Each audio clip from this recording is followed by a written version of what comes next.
minus 1 minute.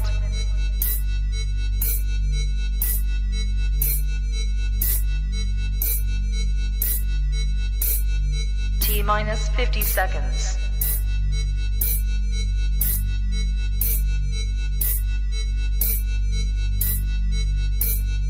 T minus 40 seconds.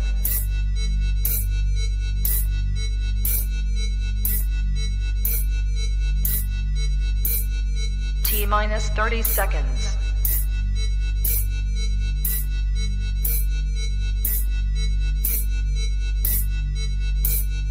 T minus 20 seconds.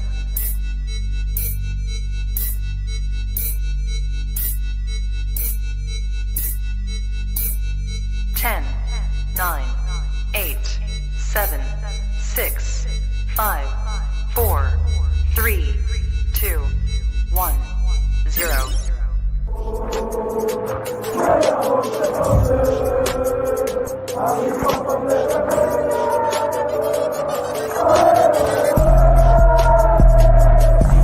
Shout out to Kopish. Shout out to Kopish, guys. Keep all the good work the up. Two legends, Emil Heskey, Howard Gill.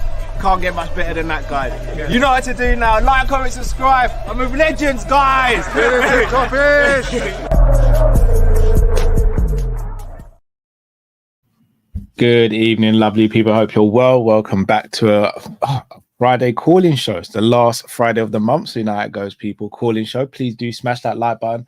Right, let me explain why we're starting this late. So me, Matt and Drift had a business meeting up in London, and the trains were pulling a bit of a mad one. So it took us a while to get back home as well. So we didn't want to leave you guys without a show though. So apologies for it being a lot later than we had scheduled. But as the saying goes, better late than never. Obviously, because we're starting so late, we are going to keep the calls shorter than normal. So please don't feel offended if I or Matt or Drift cut you off or anything. It's nothing malicious. Just want to get as many callers on as possible. So if we do speed you along or cut your time short, apologies, and we'll make it up to you. It genuinely was a business meeting. I have no reason to lie to you guys. So yes. All right. So I'm going to share the link with you guys now because no point me waffling on if I'm asking you guys to be quick. So let's do this.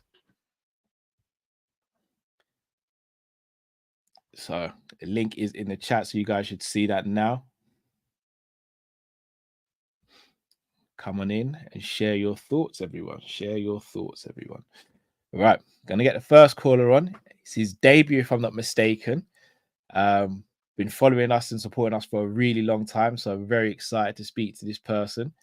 You guys, no, Pimp, I've not just met with my lawyer. Hopefully I never have to meet with my lawyer or anyone else's lawyer for that matter, unless it's for a positive thing. So without any further ado, welcome to the show, Atanas. How you doing, bro? Hello, can you hear me? I hear you, bro. How you doing? Hello. I'm good. I'm good. Nice to finally see you. You too, bro. I've been supporting you guys since the first year of your opening, when you opened the channel. So yeah. We appreciate you, man. Became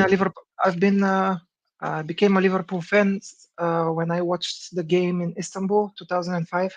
So before then, I didn't really have a favorite club. This is when I kind of, fell in love with Liverpool, so to speak. So. So yeah, I wanted to share some thoughts on some things that I saw and just ask a question to you and maybe to Drift or Matt if they join. No, so earlier I was on I will try to be quick. So earlier I was on the Hussam show. He had the Liverpool show with Mike Das and with Ram and some other guys. Big about. Yeah, he's a good, realistic Liverpool fan. So yeah. They discussed what are the odds of Liverpool winning the league, and there were a couple of things that I want to point out. So we had two different groups. We had the overly optimistic guys. Of course, no disrespect to Ram. He can be a little bit too optimistic sometimes. We had the optimistic group, which they believe that if the fitness is okay with Liverpool, we can do this. We can win the league title. Then we had the other group, which was basically they thought that we didn't do enough in the transfer window, that FSG really messed this up, and that if we don't do any business in January, we are actually, effed. So they think that we can only win the league if we make a signing in January, and the correct signing, to fill the gaps in the midfield, or for example, a center back issue, left back we need as well, center forward maybe, and so on. But I have actually my own opinion of a third issue, which is even more important than the first two issues. So my issue is the contract situation. Why the three main guys have not had their contract situation sorted? So, the Virgil van Dijks of this world, the Trent Alexander-Arnold, you have the Mohamed Salah. So, there is such a thing in football that they call football loyalty. And I will use a very interesting comparison. So here in your show, which I respect a lot, there are different kind of super chatters. There are beginners and there are also legends. So legends, for example, we can speak like John Conway, maybe Sadiq, and so on. So when you grow up in the hierarchy over time, you get the silver badge, you get the golden badge, you get the general badge, and so on.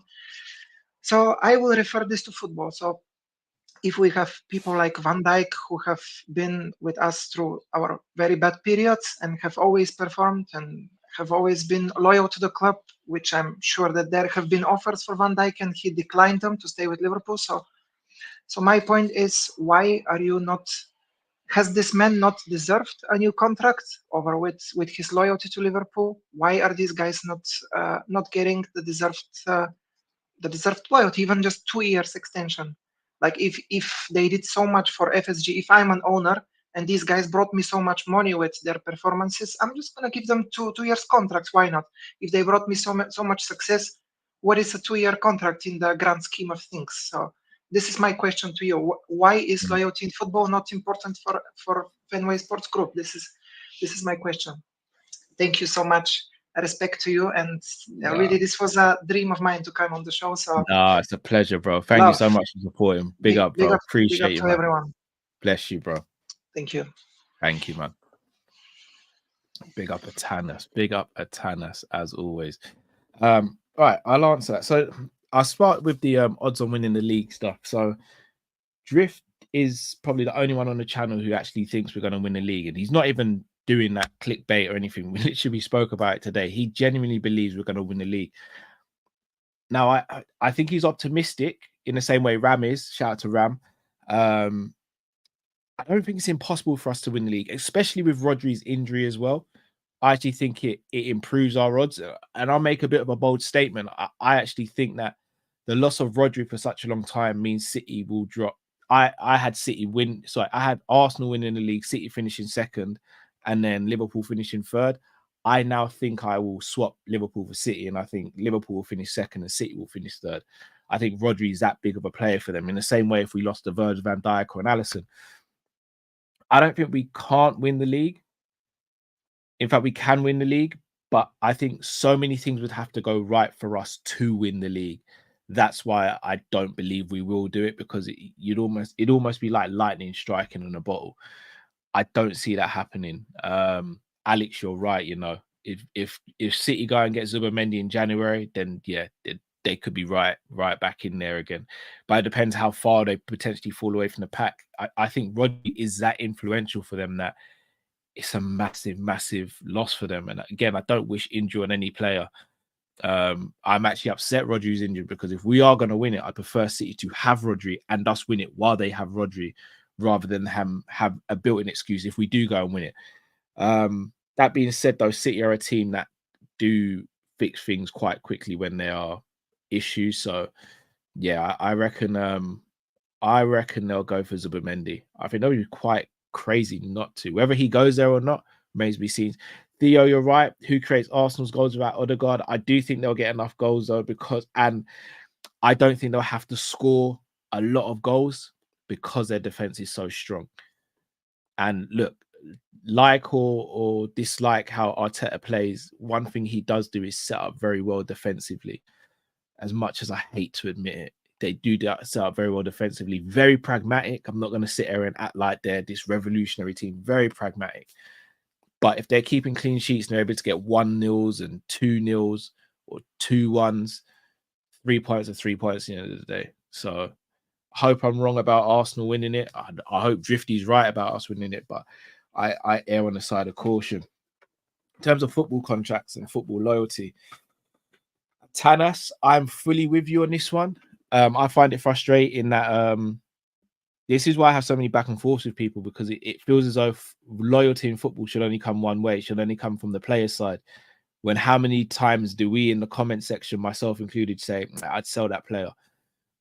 But if that player came out and said they wanted to leave Liverpool, we'd turn around and say, oh, they're being disloyal, or how can they want to leave Liverpool? It's a tricky one for me. My thing on it is, though, I do think Virgil, Salah, I'll speak about Trent separately, but Virgil and Salah should be getting, look, they should have got contracts ages ago. But now, for me, they should be getting 2-year extensions, in my opinion. Trent is a difficult one because obviously I want Trent to stay. The issue seems to be how much he wants. Now, as a fan, I'm like, just give him what he wants, innit? But at the same time, you can't let a player hold you over a barrel either. But this is the position the club have put them in, themselves, and should I say. So it's a tricky one. You don't want to lose Trent. You just don't want to lose him. And again, I'm not even saying you lose Trent. I think Trent's replaceable as a right back. I do.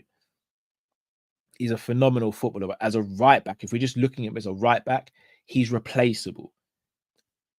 But everything else, I'm talking about his creativity, his passing, his passion and love for the club, the fact that he could be a future captain.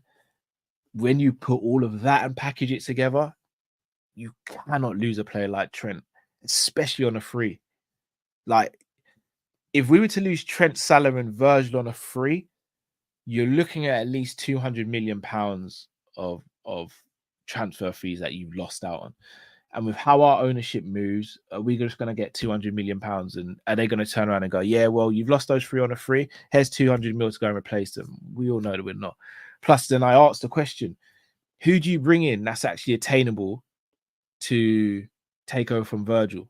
Because again, no disrespect to anyone, but everyone was saying Konza's, the heir to the throne. Let's not put too much pressure on the kid straight away. Salah, who do you go and get to replace Salah? I mean, you can speak about your Kudus, your Elise's, even though he's only moved one summer ago. How much are they going to cost? I mean, Kudus apparently has got 85 mil release clause. So that's just one player. That's 85 mil. How much is going to cost to replace a Virgil? How much is going to cost to replace a Trent? And that's my worry. If we were a team that historically did spend money without having to bring in a lot of money, then I'd be like, yeah, we'd be good. But we're not a team that does that. So that would be my worry. So Atanas, bro.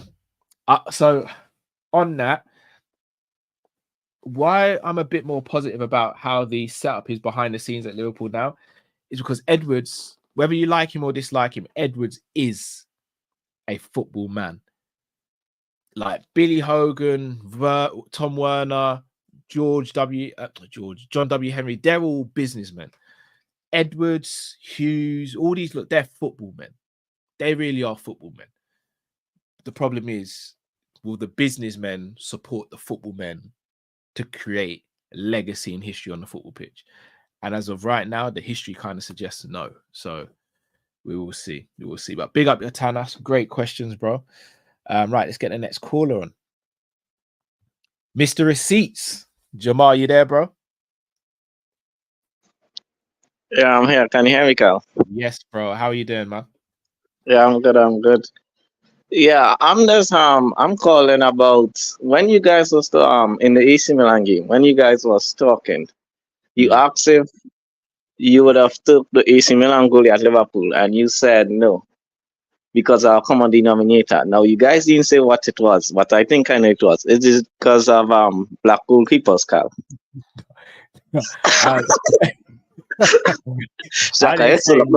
There's not much, bro. There's not much great black goalkeepers out there. I didn't want to say it. I'm not saying nothing, bro. Yeah, let's keep that hush. Let's keep that hush. That's one thing we're not good at still, but yeah. But yeah, man. Yeah, but in that game as well, you guys was talking about how if Salah wasn't happy with him being sub for a Champions League game because he had a stinker in the last game, you said you want him out. Now, the reason why I say I don't think that make any sense is because I think any superstar you bring, it's gonna be the same problem. I think the thing now with superstars is these guys, their ego are so big. They're not like long time. Long time, these guys, they have ego, yes, but not like now. Now these guys are divas, man. 'Cause let's use an example. Say you sell Salah and you bring in Rodrigo. Now Rodrigo said, right, we promise him that left wing spot because he can't get it at Real Madrid. Yeah. Let's say after international break, he comes back tired. He has his stinker against, I don't know, Bournemouth. And then you say, raw, Diaz played so good. No, Diaz had to start the Champions League game. Yeah. Usually, Rodrigo is not going to be annoyed and angry and call up his people in Brazil and say, you know what, they promised me that left swing spot and now Champions League and I can't even get it. And I don't even think rotation helps again, bro, because Alvarez said it and it's on the internet. Alvarez said he's happy with the rotation at City. Alvarez said that how he knows when the big games come, Haaland's going to play. So he says not even playing time. He just knows he's not going to get playing time. So I think with world-class players, there's world-class problems. I don't think you could have world-class players and ignore the world-class problem. And I think any superstar right now, I think the only now I don't even know who's the only superstar you could bring who don't have an ego. So I think that's just the world we're living now, bro. So I would love you to discuss that. Yeah, that's a very good topic, actually. Yeah. I might have a slightly controversial opinion on that, but yeah, I'll chop that up now. Yeah, bro. And big up the rest of the guys as well when they come. Big up, bro. Big up as always, Jamal. Big up. Superstar egos. Do you know what? There's a quote Jamal just said: "You can't have world-class players without having world-class problems." Jamal, you know what I'm like. I'm gonna steal that phrase because that's a bar. All right. Here's my thing with it. The reason why I think players like Salah, Virgil, Mane, Trent, the reason why I think they've acted the way they have is because, and I've said this, I've made no secret about this, is because Klopp spoiled them. Klopp won everything with these players. So I think in Klopp's mind, he almost felt a debt to them that he had to play them whenever they asked to play. For me, if you keep on spoiling someone and then you stop spoiling them, the natural reaction is to throw their toys out the pram. I think with someone like a Slot, if Slot was to buy a superstar, then that superstar for me would be coming to the team knowing that they have a clean slate. So they won't come in my opinion, or we won't buy them unless they know coming in that they're not going to be guaranteed starters. Heck, from next season, Alisson, who in my opinion is the best goalkeeper in the world, might not be a guaranteed start at Liverpool if we're going to get Mama Davashvili. Trent, for me, shouldn't be a guaranteed starter. The only person in our team, in my opinion, who should be a guaranteed starter at the moment is Virgil van Dijk, and simply because I don't think there's anyone close to his level, and Alisson, sorry. So them two should be the only guaranteed starters, because I don't think we've got any one person in those positions that could easily take their place. I mean, same with Salah, I suppose, but Chiesa could come through. I think the whole ethos of the club going forward needs to be, right, if the superstars aren't going to buy into it, then don't get them. Because if anyone is playing football now, they realize how many games there are. Rodri came out a couple months ago and said, look, we're playing too much football. Like, we're going to end up getting injured. Look what happened last week. Rodri, before last game against Arsenal, I think had only missed 3 games in his Man City career. Now he's going to miss months. ACL injuries, yes, they can happen, but a lot of the time it happens when the body is fatigued. when you're not getting enough rest, when you're putting too much strain on the body. So players have to know that coming into a team like a Liverpool, a Man City, a Real Madrid, there's got to be rotation. So if the players ain't on board with that, then I'm gonna be honest with you, I'm not really looking to bring those players in, man. Shout out to Jason John Baptiste. Yeah, he said it. Yeah, he said it like a week before his injury. Do you know what? Shout out to Alex George. Players like Thiago, Varane, retired at 32. Two of the greatest players to play the game. I know their careers didn't end great, but Varane and Thiago, if anyone had said like 4 years ago, Varane and Thiago are going to retire in the summer of 2024, both around age 31, 32, we'd laugh and go, nah, not them two.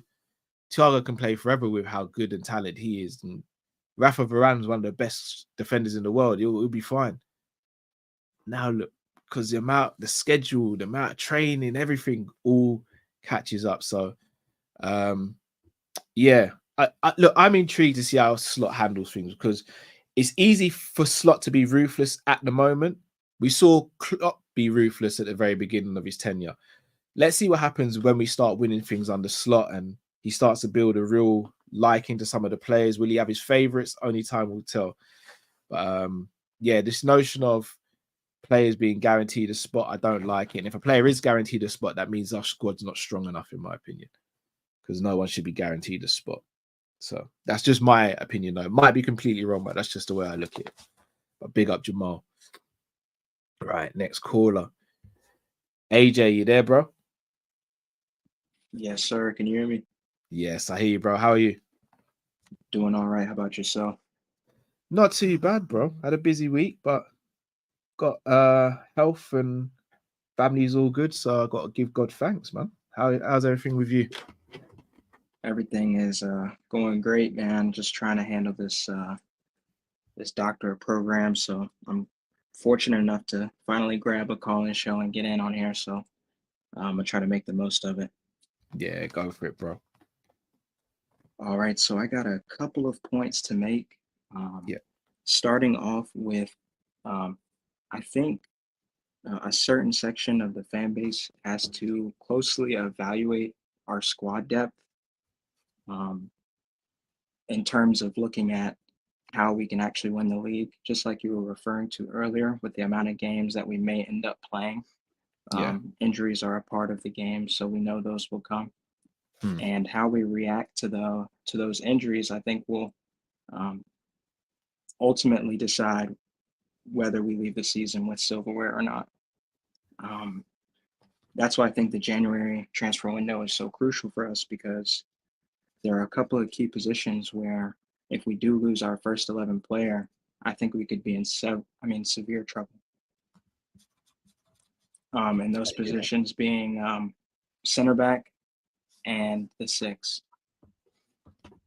Sorry to cut you, AJ, bro. If I was to put you on the spot and say, look, we're only going to sign one player in January, which position would it be? The 6/pivot position or the centre back position?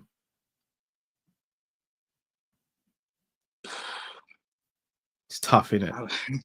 It is. I'd probably say the 6, just because I'd like to say that for a stretch of games we could lean on Joe Gomez. I think if we were to lose Gravenberch or McAllister, we'd see a severe drop-off in the midfield. Yeah, it'd have to be a 6. I'm going to put you on the spot again. Let's say it's not Zubimendi. Who would you go for?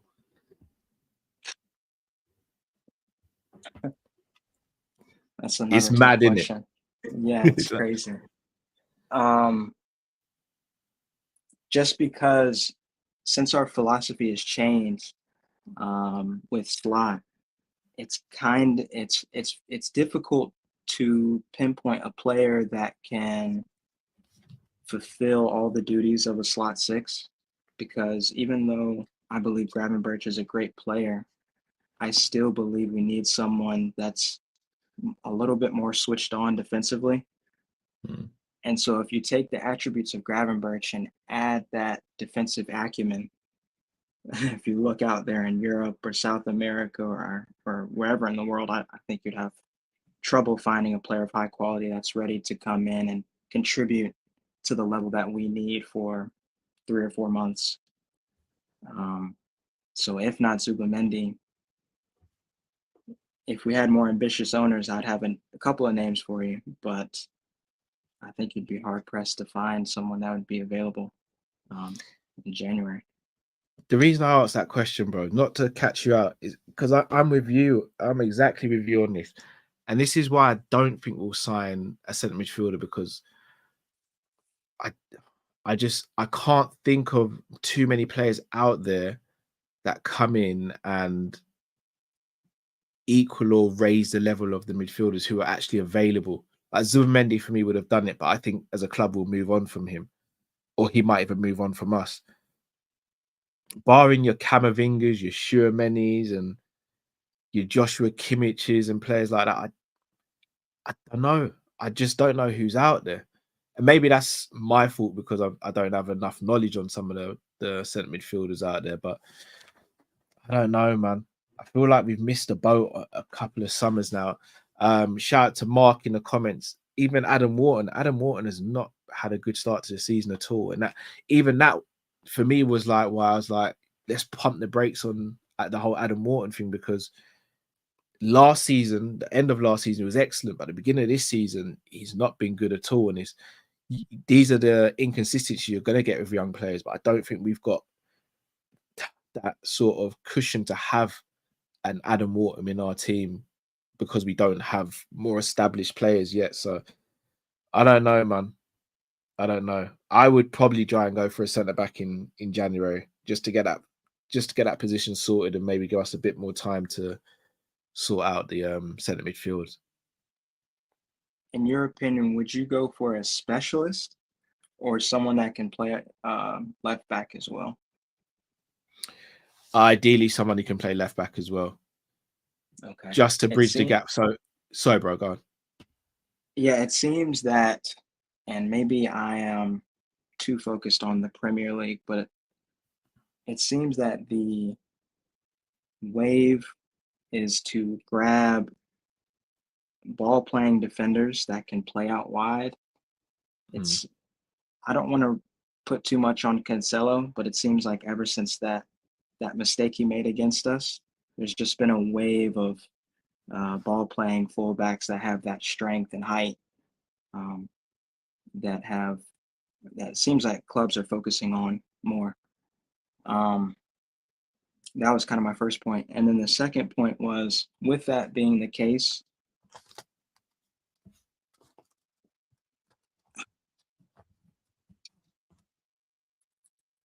would you say that, yes, I'm sorry, with that being the case, would you say that it's fair to kind of taper expectations for the league, considering that the depth we have and at the sixth position isn't there, and the availability for us to grab one isn't there as well?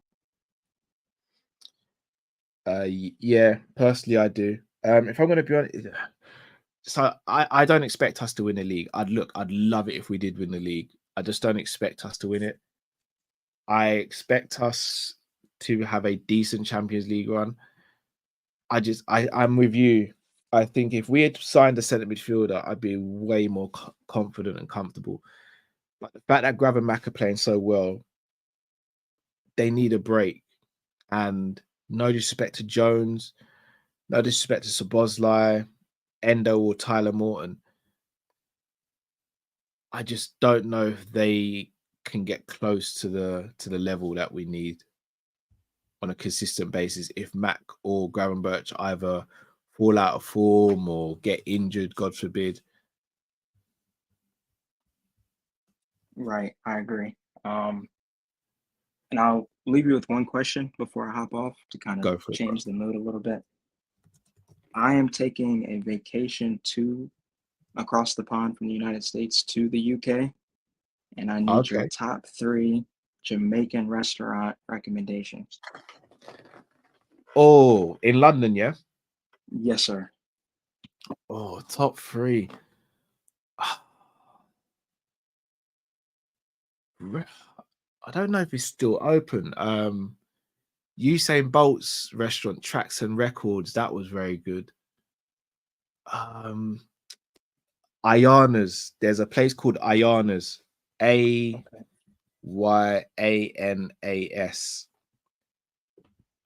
Their food's beautiful. Absolutely beautiful. Brilliant Caribbean restaurant. I'm trying to think of another two. One near where I grew up called Jam Rock. I'm a little biased to that one because that was very nice. Shout out to RS. Flavor Boss in Croydon is good. Flavor Boss is very good.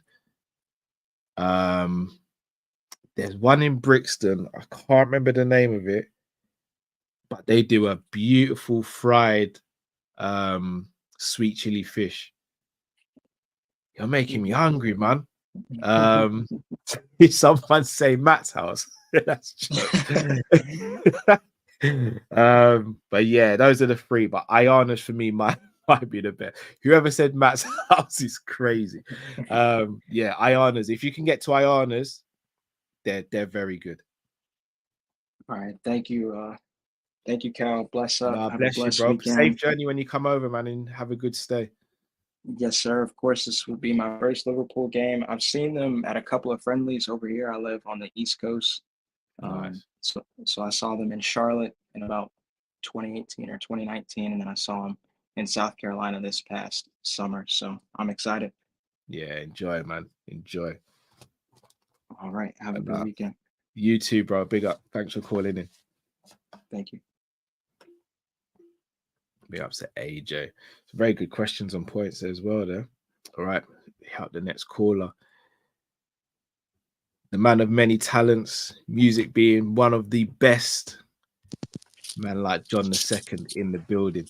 Yo, long time. What's good? Come on. How you doing, man? Not too bad, bro. How are you? I'm all good. Spirits high. I know it's mad late right now. I can't relax. I know. Work in the morning. Oh, you have got work in the morning. I got work in the morning, but I had to jump in. No, I appreciate you, man. You know what I'm saying? Yeah, man. I don't even know what to start because it's been so long since I dropped the call. I know. Regarding Liverpool, because I think the last time I came on, Klopp was still managing, so time. But what I will say though, regarding Slot, like I've been very, very, very impressed with the brand of football I've been seeing. Now, in regards to that, like the like aspirations for this season, I think it's like you said. I think we ought to kind of lower the expectations, only because I don't think we're not fully equipped yet. Like me personally, I don't think we're fully equipped. Yeah. In regards to the attack, I don't think we're equipped regarding the midfield just yet. And defence, I think the only place we've pretty much been shored up for quite a number of years now is the goalkeepers union, which is very healthy. Very healthy. But there's a lot of improvements to be made, mainly because there's players that need to be brought in. To obviously propel us to that back to that level, but even more. I think what's even a bigger letdown right now, because I see such promise with the football that's being played right now. Yeah. That I think the club ought to really, really like back Slot more than ever, just based on what we've seen. Because it's like, if he can get the tools that he needs to push on, and you're already seeing the brand of football that we're playing, ain't no telling what we can do. Do you know what I'm saying? Yeah. I just feel like it is disappointing that it's been what Fabinho left 2 years ago now. Oh, is it? No, 1 year. Is it 1 year? Yeah, he left not summer gone, the summer before. Even still, I think it's still a bit embarrassing that we've not addressed that. Agreed. I do feel like, as well as I know Fabinho's legs had gone, but if we were gonna sell him, we needed to make a replacement right then and there. Yeah. Like, you're a big club like Liverpool, you need to be addressing a position like that because we know how important that position is. Because when he came, he made the difference. Yeah. He changed it. He was the final piece of the jigsaw. Mm. So even just the discussion you had with my man before, regarding like possible signings in January, I feel like if we're gonna make a signing in January, it has to be of the level of impact like when we brought Van Dijk, Yes. and he single-handedly changed everything. We got to a Champions League final, Yeah. merely because of him. Yeah. Do you get what I'm saying? So it's that level of signing that we need to make. Whether it may be Zubimendi or whoever, I don't know. Like, for me, I think I feel like I don't feel like we should go back for Zubimendi, in my opinion. Yeah. I quite like what's his name? The guy for Wolves. João Gomez. João Gomez. I think his profile will be perfect for us, you know. Not gonna lie.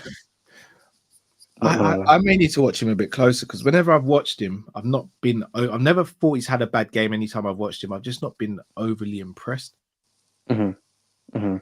No, not a bad player at all, but just not really moved me. You know what I always say? I feel like, so it's I say this now, and you may play a 10 out of 10 performance when we play them. This is it. Yeah. But I do feel like we sometimes do look outwards when it comes to Premier League like players. Like, I feel like we kind of need to like kind of have, you know, because I think it's one thing to buy a player or take a chance on a player abroad and expect him to kind of hit the ground running, but I think it's quite an advantage to have a decent player who's played in the league, who knows basically what it takes to compete in the league, and is a decent player, and he can only go upwards from where he is. João Gomez, you know what I'm saying? So, but I wanted to know your thoughts on that, because I didn't see the game for West Ham, but I do have a good feeling on what Chiesa is going to bring, and I feel like I really don't want to speak too soon, but something's telling. I'm just going based off feeling now. Something in my mind is telling me this guy. He's gonna be like the. You see what Son is to Spurs. Yes. Something's telling me he's like gonna be of the realms of that, but I don't know. I'm not sure if you watched the West Ham game, but from one question I want to know is, what do you think, based on what you've seen of him, what do you think that he's going to bring to the forward line that a lot of the other attackers aren't necessarily bringing? Because I still feel like the attack for me is still not there yet, even though they have started well, which I will say. Yeah, I still don't think they're merely of the level of what we've had before, because what we had before, they set the bar. So for me, the bar's there. You have to set it. Do you know what I'm saying? So that's my question. Yeah, I'll chop that up now, bro. Yeah, Anything you want to promote? Any new music coming out? Okay, yeah, man. New music coming out soon. I've got like two tracks that I'll be putting out like back to back. So one of them's called Home, and then one of them's called Too, and then the other one's called Too Bad. So definitely follow me on all socials. My socials was like it's John the Second on all and pretty much everything. TikTok, Instagram, Twitter. Shout me. You will do that indeed, and tag us when you post something new as well, please. 100%. Nah, big up, man. Appreciate you, bro. Big up. Shout out to Matt and Drifty as well. Big up, brother. I love. Take care, bro. Take it easy, man. Big up, John, as always. My thoughts on Chiesa. Look, I'm super biased when it comes to Chiesa. Everyone knows that. I wanted Chiesa at Liverpool since 2020. I never spoke about him this summer because I just didn't think it would be a chance that we'd go and get him. But I'm over the moon. There's two things for me with Chiesa.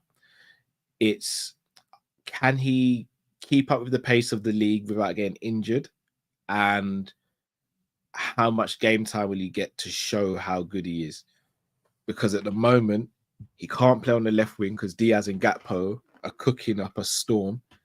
And on the right-hand side, Salah is Salah. Now, if he's going to get into the team, it is going to be on the right-hand side. I just don't know how much time he gets with Salah there at the moment. But when he does play, I expect big things from him. Like, he's quality. I rate him so highly. He's direct.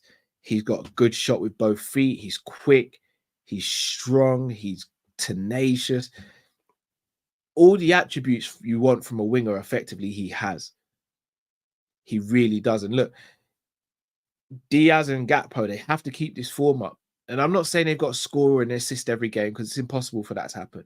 But they've got to keep some sort of form up because if they don't, Chiesa will knock on that door and he'll take their position. And it's one of the reasons why I speak about depth so much, because I don't think it's a coincidence that Diaz and Gakpo have started so well this season, because they're watching each other play and going, well, I've got to make sure I make an impact here because he did this last game.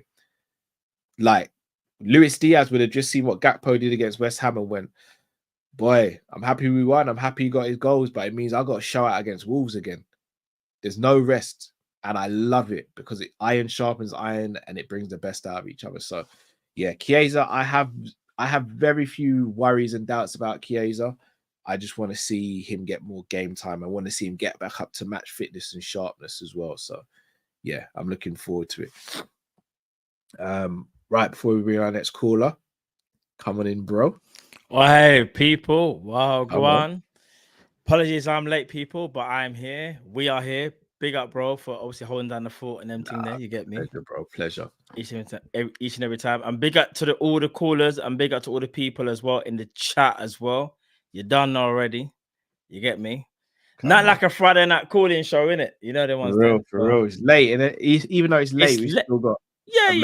It's amazing late, but we're here. And apologies, I missed John as well. I just saw the last minute of John's so he basically was saying that we might be a bit short in terms of depth to actually win the league, and he's still not, like, the attack started really well, but he still thinks we can upgrade in the attack, which I agree with. But you just wanted to know thoughts on Chiesa. I gave mine. What's your thoughts on Chiesa? I think he's had a good start. I think he's gonna not find it hard to kind of get into the first team, but like you said, I think left wing is already locked down with Diaz and Diaz and Gakpo are taking this thing personal, you know. Very. I love it. Bruv, I'm here for it.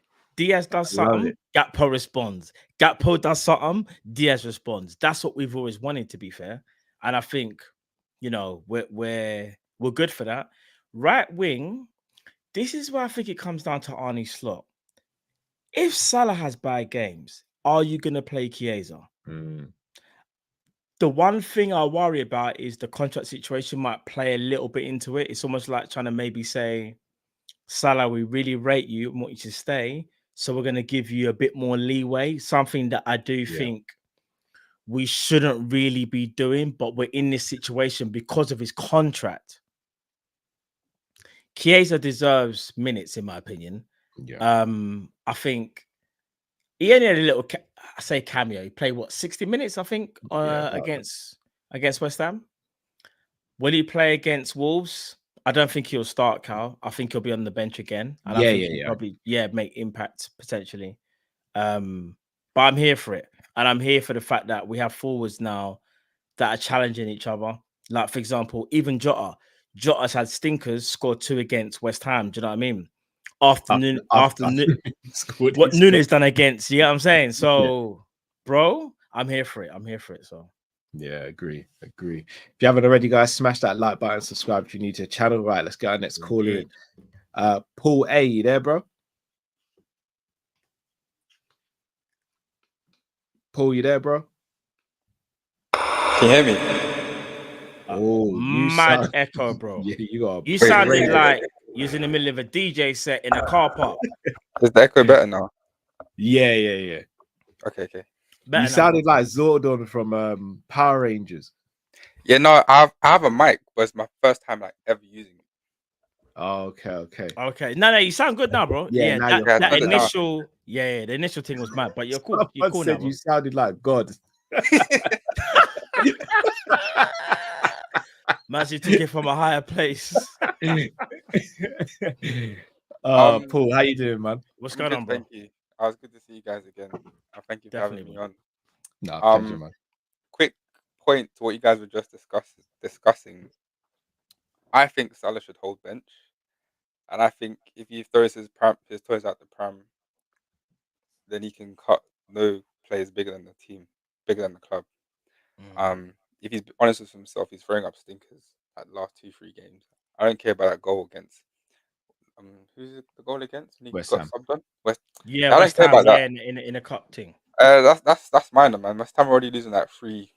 He did have a good cameo appearance in that game, though. League Cup and League Cup play against Wolves. If he doesn't play good against Wolves, I think against Leipzig, Chiesa should be starting. And if he has a problem with it, is what it is. My thing is, so I'm not too happy with like the summer transfer window. Similar to you guys, but I do have confidence that with Michael Edwards, we will replace players properly. I'm not scared to lose someone like Salah or Allison or Virgil or Trent. I think because the guy who signed everyone is actually back now. So it no longer are we signing players who are 50-50 like to us, like respectfully to like Darwin, Diaz, Gakpo, Szoboszlai. The guy who actually analyzes the data and signed all of our players that helped us to win everything is actually back in charge now. And I think that's very important. So I'm not fussed. Like I don't want them to leave. I do want them to sign contracts, but I'm not like so scared. I think if he hasn't signed them, there has to be a reason why. Maybe he's seeing something in the data that we're not seeing with That's our true. eyes that we watch every day. Yeah. And I'm happy Drifty's not here, but I think Nunez is. Bro, like, Say it louder. I can't hear you, bro. Nunez is terrible, man. Nah, I'll be very honest. Like, no, no, wait.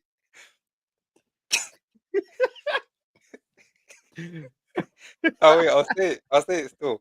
Sometimes you gotta pop out and show. Sometimes you gotta pop out and show them. I'll be real. Like sometimes I see Nunez play, and he makes me not want to watch the game anymore. Like when he's being subbed on, and, like if he's being subbed on, we're already winning. The way he like stinks up the attack, I don't even want to watch the rest of the game anymore. It gets that bad. Like his first touch sometimes is like, bro, you're actually a full-on professional. How are you not controlling that and just play the simple pass? Like I don't get it. He cost £85 million. So that's like something that I hope he improves because sometimes I see the raw talent itself. Yeah, sometimes I see the raw You're talent. lucky using that green screen behind you because Drift will find your address, bro. Anytime I hear Nunez, I know Drift. Yeah, he's on this. But Yeah, go on, like bro. I see the talent, but Yeah. like talent ain't enough at this level if you want to win stuff. Like you have to actually be effective and do it. And I think he's not doing it properly. And then finally, this is like for all of you, and this is actually for the whole footballing community. This idea that Rodri's injury means Man City aren't title favourites anymore, I think it's a bit outlandish, to be honest, because I think Man City's most important person and figure is Pep. I think Pep is like the equivalent of Thanos. And I almost feel like it's copium for Liverpool fans, Arsenal fans to think that without Rodri, Man City aren't still the favourites because without Haaland and De Bruyne, they still won it last year. He always finds a way. It's the system that gets them through, and I still think they have enough to plug into the system to make everyone win. And I think like every season, people always say, "Oh, they haven't started the season well. Something's gone wrong. This, this is wrong. This is that. They're scraping wins." But then every single season, they somehow get around about 90 points. So no matter how bad they start, and then it's like, the team that's challenging, can they get 90 points? but then Man City still managed to win it by 1 point or by 2 points. So I think until Pep's gone, or until the 115 charges come back with they've been arrested or something, I think we're in a farmers league. That's the big. That's the part I think is like big. I think it's a farmers league. I think Pep's turned the Premier into a farmers league, and I think anyone's touching him. I think it's copium every single season to have the belief. I think people need the belief to actually enjoy watching the games week in week out. But I don't see how Man City don't win. Like one injury, I think they can survive. If it was Rodri and Haaland out for the whole season, and they've sold Alvarez, then I think okay maybe. But one player, they have to just survive till January, and I think they can do that because they Quick never start question, the. though. Go on. Just sorry, Paul. Quick question, though. Just quickly. I get what you're saying about if they had Haaland and Rodri out, right? That would be major for them. But they've got no Rodri, no KDB, and I understand they've won titles without KDB. They won trophies without KDB. Yes. And I guess it's only now Haaland now that's kind of standing there. But I still feel like, as great as Pep is, you still need an engine room. And I think he will try and find solutions. But I'm not saying they're out of the title race, but I can't ignore the fact of Rodri, in my opinion, being their most important player, not them not being affected, because they're going to go to two in the pivot now. It's going to be, for example, Kovacic and John Stones, Kovacic and Rico Lewis, like Kovacic and Matthias Nunes. They'll find solutions, but will those solutions be enough? And that's where I think people are getting their optimism from, because me personally, I said start the season, I said Man City will win the league. And then I said Arsenal, then I said Liverpool. But I do think, Gundogan as well. How can I forget Gundogan? Because I spoke about him. But I do think, though, without Rodri, for me, he's the X factor player. He is their most important player. He's clutch. He doesn't just destroy and pass and create chances. He also gets goals. And for me, that is like a big thing for them, like to cross the line. Do you know what I mean? Them last minute winners, Rodri can get that for you. And that's why I still have the belief that City will still be dangerous. I'm not going to rule them out.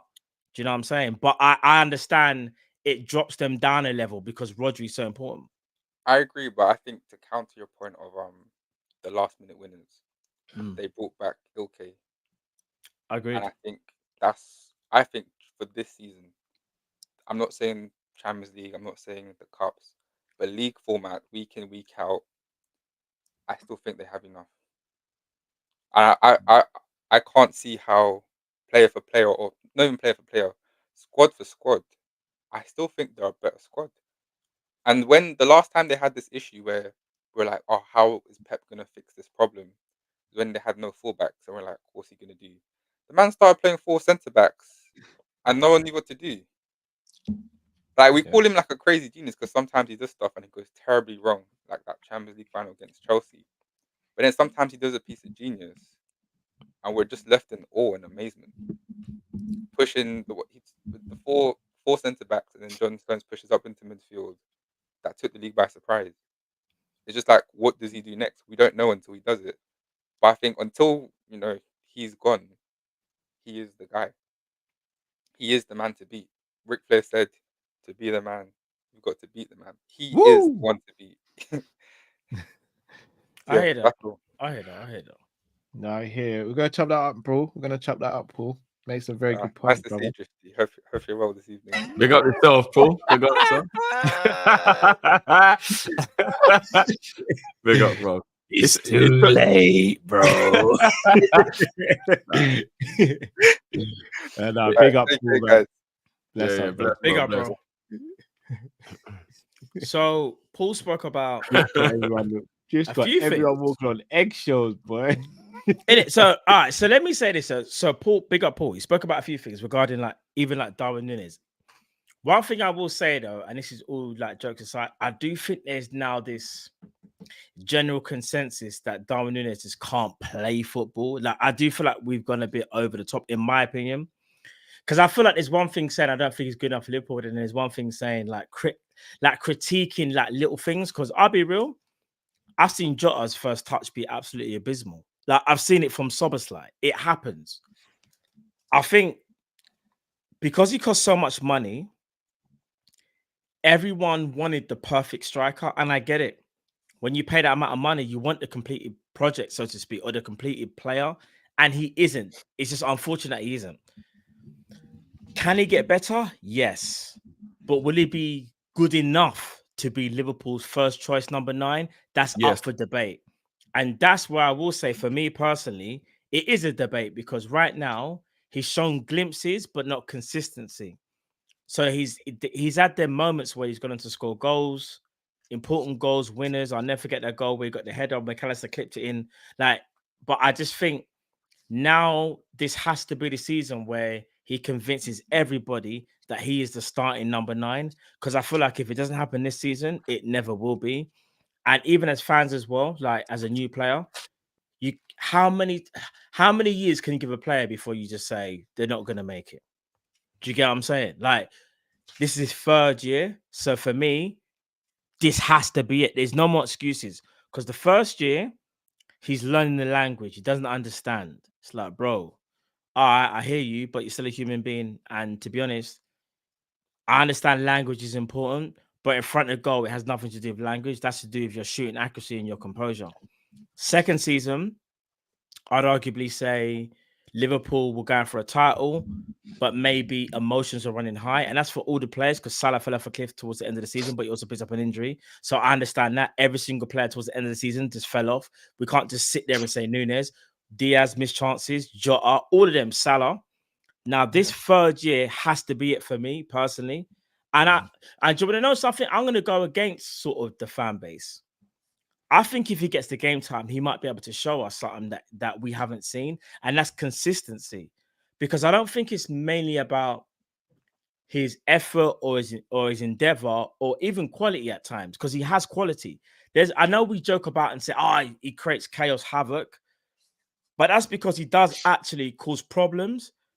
But there are times when he just goes missing and you miscontrol the football and you miss an open goal. And it's like, that's not to be accepted.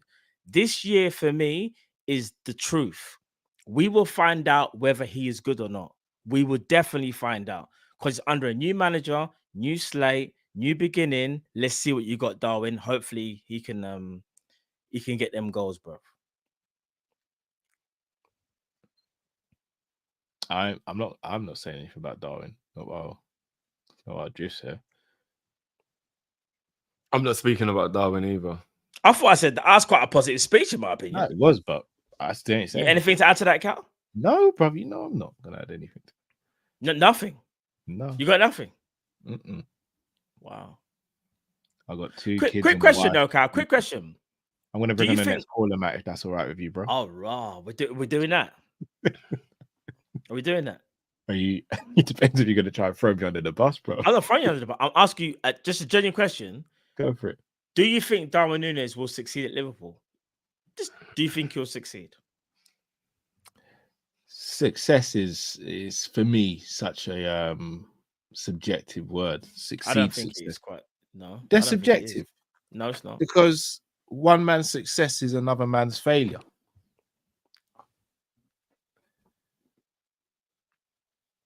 Someone might see 15 goals in the Premier League as success. Others might not see that as good enough, man. It's subjective.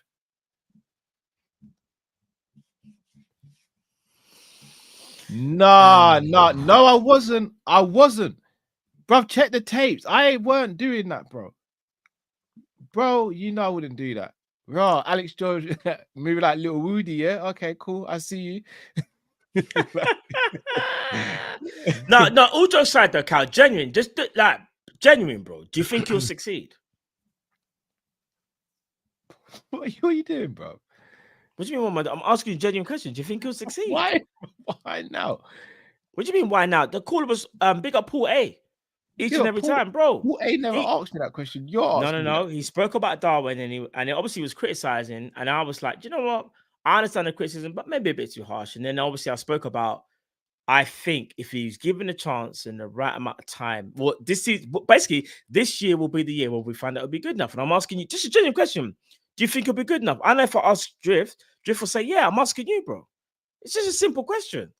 It's not deep, fam. I can't see into the future though, man. Bro, that's crazy. All right, Shall I ask a question? What about yourself? We move. What about yourself? Should I ask a question that might brighten up the mood a bit? Yeah, Seems a bit tense. Yeah, it's a bit tense in it. Yeah, it's a bit tense, Drift. If you look at the beginning, this is the only thing I'm going to say about Nunez. If you look at the beginning to Diaz's Liverpool career, season. Yeah. If you look at the start of Gakpo's season, do you believe Slot seems to be very good at improving players? So anyone in our squad that we are worried about, just give them a little bit more time under Slot, and there's a possibility that he could bring out the best in them the way he seems to be bringing out the best in Diaz and Gakpo at the moment. Because everyone's not going to bang at the same time. Pause. Everyone's not going to get great all at the same time. Tell him again, do you think that there's a possible? And I'm not even just talking about Nunez. I'm gonna be honest. I'm also talking about players like Tsimikas, Szoboszlai, players in the team. I want to speak about Gravenberch and Cody Gakpo actually. Oh yeah, I forgot Gravenberch goes into the yeah. But what I'm saying is they've already started to bang. So what I'm saying is people like Tsimikas, Szoboszlai, Nunez.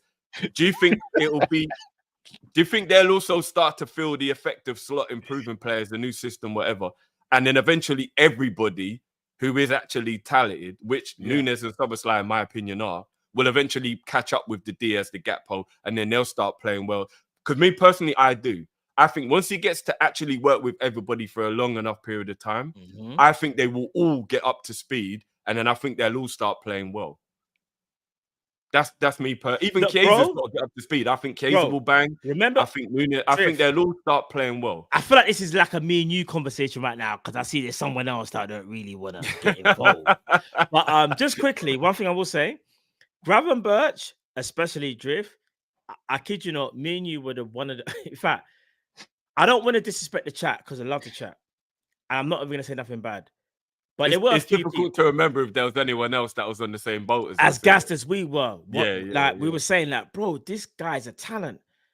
And then you had certain people. I'm not going to mention names, by the way. That's one thing I won't do. I'll never mention names. You had certain people that were like, I don't know if we need that profile of player. I don't think we need that.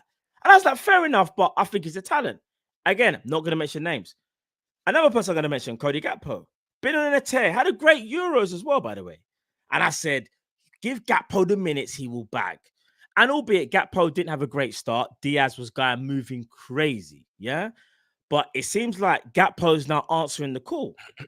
Gakpo now seems like he really now wants to be a part of this. And I remember certain people, and again, I won't mention names. I'm not going to. That's one thing I won't do. I would never mention names. Certain people said, "Oh, what's his main trait? Like, what is he great at?" And I said, "Oh, his shooting technique is amazing. You know, like, bro, this guy can bag. He's got great shooting technique and he's good at long shots." And again, I'm not going to mention names. Lo and behold, Drift, the two Dutch players, Gravenberch and obviously Gakpo, under a Dutch manager, are now starting to cook. Imagine that, bruv. Can you imagine? Some people don't always see the vision, and it's okay. That's fine. And again, I'm not going to mention names. Yeah. Some people prefer to speak about homegrown quotas, which is fine. Bro. It's absolutely fine. And again, I'm not going to mention names. I'm just putting it out there. But yeah, go on, Joe. I just want to address what Yusuf is saying here. And I'm not saying this to call him out. I just think this is something that the fan base, generally speaking, does think. Like, I think there's a lot of people that agree with Yusuf on this. But one thing I will say on this, is this not conditioning from FSG? Is this not ownership conditioning? Because I'll be quite honest with you. If you're a club that's ambitious and you're a club that spends money and you aren't tight, I think a £65 million bench player is exactly what the standard is. I truly like if that's what people are worried about, I don't think it makes any sense because that's only because we've been conditioned by FSG. Do you think Chelsea and Man City and Real Madrid care if their bench player costs £60 million? Ain't we supposed to be aspiring for that level of greatness? It doesn't matter about the cost, but it matters because we're Liverpool. Real Madrid, these man, yeah. they don't care. Real Madrid would have a 60 million pound man on the bench, and they don't care. Camavinga might not have cost them 60 million, but he's a 60 million pound player. He sits on their bench. They don't care. Pedro Neto cost. Cal, how much did Pedro Neto cost? I think it was 55 he cost Chelsea. Or something like that, Cal. 45, 55. Bro, it was a lot. And it's so mad because Chelsea fans all say, oh, look at our bench. And it's so mad because he's on their bench. He doesn't start week in, week out. But Chelsea fans, they don't care. They just care they got the player. So you're right, Jiv. That for me, I agree with you. Grealish. Grealish is a bench player for Man City and he costs 100 million. They don't care. He's not their starting left winger. Imagine Doku is their starting left winger as things stand right now. Yeah. So I think that's conditioning. And I'm not even trying to call Yusuf out. It's not his fault. I just think FSG have conditioned us to believe, oh, no, the guy on the bench can't cost a lot because we know they won't replace him with more quality. Do you see what I'm saying? So I think that's what the problem is. I don't mention names, bro. I don't know why you're saying that. I don't mention no names. On the Nunez thing, because again, I know how I managed to get rushed like that. I didn't mention names, bro. Like I said, I don't mention names. I think it's a consistency thing for him. I don't think anyone doubts his talent. I don't think he's that great on the ball. No, but to be fair, it's a consistency thing, Drift.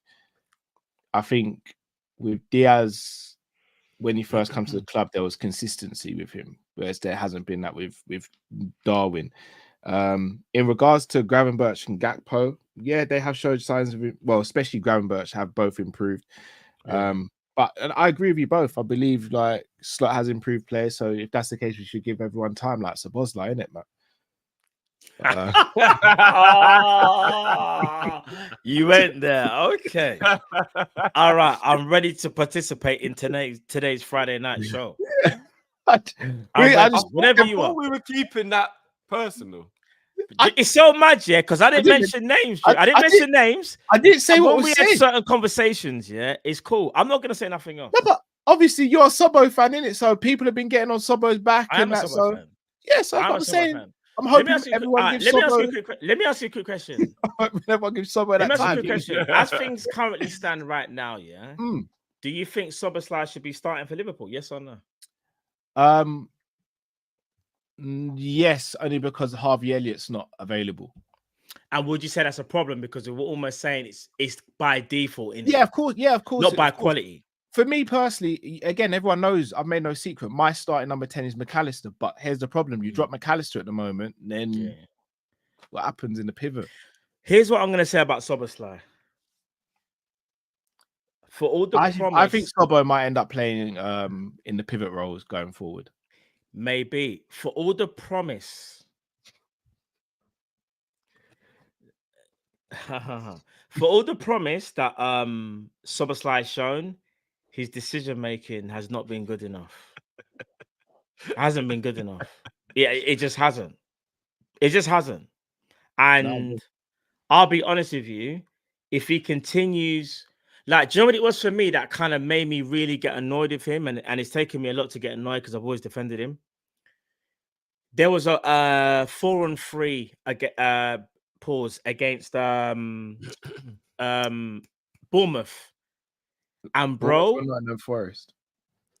No, it was the Bournemouth game. Okay. Bournemouth game, yeah. 4-on-3. He's running and he has so much time and space. And he didn't make a decision and he lost the ball, but he had like passing lanes either side. He could have taken a shot. And for me, that just says someone who's just not quite there, like mentally. Because decision making for me, what worries me a little bit is decision making makes you decisive, and you either have it or you don't. And I know sometimes it's something that you can learn, but in my opinion, he should already have that at this stage of his career. If I'm being genuinely honest. Like, it's so crazy. I can sit here and talk about Darwin Nunez and say his first touch ain't the greatest. But I wouldn't say decision-making is always as bad, though, because Darwin Nunez does get assists. Oh, I'm not gonna lie. I think his decision-making is part of the problem. Why bro, you say that now, but he got quite a few assists last season. And again, you have to bring context because Szoboszlai gave... Remember I said to you, I think it was today, Szoboszlai played like a really good through ball to Salah over the top, about 40 yards. Salah miscontrolled it. If he controls it, he might have scored. He doesn't get the assist. But Yeah. Nunez, again, yes, his decision making a bit iffy, but bro, Szoboszlai's decision making at this present time is really bad. No, I have to be honest with you. And he's got to get out. He's got to get out of that funk. Did he show it in the first 2 to 3 games? No. But it's like he had one bad game and now all of a sudden he doesn't know how to be decisive. Yeah, and that worries me, bro. With all the talent that he has, it's your decisiveness that will make you the player that you are. Not your athleticism, not your shooting, not your passing. You make the right decision, it will raise your game. Do you get what I'm saying? And that's something that I feel like he hasn't done, bro. And that's why the fan base is on him, personally. I find it really strange that Szoboszlai can ping a 40-yard on the sixpence, but he can't do a 15-yard through ball. It's a really strange phenomenon. It's not. And I think it speaks to the fact that I'd say we've kind of grown up on 10s who do that for fun, so we kind of take it for granted. It's easier, in my opinion, to play a long ball than it is to play a ball that splits the defense or has to have the right weight on the pass. I know it sounds silly. Yeah, because when you're playing a long ball, you're not always aiming for a player's feet. You're aiming to either put it into a space or put it to where the player should be going. So there's a bit more margin for error. You see, if you're 30 yards out and you've got to play an eye of the needle pass, not only do you have to get it through the gap with enough pace, but you also have to put enough weight on it that it's going to get to the man, but not too much weight that it gets through to the goalkeeper as well. It's such a difficult skill that players like De Bruyne, Bergkamp, Coutinho, all these players made look easy that we take for granted. It is so difficult to do that. I agree with what you're saying, bro. But Szoboszlai's not playing the passes into space, though, bro. He's pinging them to feet, so the accuracy is still dip. Do you get what I mean? Like that pass he played in the final third. He played 2 passes in that game to Salah, if I'm not mistaken, and they were like to feet, like proper 40-yard ping to feet, like that. I agree with you that there's less margin for error when you're doing that final pass third. I agree with that. But the skill to do a 40-yard ping is still difficult. So for him to be able to do that, I still find it weird that he can do that, but he can't do. Because remember, I'm not even just talking about through balls, Cal. He don't even seem to be able to just pass a simple 15-yard pass. You know what I mean? Just like into feet, boom, little 15 yards. This is why I say Elliot would be perfect if we had him available right now. I don't know if you remember pre-season when Elliot assisted Carvalho, I think it was, where he did the dink over the top. Yeah. I don't think Szoboszlai does that. Doesn't make Szoboszlai a dead player, but Elliot the thought, because he's natural at that. And again, I'll keep on saying that. I think Szoboszlai's best position for a Liverpool team, it would probably be left wing. But that's where the problem lies. That's where it's a massive problem, because he ain't chatting to the man at the moment. This is what I'm saying. So there's a bit of a conundrum there now as well. So he's like 4th choice there now. There's a conundrum there, but what worries me is there shouldn't be a conundrum. And you know what? Slot said it best. If you're my number 10, I need you to get more goals and assists. Your numbers have to be better. And that's the thing with Szoboszlai. Your numbers need to show what you're about, because you're playing in the 10. And what's so mad is yesterday. Was it yesterday? When did we play West Ham? Was it yesterday? Wednesday. Sorry, Wednesday. Jota theoretically played in the 10, although I would say that the formation was slightly a 4-4-1-1. But look what Jota done from the 10. He got 2 goals. And I understand Jota's more of a natural striker. The type of goals that Jota got was striker's goal. But Szoboszlai in that 10, bro, it's not like he doesn't have opportunity to get an assist or a goal. He's making bad decisions, and it's making him look bad. Do I think he's a bad player? No. Do I think he's talented? Yes. But I need to see you get numbers now, not just you. Because here's the thing. I don't want us to talk about a number 10, and the first thing we deflect to is, but look how he tracks back. His work off the ball. On the ball, I want to speak about you also on the ball, what you're good at on the ball. But right now, I can't really say that. Indeed. Do you know, He guys, some of the absolutely- super chats are actually on Yeah, topic. yeah. I'm so literally just gonna yeah. we're gonna get Let's that do the out super and bring before we on bring the in. next Big up the caller. people in the back as well. Big up. Indeed. Shout out to Paul Red Tox, who just become a member. Big up yourself. Big up Jay. The activist says, "Damn, I missed the link because of work." Big up yourself, Jay. We'll get you on next Big up, time, Jay. bro. Pardon me. Planner Boy says, "I think this Zubi City thing is a lazy link." I don't even know if there's a link. I just presume, or I kind of guess that they will go in for him because of the whole Rodri situation, not just for now, but just future proofing himself as well. Jay says, "I know a guy who don't rate Ronaldinho and Mbappe, bro. Wonder who that is. What a mug that guy must be." Rishi says, "Even Slot can't improve Nunez and Simicast." Disagree. Do you know what? I think Simicast is getting too bad of a rap. I really want people to remember that when he gets a run of form, he becomes a good player. He's just not the type of player that can just come into the team for 1 week, then go for 5, then come in for one game again, and go out for 5.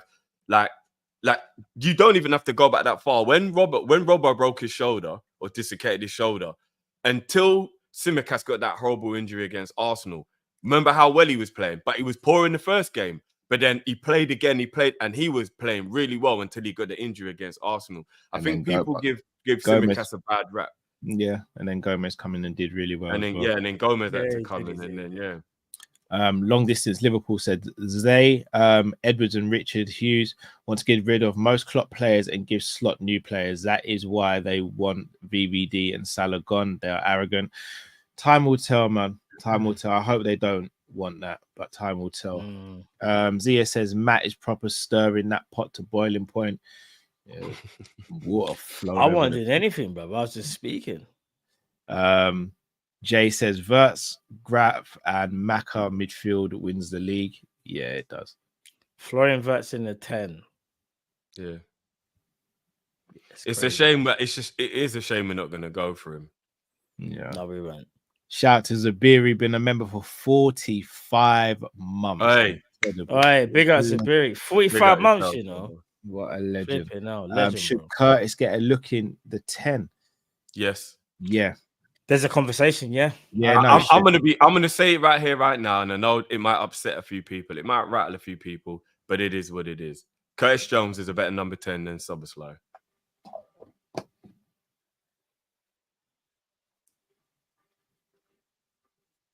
We'll unpack that another day. It's been a long day. It's been a very long day. Shout out to Rack in the building with a sensational super chat. Hi, bros. Don't forget, if they don't do what they should, we should take them in the room if you know. Inside joke there. Big up Rack. Big up our brother Rack. Little inside joke there. Inside joke. Big up Rack each and every time. Rishi says agreed with, but Simicast first team player for Brentford.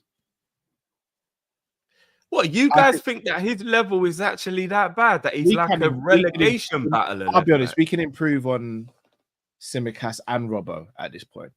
We probably can, but I think Simicast getting a bit of a bad rap, though. Yeah, Simicast is getting an unfair rap, in my opinion. I feel like, I don't know. When he gets a little bit of momentum going, I think he turns into a very good player for it. I think he's getting a bad rap. Same. I think given their current squad, I think Simicast could start for Chelsea. Oh, he's better than Chilwell. He's better than Chilwell. Yeah. Shout out to Honesty. He's become a member as well. Big up yourself, Honesty. Big up Honesty. Right. Let's get in the next caller. The dessert king, the fitness guru. Man like M. Tarmizi in the building. What's going on, my brothers? What's going on, bro? What's going on, bro? Oh, bro, when you say it's a long day, have you just come from a run? Nah, man. No, I just went back from downtown. I'm on the other side of the wall right now, across the pond. Someone said that earlier in the stream. I'm across the wall, 14 hours of flight, another 4.5 hours from San Francisco to Toronto.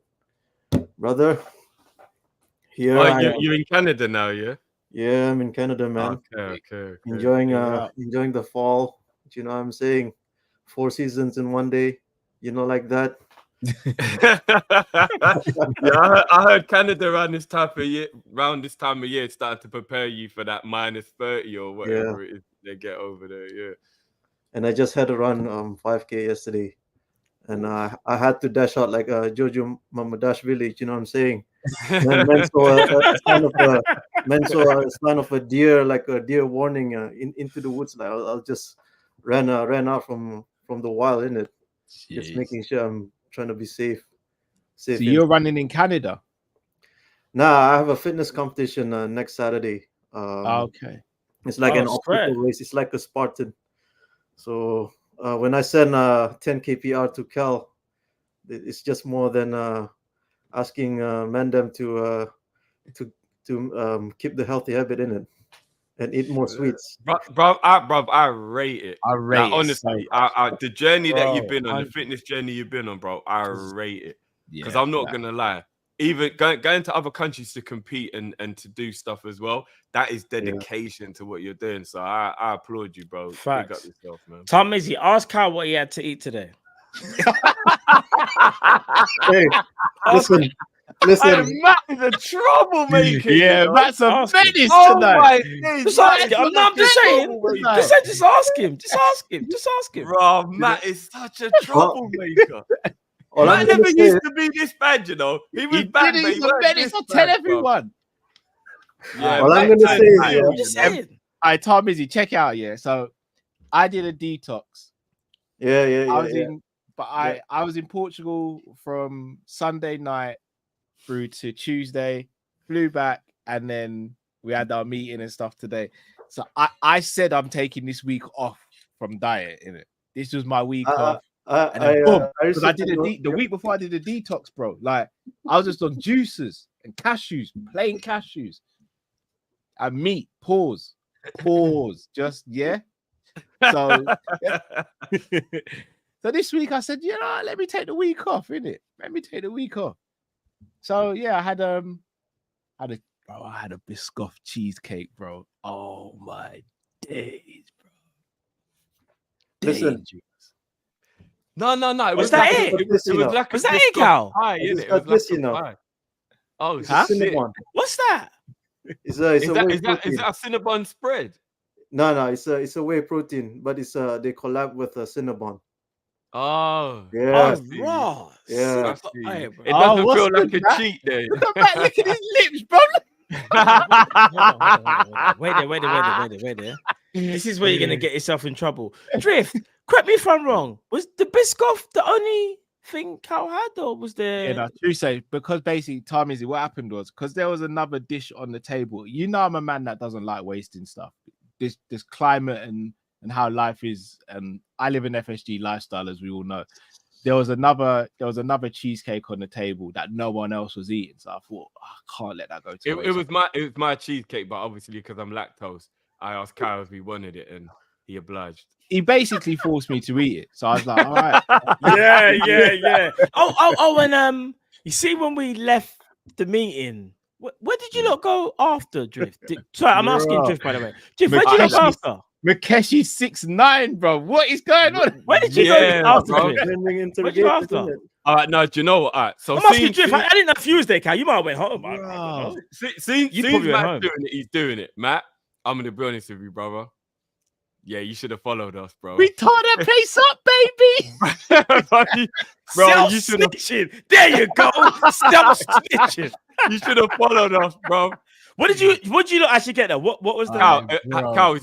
Is your box close enough to be able to No. Mine's in the kitchen. I'll tell you what I did. I'm not. What did you get? I'm gonna tell you exactly what I did. I opened the front door and I saw Stevie sitting in the front room.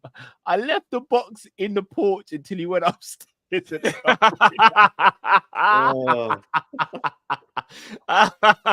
you not get the assortment? Bro, Yeah, I'm gonna send you a picture of what I'm gonna send you a picture afterwards. No, Matt, that's we did the buy one get one free. Yeah, no, baby. we did swear. We did the buy five get one free. That same size as my face. Yeah. Hey, first day I touched down in Canada. Yeah, first thing that I do, I drop by one of this, the chocolate called Lind, the Swiss chocolate. And I sent this to Cal. There's a picture whereby the flavor is exotic in it. So there's a thing called candy cane Lind. And I don't know if you guys are into candy cane, but bro, candy like you mean the ones that like go on the Christmas tree, yeah? Yeah, that one, that sort of decorated like a seasonal flavor.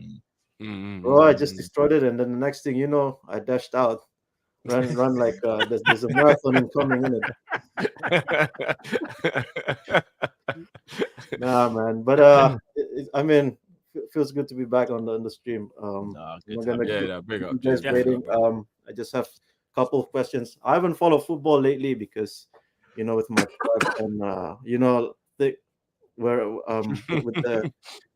with the age I'm right now, there's more than just fitness with other priorities, work and pursuit of Mrs. Wick. But there's another story. The first question is, you see, like the big games during Klopp's tenure, and I noticed that at times he played 4 forwards back then when Sadio, Bobby, and Mo was the main front three. Yeah, he also put Jota in the mix.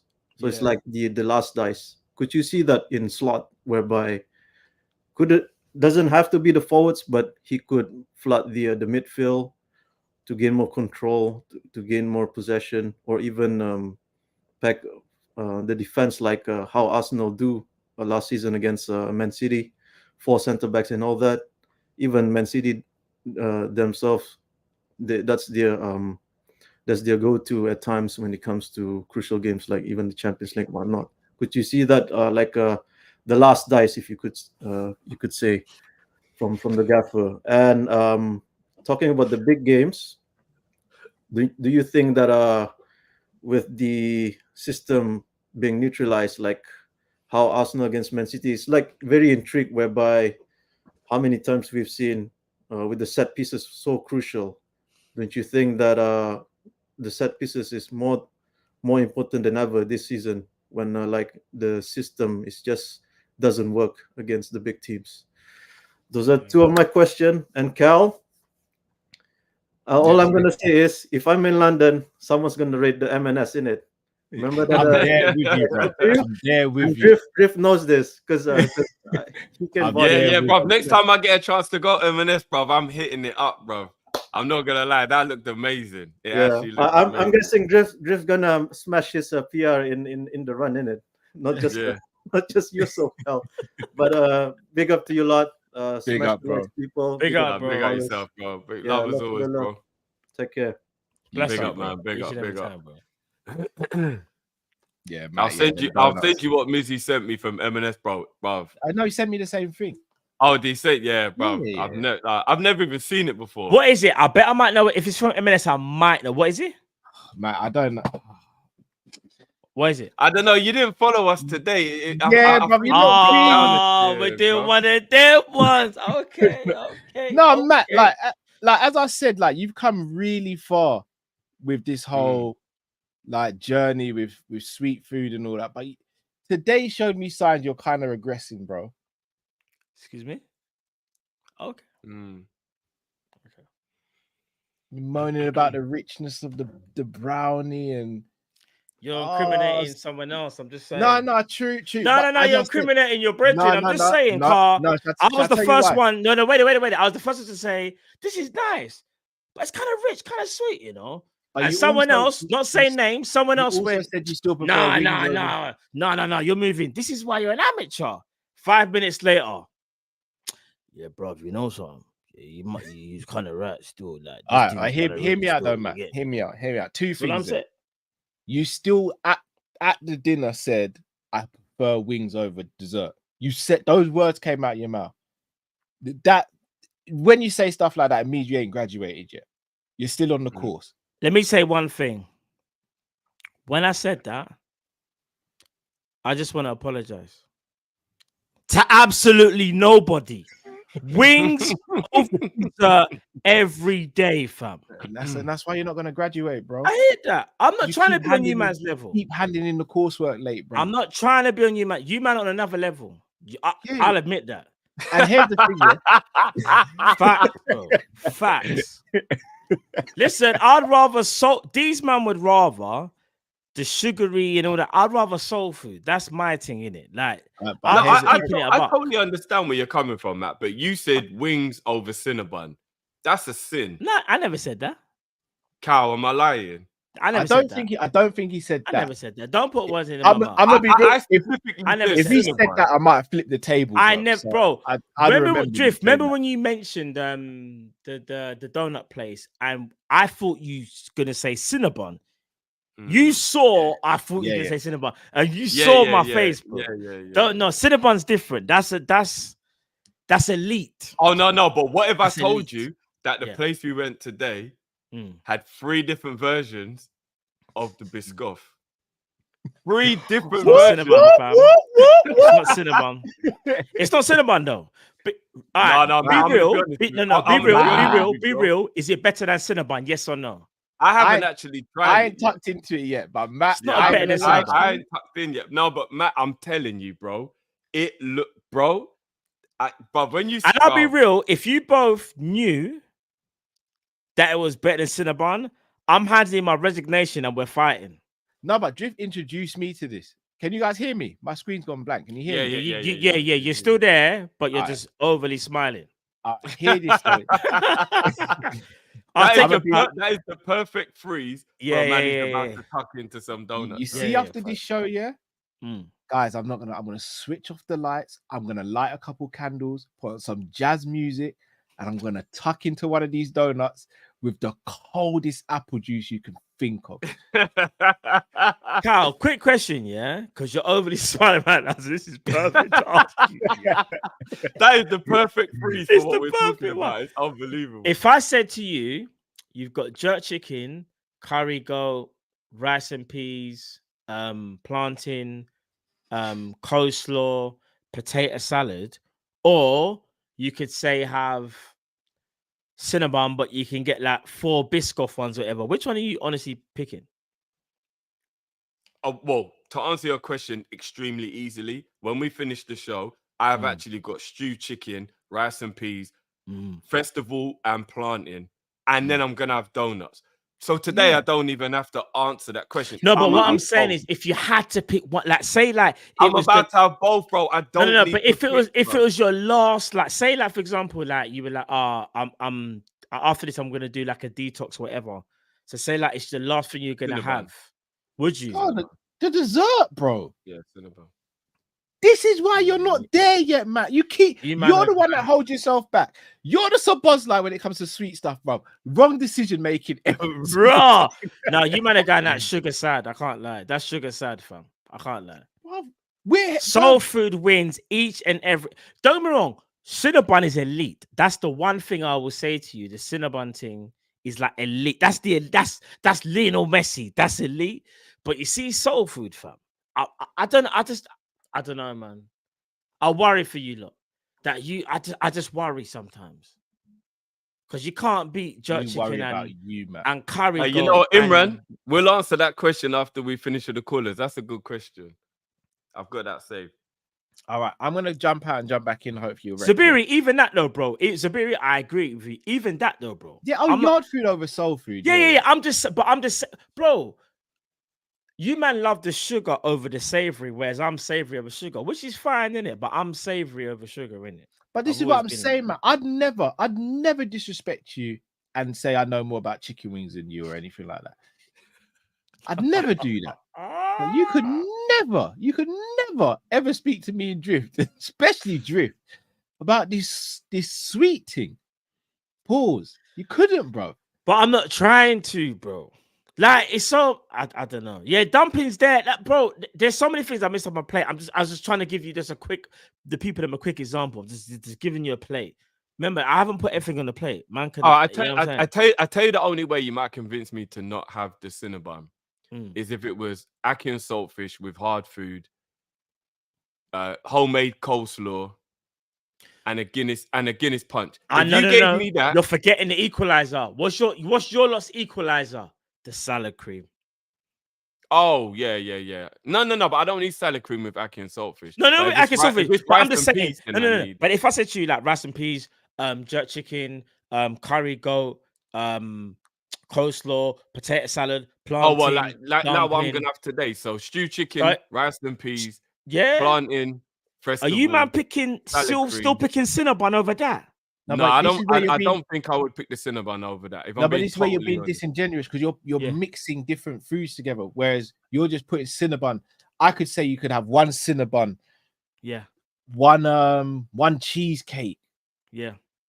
one Krispy Oh, for what Kreme. though? Like, give me a dish. Like, so give me one dish then. No, the like, dish you lot are talking about. If you said to me, I don't know, some Belgian waffles with some ice cream and some fruit, along with a Biscoff Cinnabon. Oh my, oh man.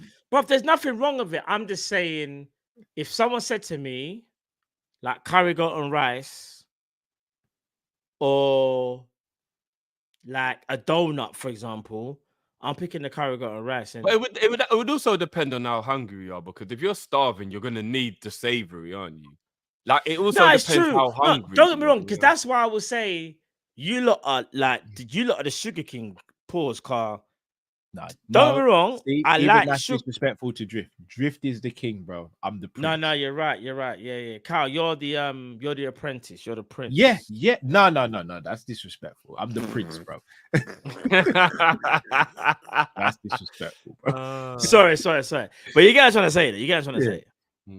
You guys want to So say if you remixed it, Matt, and you said to me, right, do you want the main meal or do you want a Cinnabon with a hot chocolate, a box of Pringles, and Cal, you know those sweets that we can't find anymore, the ones that Haribo made, The Jelly Baby squashies. yeah, the Jelly Baby squishies. If you said to me that or the thing, then I think I would take the Cinnabon. But the you know hot what? chocolate. I think we can with end a- the debate with a here. glass of apple and I tell you lychee, where we some can pride. end the debate. I tell you where Oh. we can end the debate. If you're having this at lunchtime, I'm actually gonna say you lot are moving mad. But if you said to me having it in evening time, that's why. Do you get? So I think it's about time. Cinnabons before 8 p.m. Because you can't have them type of Cinnabon thing at like midday. Yes, you can. No, you can have it midday. But what I mean is, you would rather like a proper cooked meal rather than Cinnabon, though, right? Do you get what I'm saying? Any time of the day. But anyway, Kyle, with that smile, I'm not gonna lie, you ain't lying for real. let's Yeah, you ain't lying, fam. let's bring in the next caller while Cal resets. Right, I'm gonna quickly jump out. And Yeah. jump back in. Yeah. Cinnabon is top tier, 100, bro. These man got me onto Cinnabon, you know. No, again, that was Drift. It was Drift that did that. That's what I'm saying. I can't take credit for a next man's work. I can't do it. Do you know what though? But I was the only one out of. I'm trying to think. No, it's maybe not recent, but the last time I went Cinnabon Drift, I tried to get the Cinnabon and they were closed. I was on the phone to Kall-In. I was trying to surprise you. Though. Yeah. But I was so, bro. Do you know how vexed I was? When I was that level of devastation will make man punch something, bro. I swear. I was so looking to fight the guy, like, bro. What do you mean you ain't got it? What do you mean you mean you ain't got the Biscoff? Oh yeah, sorry, mate. Yeah, no, I don't want to hear that, bro. But yeah. Right, let me jump out. Be one sec. Yeah. I'm me bring the next caller though.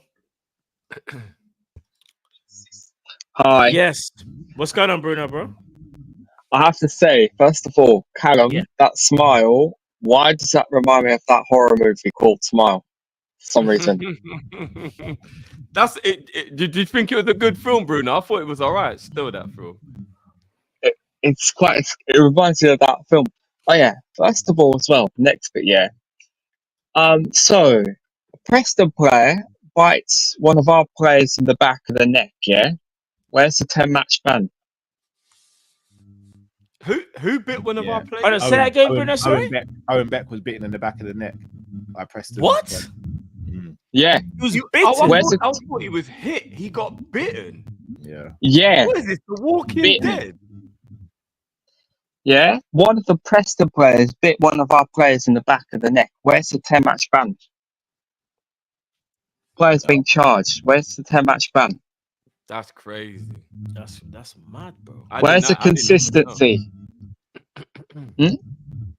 Where's the consistency from the FA? Because 10 years ago or 13 years ago, I remember a player by the name of Luis Suarez getting a 10-match ban for biting. So come on, consistency. Yeah, that. Hold to on, be Beck fair, though, got a red card after he was bitten. Is that true? Suarez was a repeat offender as well. They've got to be Bruh, consistent. Beck was the one, but did he foul or something before he was red carded? Like what was the actual reason why he was red carded? The foul was because of a tackle. So he did a tackle. Also, Man United drew into Torrente. Not laughing now, are you, Saeed? Next time, stay in your own lane, yeah? Next time, don't start something you can't finish. Oh, yeah, we beat them 3-0 as well. Add insult to injury, yeah? Learn from expressions.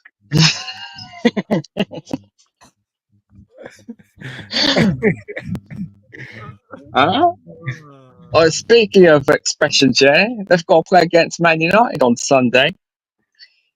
This is a team who, by the way, have not won a trophy. Haven't won a trophy since Oasis. Yeah? And by the way, as well, you saw what we're talking about desserts, yeah?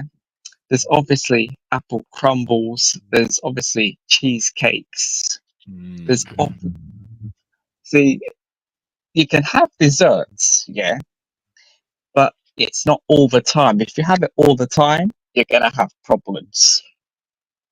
You have to have it once in a while. If you eat it all the time, you're in trouble. I disagree with that, Bruno. I totally disagree. These men will definitely disagree. Not once in a while. Twice a week minimum. There's only one rule I have, and that's I don't eat dessert before 8 p.m. Everything else is that's it. Like, it is what it is. Also, have you seen the draw for who we've got in the next round of the League Cup? Brighton. Brighton, yeah. Yeah, Arsenal have got Preston. Well, you know what they say, you've got to beat the best to be the best, I suppose. Oh yeah, I forgot to say as well, we beat AC Milan in the Champions League. 3-1. So that's pretty much it. Oh yeah, predictions for the weekend game against Wolves. Because I'm going to go for 3-0. Apparently, there's injuries. There's a virus in their team, apparently. Oh. I didn't know that. I didn't know that. So I don't know what's going on there. They better make sure they don't give any of our players the virus then, because we don't need any of that crap. Facts. Have you heard about what's been going on with Man City? Apparently, they've tried to do something with the Premier League. What's that all about? Yeah, so I think they're trying to get a rule change so that they effectively don't get in trouble for the rule that hasn't been changed yet. But they've already broken the rule, though, Cal. How can they do that, bro? You can't, even if the rule gets changed. Like, if they legalize, like, you know, the bush, for example, they're not just gonna let everyone out who got nicked, isn't it? Well, you know what they say. You know what they say. You know what they say. You can't have your cake and eat it too, you know. Allowed to say anymore. You know what I'm saying? You don't got a dirty mind, man.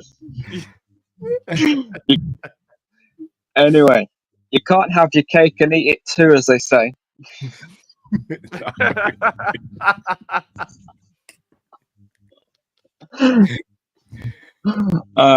Anyway, I better get going because others have got to get on here. I'll see you guys. Thank you very much. Big up. Man, have got too dirty. The people have got too much dirty minds, man. What's going on there, bro? You should have just Yeah, said your the man like herb. the gutter people. I talk about bush, bro. Bloody hell, drift, man. Why is that automatically what man's brain goes Oh, to? I'm just saying, I'm here trying to help you out, man. All I said was if they legalize bush. That's wild, bro. That is wild.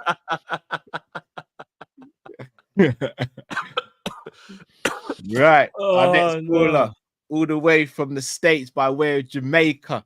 He used to have locks, doesn't anymore. But he's the one, the only Sabiri in the building. You're mute, G. You're mute, bro. You're mute. Bro. Yeah. All right, big up, man. Then what you guys saying? What you saying, What's going on, G? What's going on, bro? What's with the midnight voice, bro? What are you trying to do here, bro? Nah, you know what's mad, yeah. You know what's mad. Yo, give me a minute because I got like 2 pages. I'm not gonna get through it. I promise I won't get through it. But let me tell you. You know, bro, before you start then, because I was Okay. thinking, you see behind you, is that the do you remember when you were showing us the lizard? Is that the lizard behind? Like, is he grown up now and all that? Yeah. Rah, all right. So the baby one is in here. I picked up a girl, you know, can't have man without gal. So he's up and running. breed that gal. Yeah, breed that gal. These are the original 2. Stay breeding. I had one for 19 years. Passed away back here. Oh shit, that's sad. Yeah. Man, check yourself and look in the mirror and the chat and that. You ain't got no friends for 19 years, bro. Yeah, but anyway, she passed away. Got a replacement female back there. Up there, I got a salamander. I got that in like my front yard and stuff. Back there, I got a spider, and I have 2 weird-looking creatures over here. I came downstairs, but one of them breed up like 15 guys. So one of them is in there, and then 9 of them is back there. And I got like some other creature, bro, that disappeared for 8 months and came back out. So yeah, nah, the setup is getting mad. This is like, can't even explain what this is, but this is like you know, Bro, Iron sounds Man. like sounds like you're building a zoo, bro. Yeah. Nah, it sound like Jurassic Park in there. Nah, bro. I promise Bro, you this. Make sure they don't break out them things, you know. It didn't make sure Nah. yeah.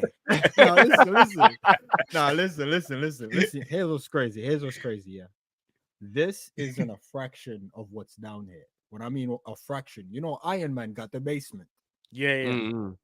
This isn't even a fraction of what I'm doing down here at all. So, like, across the stairs back there is a full bar. Shout out to Tarmizi. The Hatozaki's on deck. I'm about to try that out. I saw one named Yamazaki. I'm gonna get that next week as well. Now, there's like a full bar over there. I don't know what I'm gonna call that, but that's where I watch the games. Dope. It's not even a home theater, but it's just an elite man cave. Then it's just an elite. Nah. You're belittling my thing, bro. You know how many things I build down here, bro? Man cave. You don't build things in man cave. I build some things. You might want to shout me if there's a zombie apocalypse. The amount of things I'm building down here. but that's what I'm trying to say. Like, this is like, I call it like my study. I do like some research and shit here, but like, there's supposed to be a gym over there. Somebody upstairs is being mad cheap and ain't trying to free up the gym budget, but she can pop tires left, right, and center and driving over all the nails in town. But I can't get the freaking gym. You know what I'm saying? Because she ain't trying to have one looking sexy going to work. But it's all good. I'm not throwing no names. You know what I'm saying? Good thing the place is insulated and she's a couple stories up. But you know what I mean? But I'm not complaining. I'm giving thanks. Not every man got, you know what I'm saying, that partner and that, but you know, I'm grateful. Maybe one day the gym will come for Christmas. I don't know. We'll see. And by the way, you might know I was born in June. I was supposed to get that for Father's Day, birthday. Missed all of them shit, bro. Missed all of them shit. The gym missed Father's Day. It missed birthday. Fingers crossed, Christmas. We'll see, man. I mean, I'll check it. I know what happened with that gym.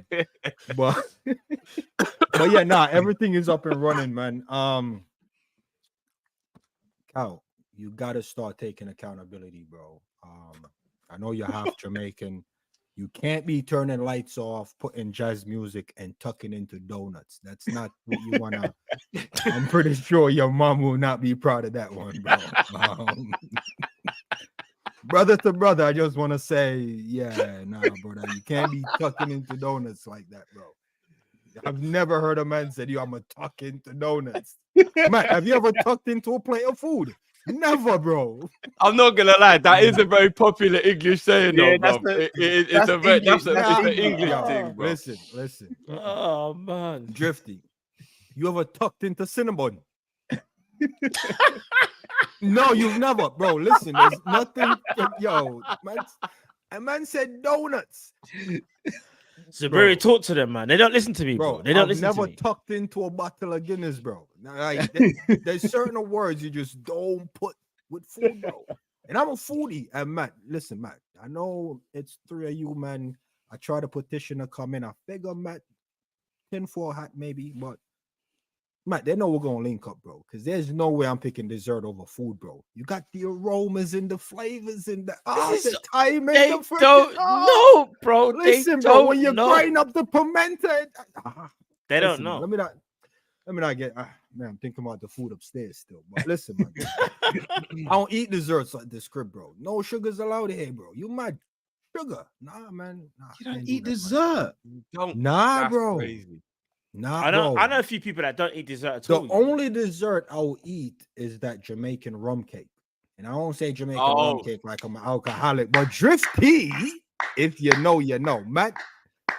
No, rum cake is the best dessert ever.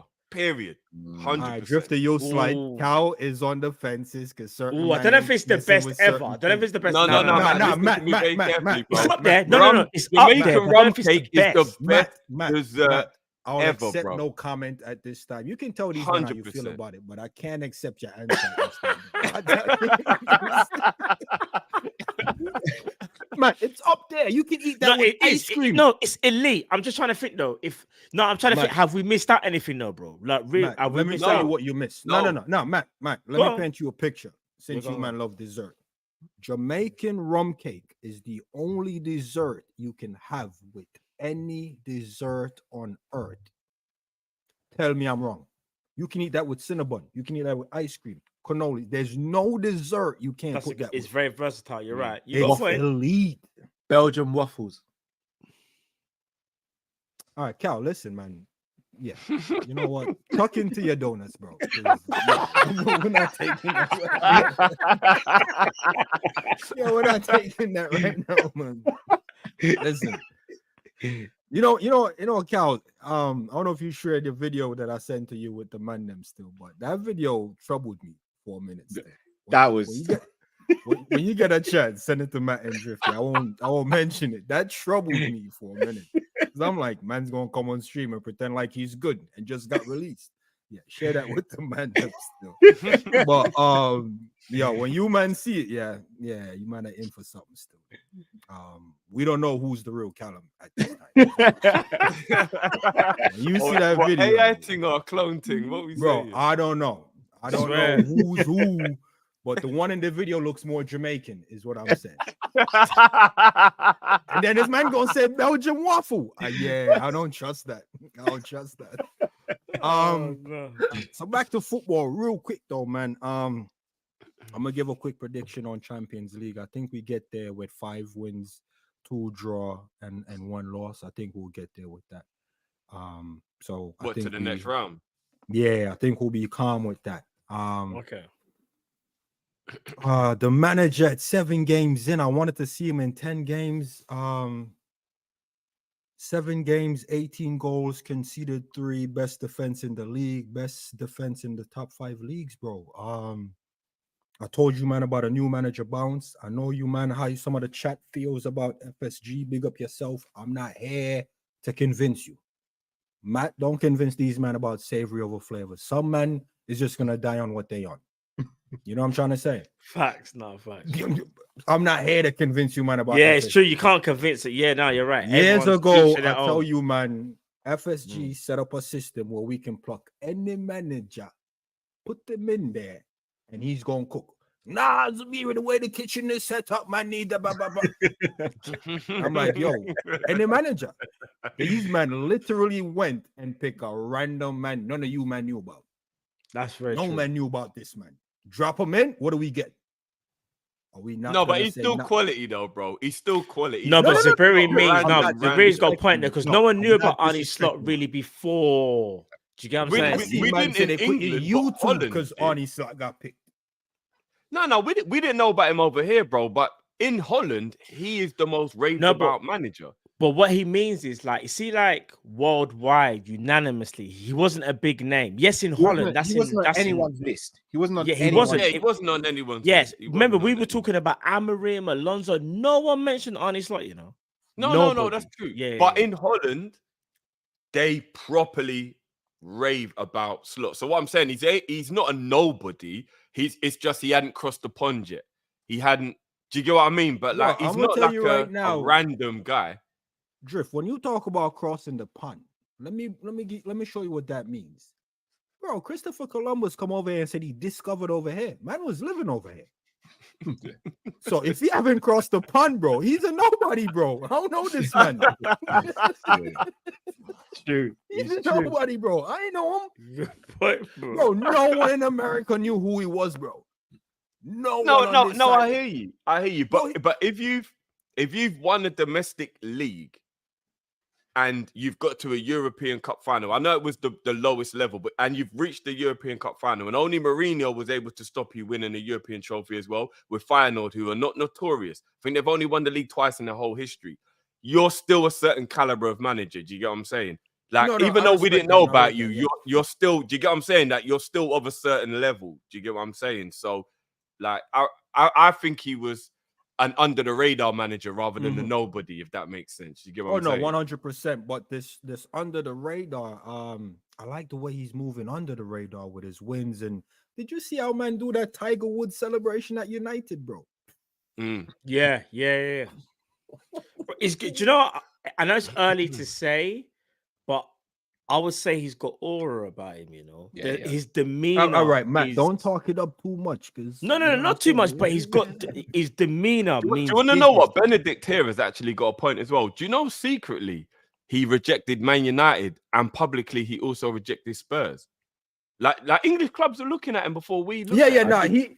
He like, what I mean is, like, Spurs as far as the profile and what, and it's gonna bring me to my other point. And Liverpool fans, including Cal, they look for a certain pizzazz. Hold on. How can you say including Cal? Man said including Cal, you know. Yeah, they look for a certain, you know what I'm saying, a substance. I don't know if it's sugar. You know what I'm saying? They look for a certain thing. Because man said, yo, Zabiri, there's this kid, you know, Musilowski, our bad boy. And Liverpool just released him. Make me think how taste is off. So what I'm trying to say is, like, Musilowski was badly treated. He was badly treated. Okay, I mean, all right, but, you know, got released. Says everything I need to hear. Didn't get loaned out. But what I'm trying to get at now is, when we're looking at players, I rate the window once again. You know, my ratings for the window, you might are like, 2 players in, blah, blah, blah, blah, blah. Bro, we let about 23, 24 players go. Massive. That's big. You got to clean house. House was getting piled up, bro. You see how these creatures getting piled up? I think one day the missus is going to come down and be like, yo, you got to choose your favorite. I hear you. I hear that. And yo, if you got a missus, you know how real that is, bro. Yeah. You can stay there and stack up with all the Liverpool, this and that, and the missus go, yo, I need space to hang up the picture from that wedding. And then you're like, rah, I gotta take down Gerard picture and that. Like, it gets there. Whoa. All right, maybe not the Gerard picture, but I mean, I was gonna say, Gerard, I would divorce for less Zabiri, but what I'm trying to say is, you know, them Juga Bonita poster with Ronaldinho, even though some men don't know who that is. That's a tough picture to take down. Is all I'm saying.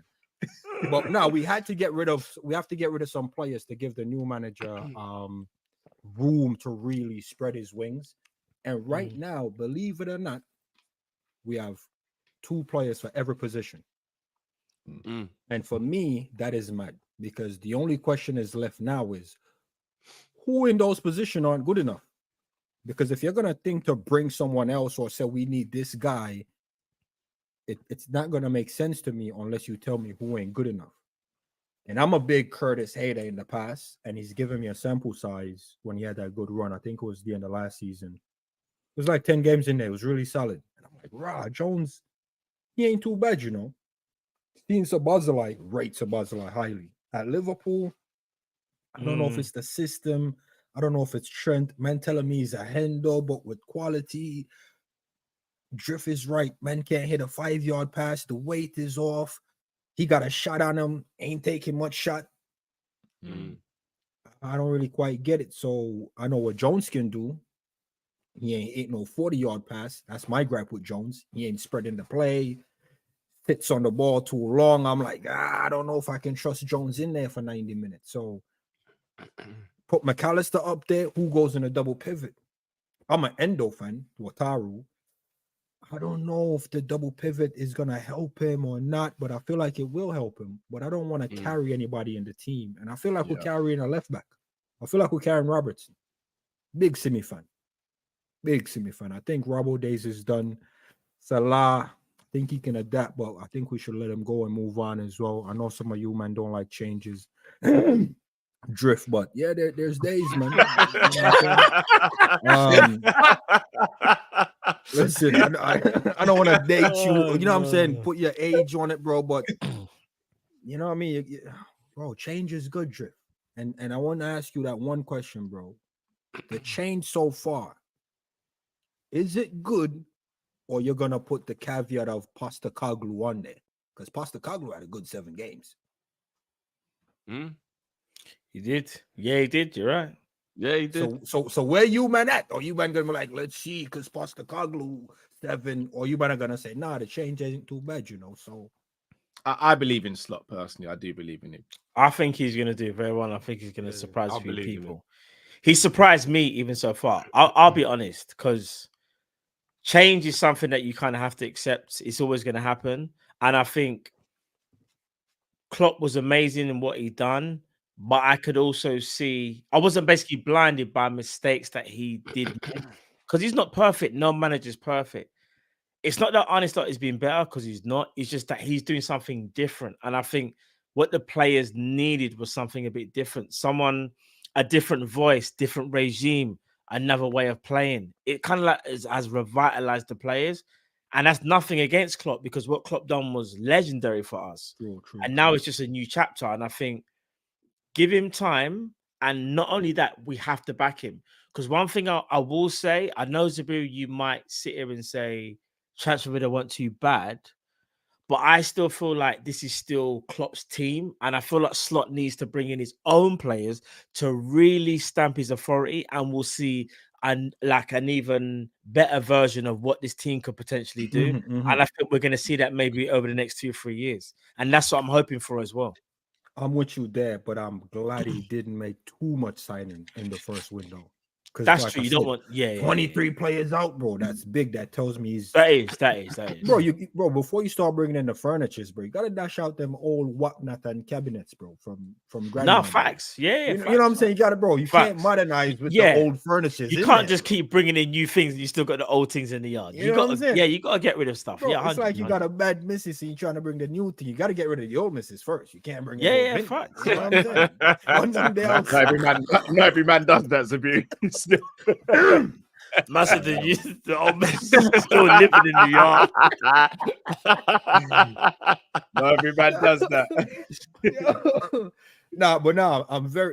I'm very excited, man. And it's not even like I'm trying to be like, yo, I told you, man, about the change. It's just like the new manager bounce, man. It's been a minute since we've tasted that, man. 9 years. Bro, 9 years. When was the last time we had a manager for 9 years? I can't even think of that, bro. Bro, that's I have to shake it up sometime, and it's good. Gave me a good 9 years of, you know what I'm saying, being excited, waking up early to see my team. It'll be Paisley, isn't it? Is Paisley the last time we had a manager for 9 years? It would be, isn't it? Bro, so. I'm telling you, man. You man ain't really deep in certain things. But you know what's dope, though? As a Liverpool fan, bro, I get to be calm under the blanket, watching I'm not even flustered, bro. Man making mistakes in the game, bro. Heart rate low. Just relax. Bro, I'm falling asleep in the game, waking up. Oh, it's still 3-0. Ah, dope. Right, bro, the game. Nah, yo, you know when you used to bite the fingernails in that 1-0 down, bro. Mane taking a boot to the head. I'm like, yo, is Mane good? Bro, the excitement and the adrenaline. Bro, I saw a drift pass out on stream. Bro, I'm falling asleep, bro. I'm relaxing. Bro, I got the soul music on, listen to Celine Dion. You think it's about to be a wedding, bro? My Liverpool shit, bro. Bro, what are you talking, bro? Life is good, bro. If you're a Liverpool fan and you ain't enjoying this moment, bro, I would blame it on you not having a girl. I'll blame it on you on the kids stressing you, bro. I'm just telling you, man. Don't tuck into nothing reckless, but if you're not enjoying these games, bro, I don't know what's wrong with you. The best defense, bro, in all of Europe. Yeah. Is that official? We've only conceded one goal. No, sorry. We've conceded only two goals in all competitions. You're right, though. One in the league. Three goal in all. Is it 3 in all comps? Yeah. Is it 3? Because we compete. Yeah. Sorry, West Ham. Yeah, West Ham. So it's 3 now. But in all competitions, only 3 goals. That's magic, bro. That is good, man. Sorry, chat. I said 2, but I meant 3. Yeah. So what are we feeling as comfortable? Are we feeling the most comfortable we felt since 2019-20? Then is this the most comfortable? Nah, you know what, Drift. I'm gonna be honest with you. That season, a lot of fans won't admit this, but I'm a real fan, man. A lot of those games, it was 1-0 down or 1-1, and then we had to graph for 2-1. There was a lot of 2-1 in there, you know. We were still winning. All the way up to February, was still winning, but some of them was close, bro. It wasn't as controlled as it is now, bro. Bro, it's so controlled, bro. I'm like, you can pass it if you want. That's calm. Like, bro, the game is, I'm seeing it in a whole different light, bro. Yeah. Bro, I'm telling you, right now, my only problem is, and it's only one game, and I can't really find another one, and it's Salah just forcing it unnecessarily. And that was just a Nottingham Forest. Forest. That was the Forest game. Yeah, but other than that, Drifty, I don't have a real complaint. No, real talk. Like, if a Liverpool fan tell me, oh, but I'm concerned, bro, you're making that up. That's in your head. You're traumatized from the past. You're not in the moment. In this moment, I'm telling you, man, 2 trophies, we'll walk away with them easily. Worst case scenario, it's 2 trophies. And that's what this season. This season, worst case scenario is 2 trophies. That's what that's the energy I'm talking about. That's the energy I'm talking about. Worst case scenario. You know what's mad? I tell Grizz, I tell Grizz and Ends, big up Ends every time. I told Grizz and Ends, worst case scenario with the West Ham game, we're winning 3-1. Best case scenario, 5-1. I'm not saying I'm predicting the future, nothing. Grizz, Drifty, don't bet on me. I'm just saying, worst case scenario, it's 2 trophies, bro. So he says it could be worst case scenario, it's 2 trophies. It's all I can say, bro. Nah, Cal, you know, Cal, until you share the videos with these, man, and I check in next month, my words with you is gonna be limited, bro, because I'm still Cal, I'm looking over my shoulder after I saw that video. Like, is there another Zabiri running around this bitch, bro? What you said? Who cloned Tyrone in that? Yeah, bro, Drifty. You a real one for seeing that movie, bro. It's them ones, bro. Okay, bro. Yeah, there's a cow. Where's he from? I'm gonna have to find where he's from, bro. Man, I'm not gonna lie to you. There's about 7 different people I've seen in the world who look very similar to me. That people have sent pictures. Do you know? I've actually got a video that one of the viewers sent me, and it was a guy and he'd fallen asleep drunk with his brethren. Bro, wow. I promise you, if I didn't know you the way I know you, I would have thought you got drunk with a man. Bro, it looked like you so much, it freaked me out, bro. It freaked me out, bro. Crazy. Nah, Cal.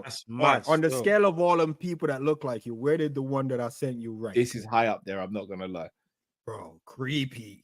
Yeah, when I opened it, I had to double take. Like someone really AI'd me. Is it that mad? You need to send me. I need to see this, bro. Is it that mad? I put it in the group. Yeah. Yeah, put it in the group. Have you put in the group already? Yeah. What? Just now? Yeah. Yo, if it's in there, I want you, man, to check it and let me know real quick before I jump off. But Drifty, man, are you on the same wave where worst case scenario it's 2 trophies? I would say worst case scenario we get 1. I would say that's where I'm at. I think 2. I'm not quite at 2, but worst case scenario, I think we'll get 1 this season. Yeah. I don't know the way But here's the Gravenberch is wickedest thing. moving, Let me ask you bro. this, bro. Because Mhm. apparently every time we've gone to the final with the of the Carabao Cup, it has affected our league form. And I haven't really gone back and thought about it, but that's what a Liverpool fan was saying the other day. They were like, every time we reach the final of the Carabao Cup, we get like tired towards the end of the season. Do you think we should get rid of that cup in terms of like trying? Or is it like, nah, do you know what? It is what it is. Win whatever we can. Nah, I feel like that was my gripe with Klopp. And I'm not blaming him for like not pushing on and stuff like that. I think we wanted goalless. It was like goalless, bro. That is we haven't scored in it, Drifty. You see what I'm trying to say? In them finals, like goalless finals, bro. Until the Van Dijk one, innit? And until yeah. So for me, here's what I don't want to do. I don't want to sacrifice any. Because how do you feel sacrificing one and then you get none? So let's grab them all, man. I think this season can be. I always felt the new manager bounce was what we needed to go beyond 2 trophies in one season, if that makes sense. Because we've touched 2 trophies in one season. The new manager bounce, I felt like what was missing. Straight up. I felt like Slot and his team and the way he's moving, because here's what's mad. We have 2 players per position, and some fans are still asking for more depth. If we get 1 player in January, bro, I think this team can go out the distance.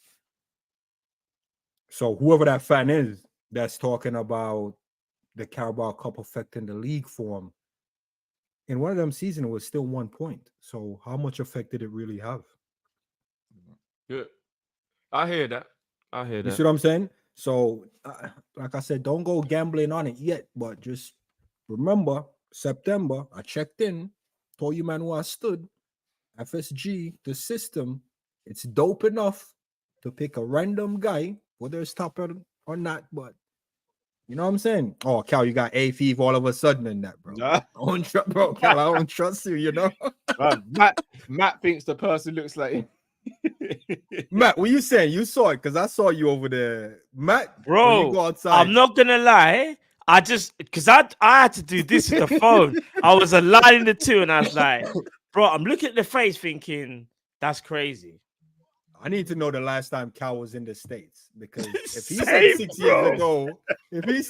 years ago, that ain't the real Cal. That's not the real. Bro, I'm not even gonna lie. If that is the situation, then yeah, There's some money in the back garden that, like, remember, they change the money every now and again, so you got to take it out, go bank, get it changed, bury it again, because that lifestyle there, if that's how you're really moving, Cal, that's mad still. You know when they say you got a double, is it doppelganger, bro? Doppelganger, bro. It's like that's another version of Cal in a different timeline. The video that I saw of the guy that was drunk out with the man them, it looked even more like Cal than that one. If I can find it, I'll send you, man. It looked even more than Cal. Bro, when I saw that video, alternate timeline, bro. When the man said, yeah, he's been in the prison for 6 years, I'm like, I need Cal's flight records. If he was in the States 6 years ago, I'm leaving the States, bro. I'm out of here. Yeah, that's crazy. Bro, I'm telling you, I was deep in it for a minute. I'm like, yo, I'm glad I didn't land into England, you know, because is it happening in England or is it happening over here? Bro, it sent me, bro. Bro, I built a gun that day specifically to make sure that doesn't happen. Bro, that's mad. I can't lie, that's mad. Yeah, but I'm gonna try and find that video of the guy that got drunk with his brethren. I'm gonna try and find it. My last question for you, man, seeing the first 7 games or the 5 games in the league, obviously I always pick between like City and Liverpool to win the league. I always put it 50-50. I've never really been fussed about Arsenal or anyone else to that matter. Where you guys put our chances, man, just off these 5 games? Rodri being out, surely that drops some odds in here. Yeah. You don't think we're favorites now, or you guys still think, City on the back stretch? I think we finished second now. I don't think we've ever been favourites, bro. But I believe we'll win the league. But I don't think we're that's favourites. dope. I think Arsenal are the We've favourites. never been favorites, and that's mad. We've never been favorites, bro. It's I true. think we have once at the beginning of the COVID season. Before I we don't lost think all we of us. even was. Nah, then, we you know. weren't, bro. We Nah, still they We've haven't never didn't been believe in us, favourites. bro. We've never been favourites for the league. I don't think ever. No, Cal might be right. 2021 season, I think we were. You know, Nah, I don't we think we weren't, was. Drifty. We weren't. Guys, When we Even won the February, we league, weren't. when we won the league in the 19, you lot, do you remember? when we won the league in 1920, I'm almost certain the bookmakers made Man City the favourites. This Bro, is they after were we Did won they the still really? league. favorites. Yeah, Yeah, they bro. were still favorites, bro. City were That's always the crazy. favourites, bro. Yeah, but the bookmakers made them favourites every year for the Champions League as well, so it's probably a little bit skewed, isn't it? Do you know what I It's one mean? of That's them true. ones, That's man. true. But yeah, man, I think I like the new format for the Champions League. Shout out to FSG and the Super League people them for putting that together. 100% Super League. If a man's gonna look Yeah, behind, no, tell me it that is, ain't it really Super is. League, Nah, bro. bro, it's the Super Bro. League. Facts. UEFA wanted the Super League, but it had to be under their umbrella. This is the Super It's League, calm, bro. bro. That's what you do. You sell them the what do you call that? Yeah, bro. They shares in that. I'm pretty sure. Yeah, they this shares is in the that. Super League, bro. 100% Super League. Yeah. Yeah, But yo, yeah, it's yeah. always a pleasure chatting to you, man. Drifty, you still drinking or no? What? Liquids or alcohol? Alcohol. Man said Yeah, liquid. yeah. Yo, Mizzy put me on the.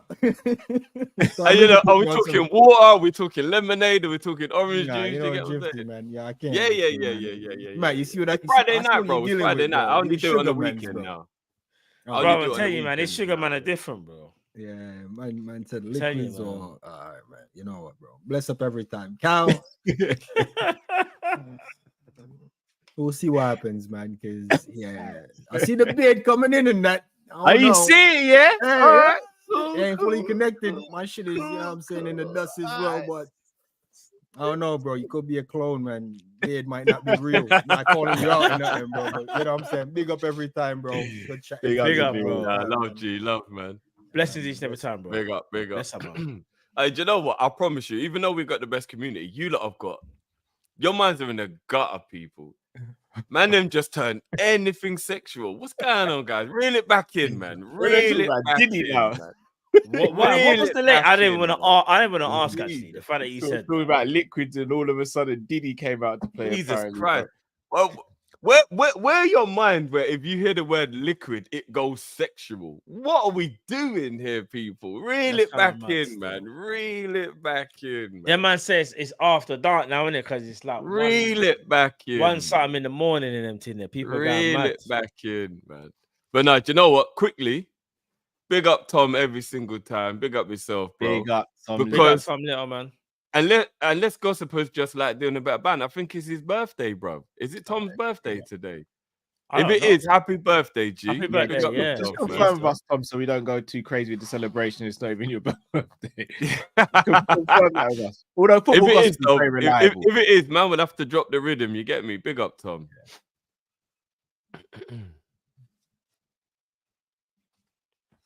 Right, let's have. I know. Let's bring in our next caller. Our last caller, actually, I believe. Mr. LNK in the building. Well gone. What's going on, bro? You know what? I kind of don't want to bring it back, but I have to bring it up again because every time I hear people mention this guy's name, the room just goes a bit funny. So it's Darwin Nunez. Yeah, this is the first point. So you know how back in the day we had someone called Peter Crouch. Yeah. Remember there was a guy called Benzema. Yeah. Now these guys are at kind of like opposite ends of the spectrum in terms of how people rate them, but both of them had those dark spells. Both of those players took time to grow into the kind of memories that we have of them. But with Nunez, nobody wants to afford him that opportunity. And personally, I think it's due to like the banter era of football. So nobody wants to sit down and go, hold on, a player might actually progress even though he's 25, going to 29. He may have a period of progression and improve as a striker. Back in the day, players like Lewandowski and whatnot never really became well known until their late 20s. But all of a sudden, unless a player is 22, 23, banging 18, 20 goals in a season, people don't have time for them. So like the patience has gone from our fan base, which is weird because out of all the rest of the top clubs in the Premier League, traditionally, we are really patient and supportive of our strikers or players in general. That's one thing that I was wanted to say. Get that out of the way. Sorry, Hold on. Before you go in again, bro. I got passionate, bro. I can't lie. Can I? I'm gonna remix that real quick. One more time. How long? Right, because that man comes in and starts dropping truth bombs. I just want to make sure everyone's paying attention. So you know what I'm saying? How long does he get then? No. We don't need caveat. We don't need to caveat. No, I'll give you. Bro. For me, so long as he gets more minutes than last season, this season. So if he gets more minutes, but yeah, doesn't get as many goals or gets the same, he has to improve from last season basically, because last season I was quite pleased with his improvement, even though I wouldn't call him a striker we could rely on for the whole season. That period when Salah was away and when Trent was injured, we needed him. He wouldn't even be in a title run without those goals. I'm not saying like he made our whole season. I'm saying he was a cog in the machine, an integral part of it. Many other players where Jota was and so forth.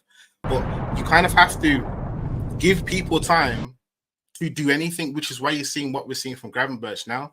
When we signed Gravenberch, bro, people were like, he's dead food now. But when he was at Ajax, he was a baller. But he chose to go to Bayern Munich, and the people had the whole thing where, he's now gone to a big club and he ain't making it. He hasn't got the mentality. He came to us and he needed time and game time. So you kind of need time to grow as a person, as a player, get used to the players around you, and then you need the minutes, which is what he's getting now. Nunez hasn't quite got the minutes this season, but I'll give you an example. The last game, I was watching him play, and I was like, he's linking play really well. I wonder what his passing stats will be like at the end of it. He wasn't involved in all the play, but I think from memory correctly, it's like high 80 percentile or something like that of his passing stats. But people were telling me that he can't pass, he can't link up play, and he was rubbish. I'm like, are we watching the same game? I was watching a game where our striker didn't shoot once, didn't get an opportunity to shoot once, but still linked up play. But people can't see that. I'm looking at it like, okay, he needs to kind of demand more, show himself more, get involved in the game to shoot, to get opportunities. That was my criticism. But when I'm hearing people talk about him like he was trash, like he didn't get an assist, like he didn't have a couple pretty flicks and tricks, I personally think that's unfair. And it's kind of like a new school way of thinking about football. Like, eye test, everybody knows, that's a guaranteed baller. No, you don't know it's a guaranteed baller because you haven't seen if he's got the minerals on the pitch. And you haven't seen it over time. Do you know what I mean? Ask you a question. Go on.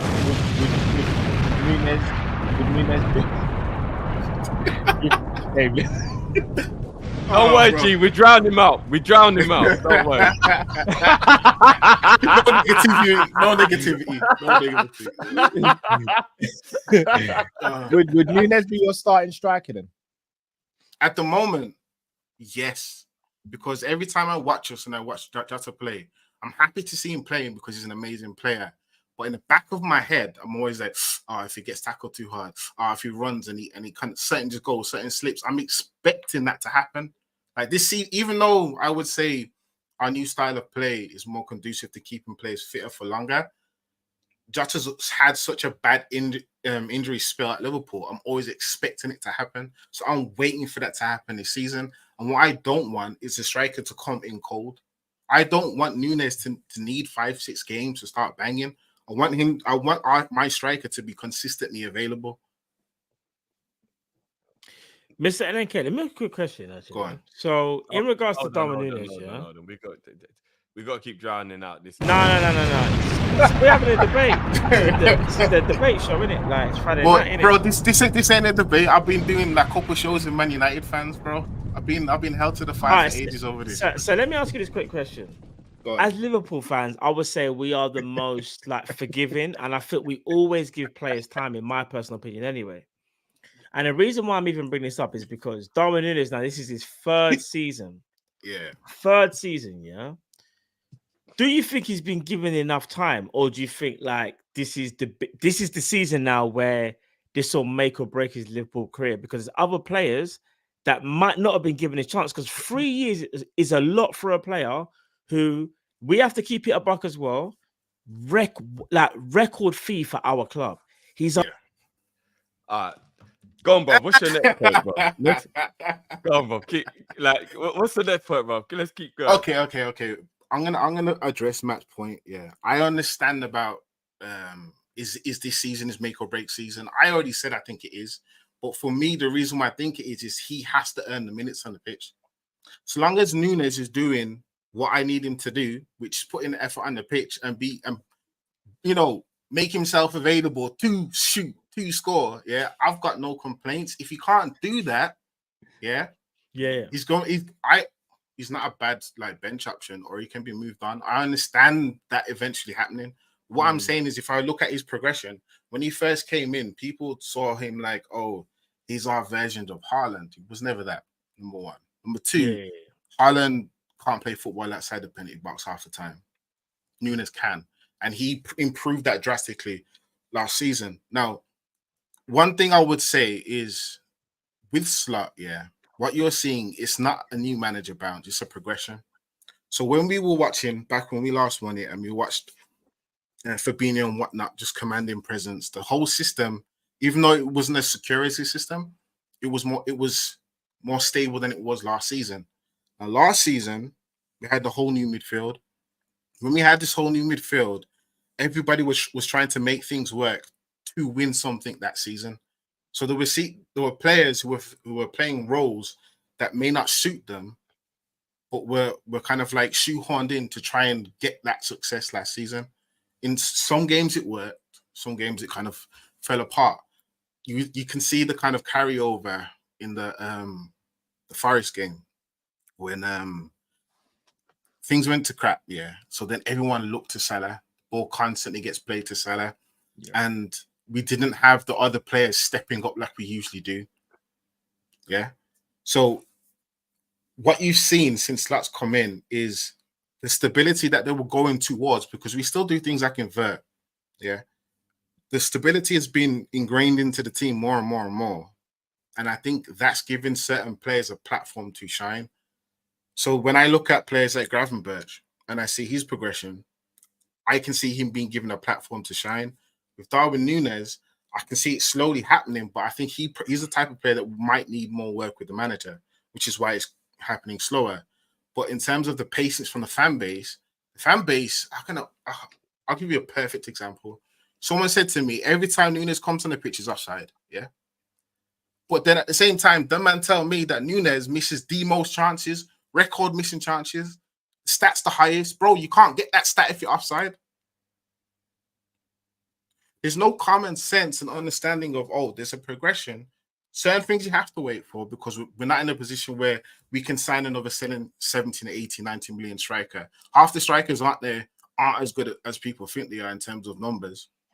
So if you actually broke down the numbers over their career, of the Victor Osimhen's or Gyökeres or whoever you want to put in that position, they're not that stellar in terms of minutes played and goals scored.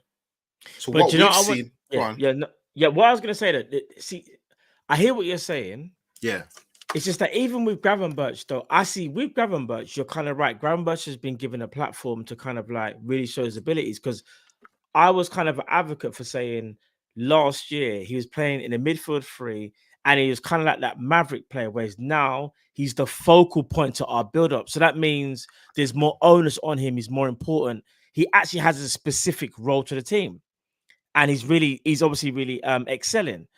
Darwin Nunez at still this present time, obviously still trying to find his feet, and maybe he's taking a little bit longer. And I know you were speaking about the minutes that he needs, those minutes basically to see if he can obviously get to that level.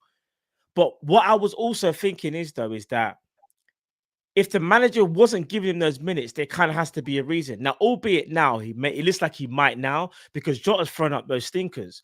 But even when Jota was available, when Jota was international duty, and Nunez stayed at AXA for like 2 weeks, he still didn't get a start. And it made me think to myself, the manager still doesn't trust him, because I'm going to be honest, Jota, with all that mileage, flying around the world, should need a break. This is where you start Darwin, and albeit later, And another thing I also think about as well is like Gravenberch, this is his second year, and look what Gravenberch is doing. Szoboszlai, I still think the jury's still out as much as I do rate Szoboszlai. Yeah. But for Darwin Nunez, this is his third season. And I know we shouldn't look at things like transfer fees and stuff, yeah? Yeah. But we can't help it because it is we don't spend money like that. And here's the thing.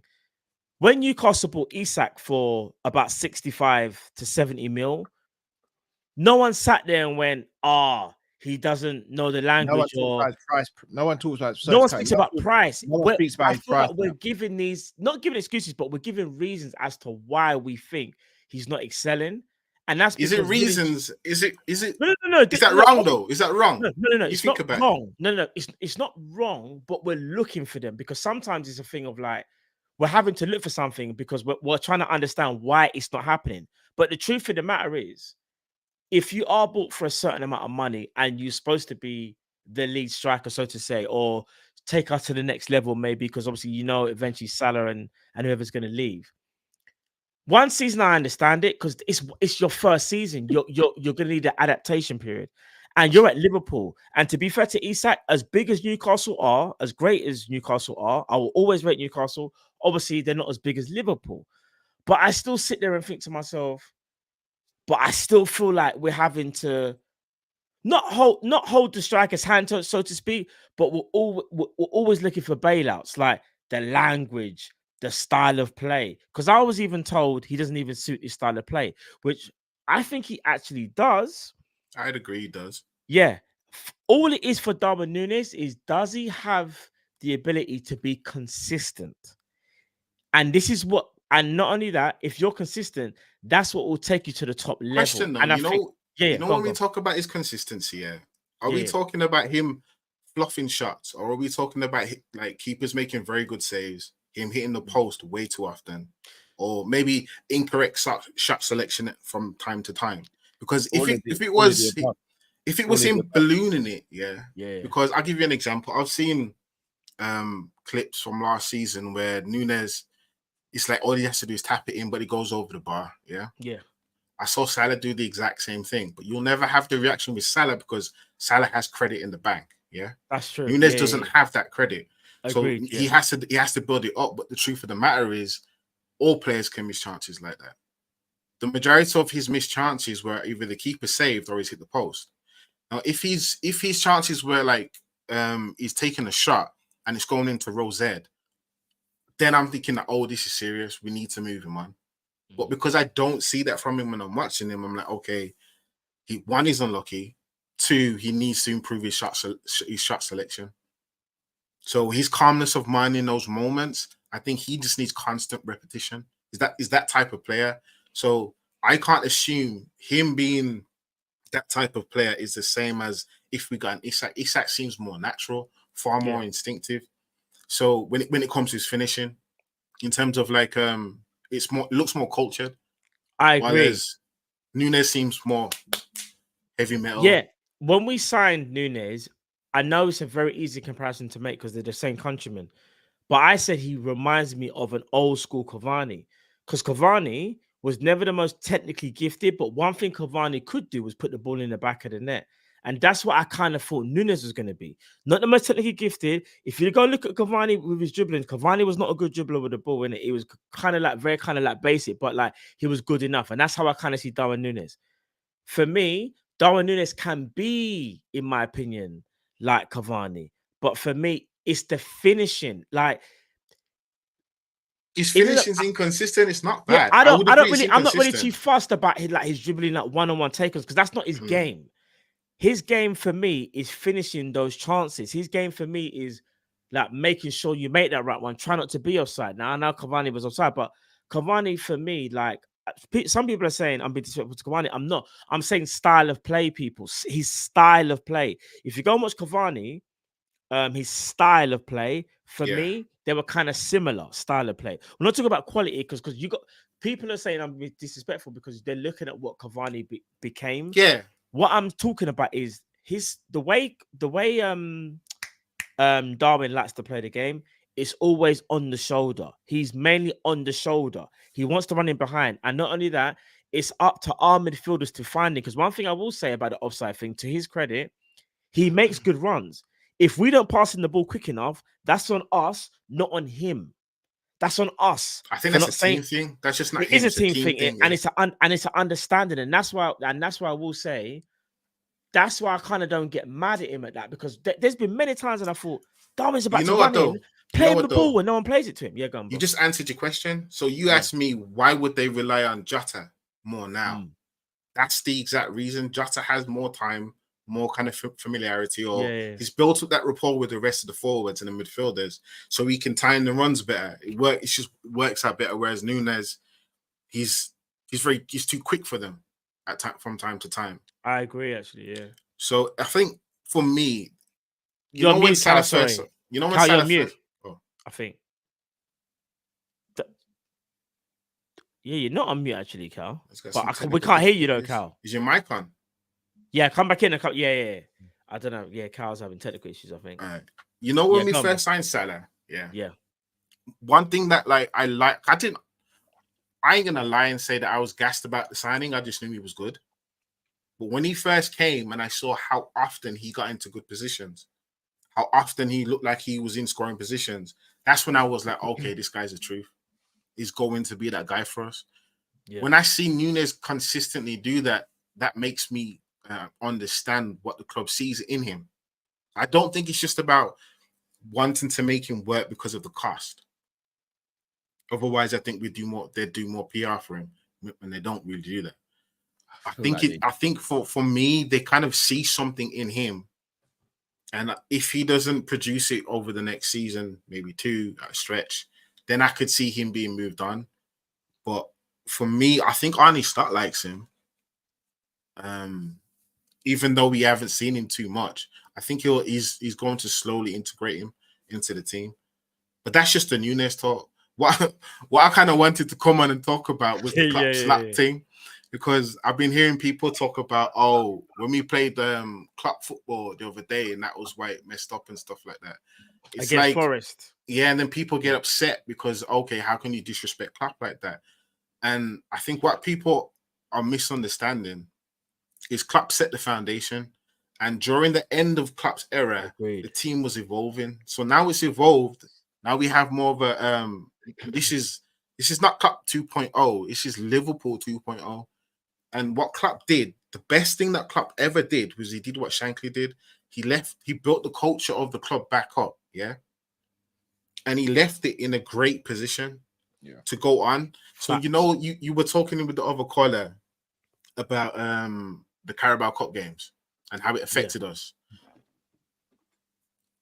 Our academy is the way it is, and we've been able to look at players like Conor Bradley and so forth because of our runs in those competitions.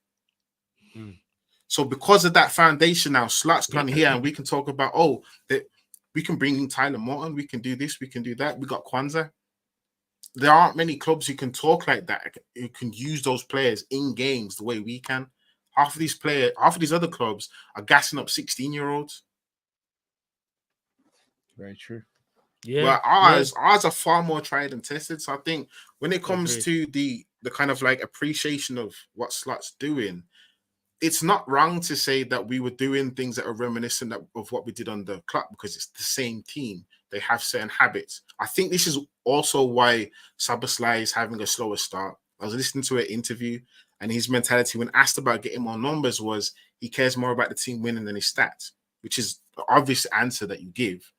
But I think he needs to learn to take responsibility far more often. Agreed. He has a great relationship with Salah and Trent. He does. But that chance when he was divvying on the ball, when he should have just tap it in.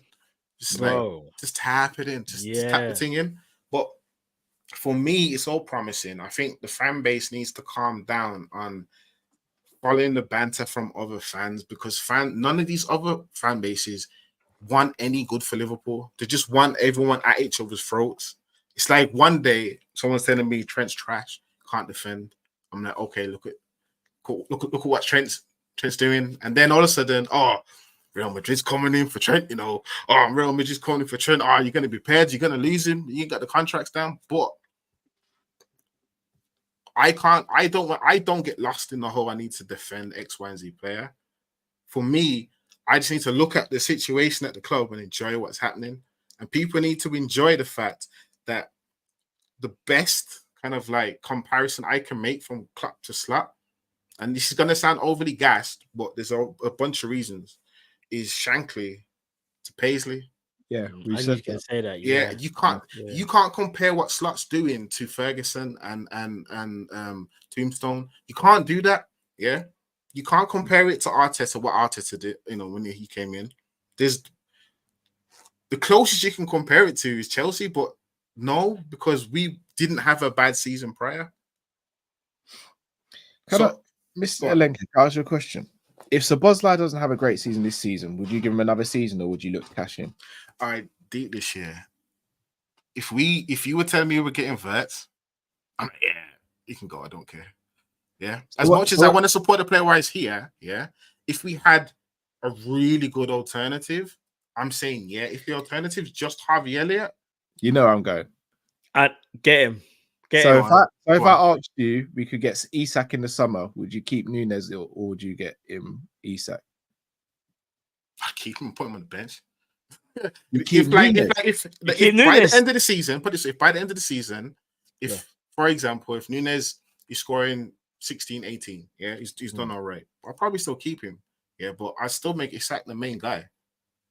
All right, say you had to make a choice because I know what you're saying. I hear what you're saying. If you had to make a choice, say they were like, I'd move no, on. but what I'm saying is, let's say we keep it. You know how FSG move? Say they said, listen, we want to bring in Isak, but Nunez has to go. Would you make that move, or would you say no? We're keeping Nunez, and there's, in my opinion, I don't think it's the wrong answer. It's more about I'm trying to see how far you're willing to like. I'm not trying to sing Kumbaya with Nunez, yeah. If you could get me a better player, yeah, I'm saying okay, thank you for your service, thank you for the memories, thank you for those amazing goals. If you need to move on, you know what I mean, here you go, yeah. You'll never walk alone. With respect.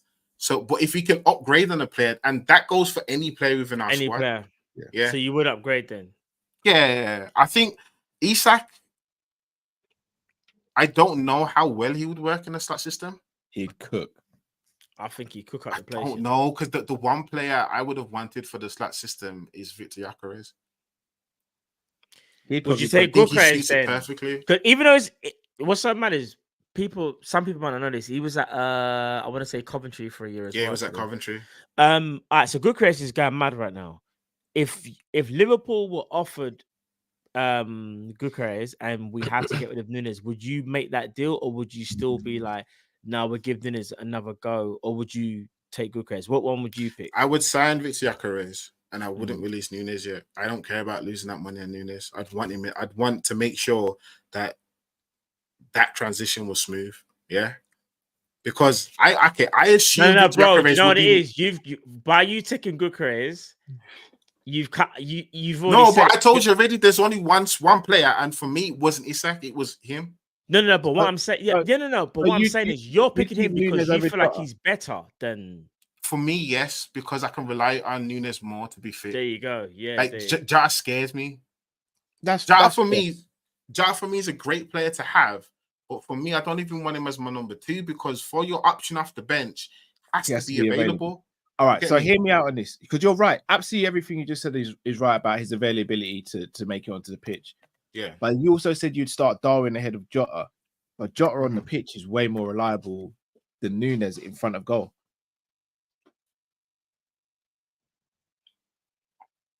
Jota has history where once he has a run of games, he'll regularly get goals. Yeah.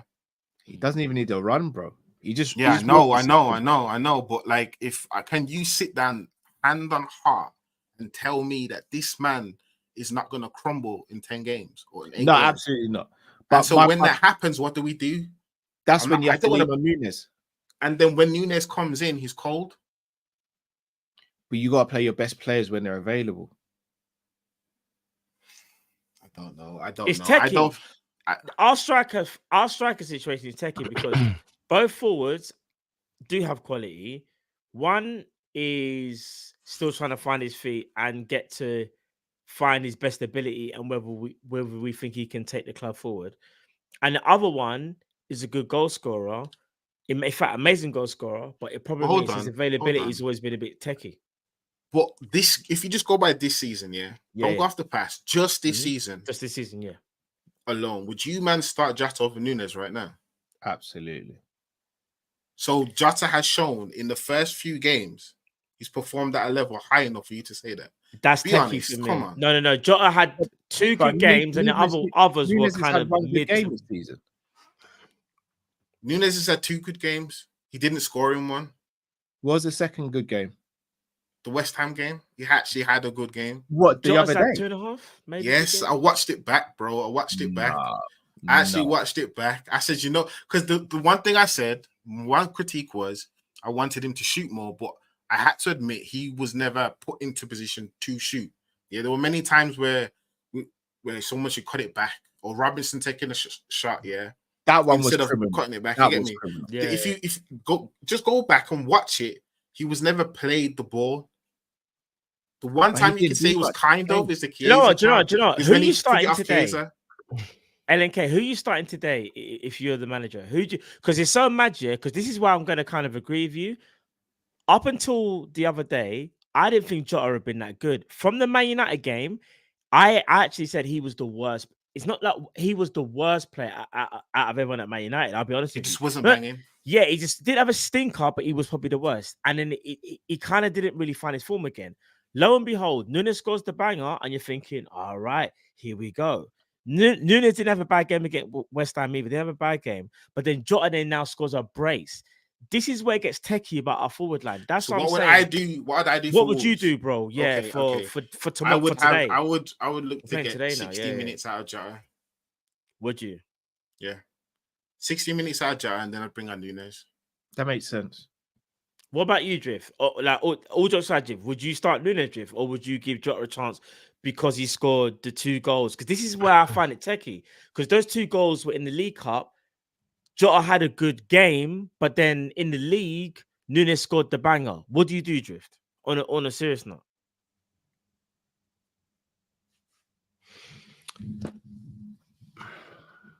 I'd probably start. I'd probably start Jota tomorrow.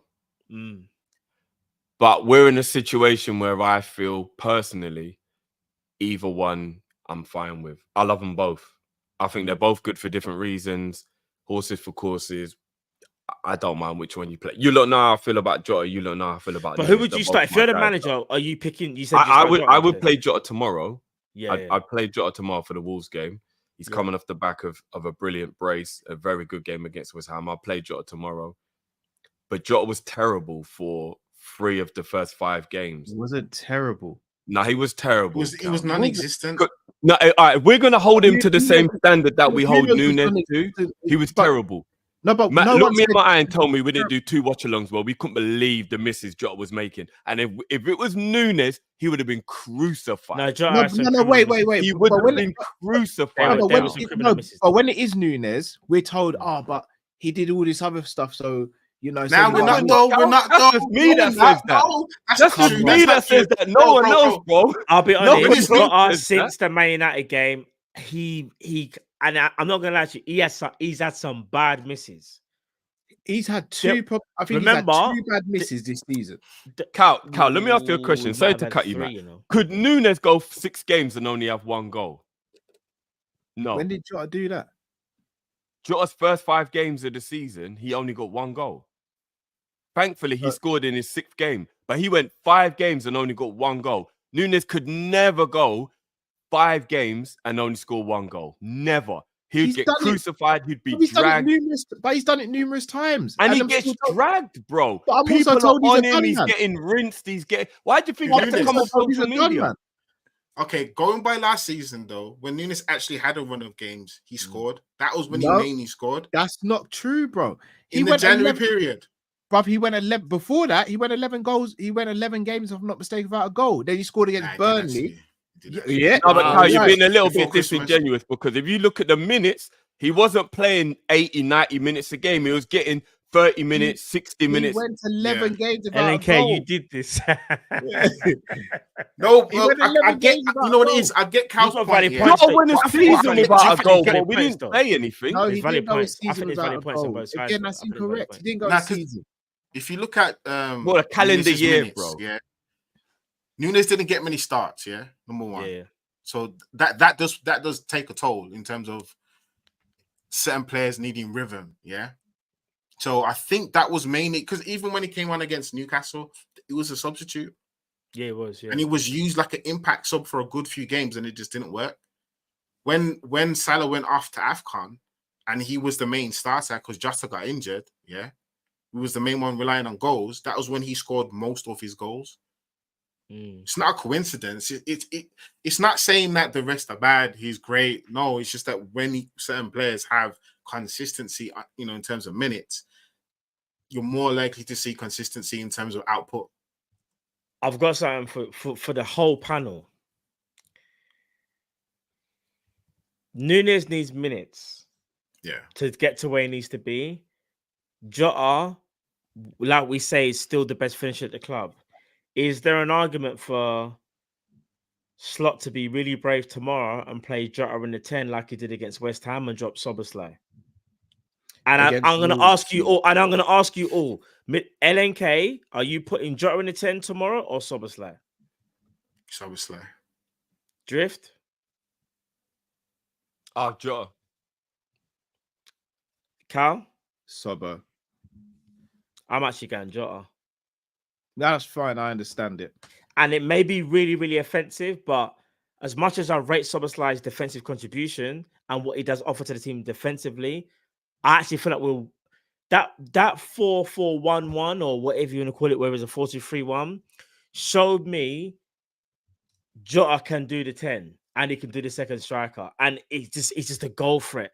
Szoboszlai, as much as I rate him and what he can bring to the team, I just feel like, bro, if we really want to get goals and we want to be a little bit more expansive, I don't think there's any problems playing Jota in the 10. Or you the know second what striker. though? You know what though? When Szoboszlai plays in that 10, he makes the Trent Salah triangle work. And his pressing.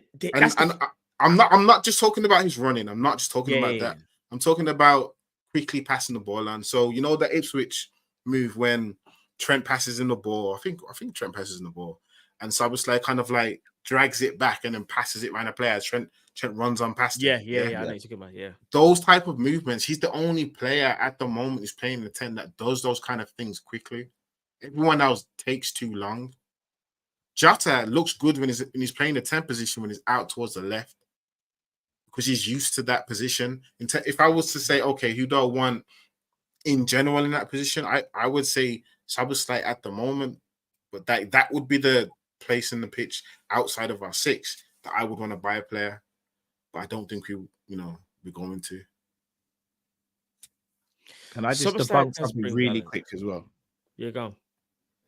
You know, everyone talks about Darwin last season when Salah was away, especially in the January. Yeah. How many goals do you think he got in the January? I think it was like maybe 5 or 6. Incorrect. In the league, in January, he got 2 goals. In the Carabao Cup, he got 2 assists, no goals. Europa wasn't. How many goals did Jota get in Kal, that you period? do realize that Salah was missing for 3 months. It's not just January. No, but he got injured, but remember? And he was missing for 3 months. Specifically, I'm told January he carried us. No. It's just the People say January while Salah period. was away, bro. Salah was away for a long time because he got injured. All right. So when was Salah away? Salah was away in January, right? It's probably January. This ain't looking to good, March, guys. I I'm not think, gonna lie. It's not January, looking good. February, It's not I looking think good. it was. All right. So in January, Darwin looking Nunez good. scored 2 goals for us in January. Yeah. 2 goals against Bournemouth in 1 game. In February, he scored 2 goals. In March, he scored 1 goal. In April, he scored 1 goal. The opposition he scored against, as I said, was 2 against Bournemouth, 1 against Burnley, 1 against Brentford, 1 against Nottingham Forest, and 1 against Sheffield United. So we're calling him a flat track bully now. I'm not saying anything. You know what? That period was Jota and Nunez. All Gakpo, I think he got 1 or 2. I was gonna say, I think Jota might have outscored. Off the top of my head, Jota No, he might did. have He got Jota scored the most out of the front three. It was Jota then Nunez. Got the most goals during that period. I'm not gonna lie. I thought he done more, and hearing those stats, yeah, I get that. It's not as great as I what think I it's thought very it was. disingenuous to just say it like that. That's just league goals, though, they're right? like winning goals, some of them. So like, it's not No, just. I'm not. oh, No, he no, no. scored. I'm not saying that, Jeff. I just said like because people say he carried us, right? And I don't think I've ever heard anyone say carried. They just said like he he wasn't did carried. well He in that stood period. up. No one was A like, lot "I of was pe- carrying us." a I've lot of never people heard say- anyone say he was when carrying Salah's at us. AFCON, a lot of people are saying, that's when Nunez done his No, best they work. said Nunez stepped up and did his thing. He's done his helped. best work. They didn't say he carried. That's a us. sneaky debate technique, that is, Bro. because nobody here said Bro carried. We said he Yeah, stood up. I've never heard anybody say he carried us. I've never ever Did heard Nunez anyone not say. do his best work when Salah was at AFCON? No, I just think he was up and down all season. He had Because good that was moments. the he had general bad moments consensus. throughout the I'm whole not saying you season. lot said it's it, his but whole there was the season's general inconsistent. consensus. Remember, I'm not like attacking Dart. I'm saying there was a general consensus. I just didn't realize statistically it wasn't as good as what I even thought. That's not me having a go. Was that just Prem stats though?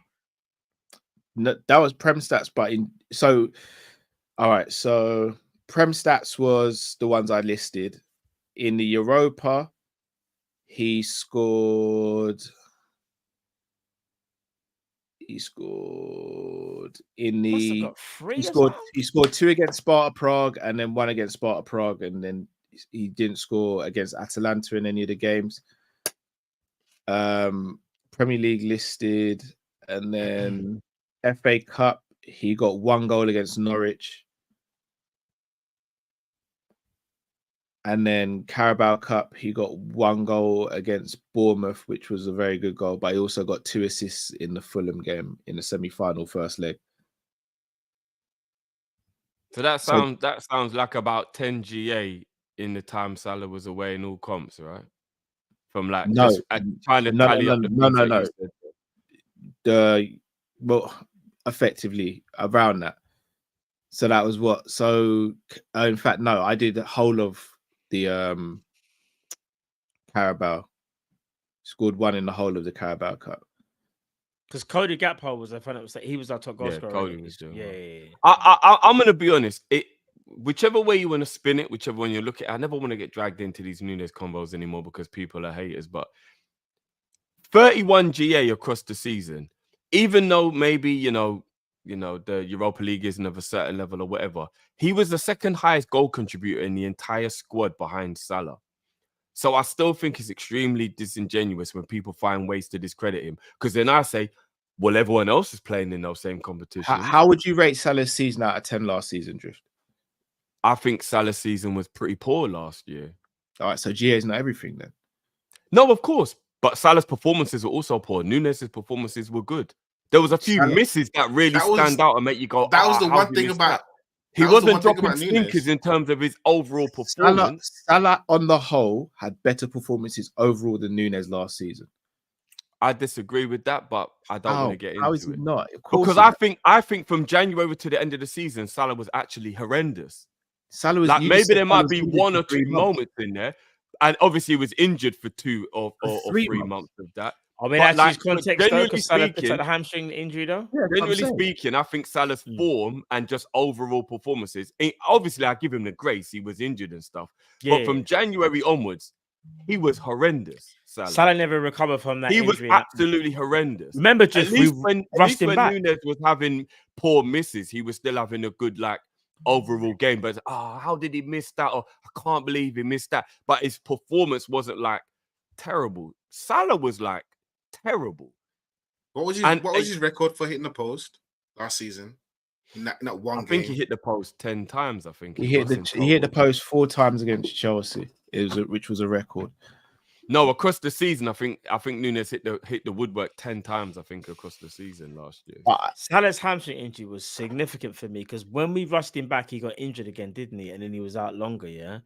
And I don't think he ever looked the same, if I'm being honest. So yeah, I would agree. Towards the end of the season, and again, I'm factoring in the injury though, because I reckon if Salah's to pick up a hamstring injury, and again, When you say he was tired, yeah, of course, because he was good for the first. Yeah, part that of the probably season. was probably through tiredness. Why even picked up that hamstring injury, running to the ground. Unfortunately, Also, 2 times last season in the Premier League, Nunez went 8 games without scoring a goal in a row. yeah, but he also did that to Newcastle though. What do you mean? So like you've got games where like the Newcastle game. You also did stuff like that. Which is why people would call him Captain Chaos, which is why the crowd chants his name, because he's always running around causing chaos, giving 120%. I'll be real with you. I hate doing this stuff because I seem like I'm just hating on the one. The bad guy. You know why? Shall I tell you why the crowd shouts for Darwin Nunez' name? And I hate even saying this, but we shout Darwin Nunez' name because he costs so much money and he came the same summer that Haaland came. So we in ourselves have to justify that even though he's not doing what he's meant to be doing, because we'd be ridiculing him if he was at another club with these sort of stats. We're just going to get behind him and give him that cult hero status. So we're going to chant his name and push him to the masses because he's been getting bantered from rival fans. So we'll get behind him. In the same way, when Lovren had his worst game for Liverpool when he played against Tottenham, he received the insults and the abuse. We gave him player of the month. It's a Liverpool mentality fan thing to do. Like, we can argue about this, but the facts are there. No, I'd agree with that. We like, what's the alternative to booing? Do you know what I mean? It's like the same with no, I could get that. The same with Crouch and whatnot. We usually support players like that. No, I hear you, but we're not supporting him because he's tearing up the ground or he's been amazing. He hasn't been amazing at Liverpool. All I'm saying is players like that we've signed in the past, strikers that flop for us. Like, they never ever got the kind of energy, and this energy is because online people want to call him a donkey and everyone wants to laugh at him, promote the fan bases. So everyone getting behind him, I don't think that's what's happening inside the ground. I think inside the ground it's the typical Liverpool fan thing where you try to support your player. It's like when we went 1-0 down against West Ham, the reaction from the crowd was to cheer everyone on, to kind of push them to, to do better. And to support the players on the pitch. Whereas online, it's defense leagues, or it's okay, this guy's a donkey. It's like one or the other. It's not the kind of a thing where you think, okay, I want this player to progress. This is what I hope to happen. Like that's called copium. That's not called copium. That's just understanding the situation that you have on your plate. At the moment, we're in the season. We can't sign another striker. Number 2, strikers are expensive. Number 3, the striker market ain't that good. Yeah. So either this guy has to work for us, or we eventually have to hold down and try to make something work until we can sign another player. Like, so there's no point in booing the guy in the stands. There's no point in going so hammering him online, calling him a donkey and whatnot. Critiquing him is fine. That's understandable. You can critique any and every player. But because you've got so many defense leagues from different players, you had a Cody Gakpo defense league, you got a Salah defense league. The Nunez one's the worst. I have to say, it's the Do you know worst. why? Because the Nunez one, he could come on as a substitute, play 5-10 minutes, and when people talk about the game, he's the first name mentioned. But speak on it.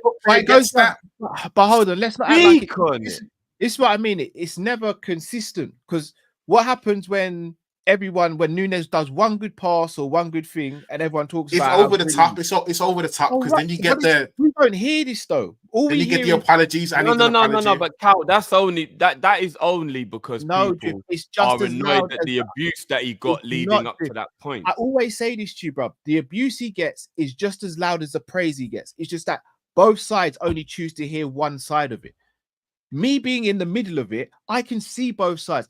I see all. You ain't in the middle, bro. You know what it is? I think the praise part of it. I think everyone who wants to praise him is just waiting for him to bang. So every time he does bang, that's when everyone gets on the praise train. Oh, give me an apology, because they're waiting for it to happen. Whereas everyone who's negative about him, is waiting for something bad to happen. No, he doesn't even have to do anything. Exactly.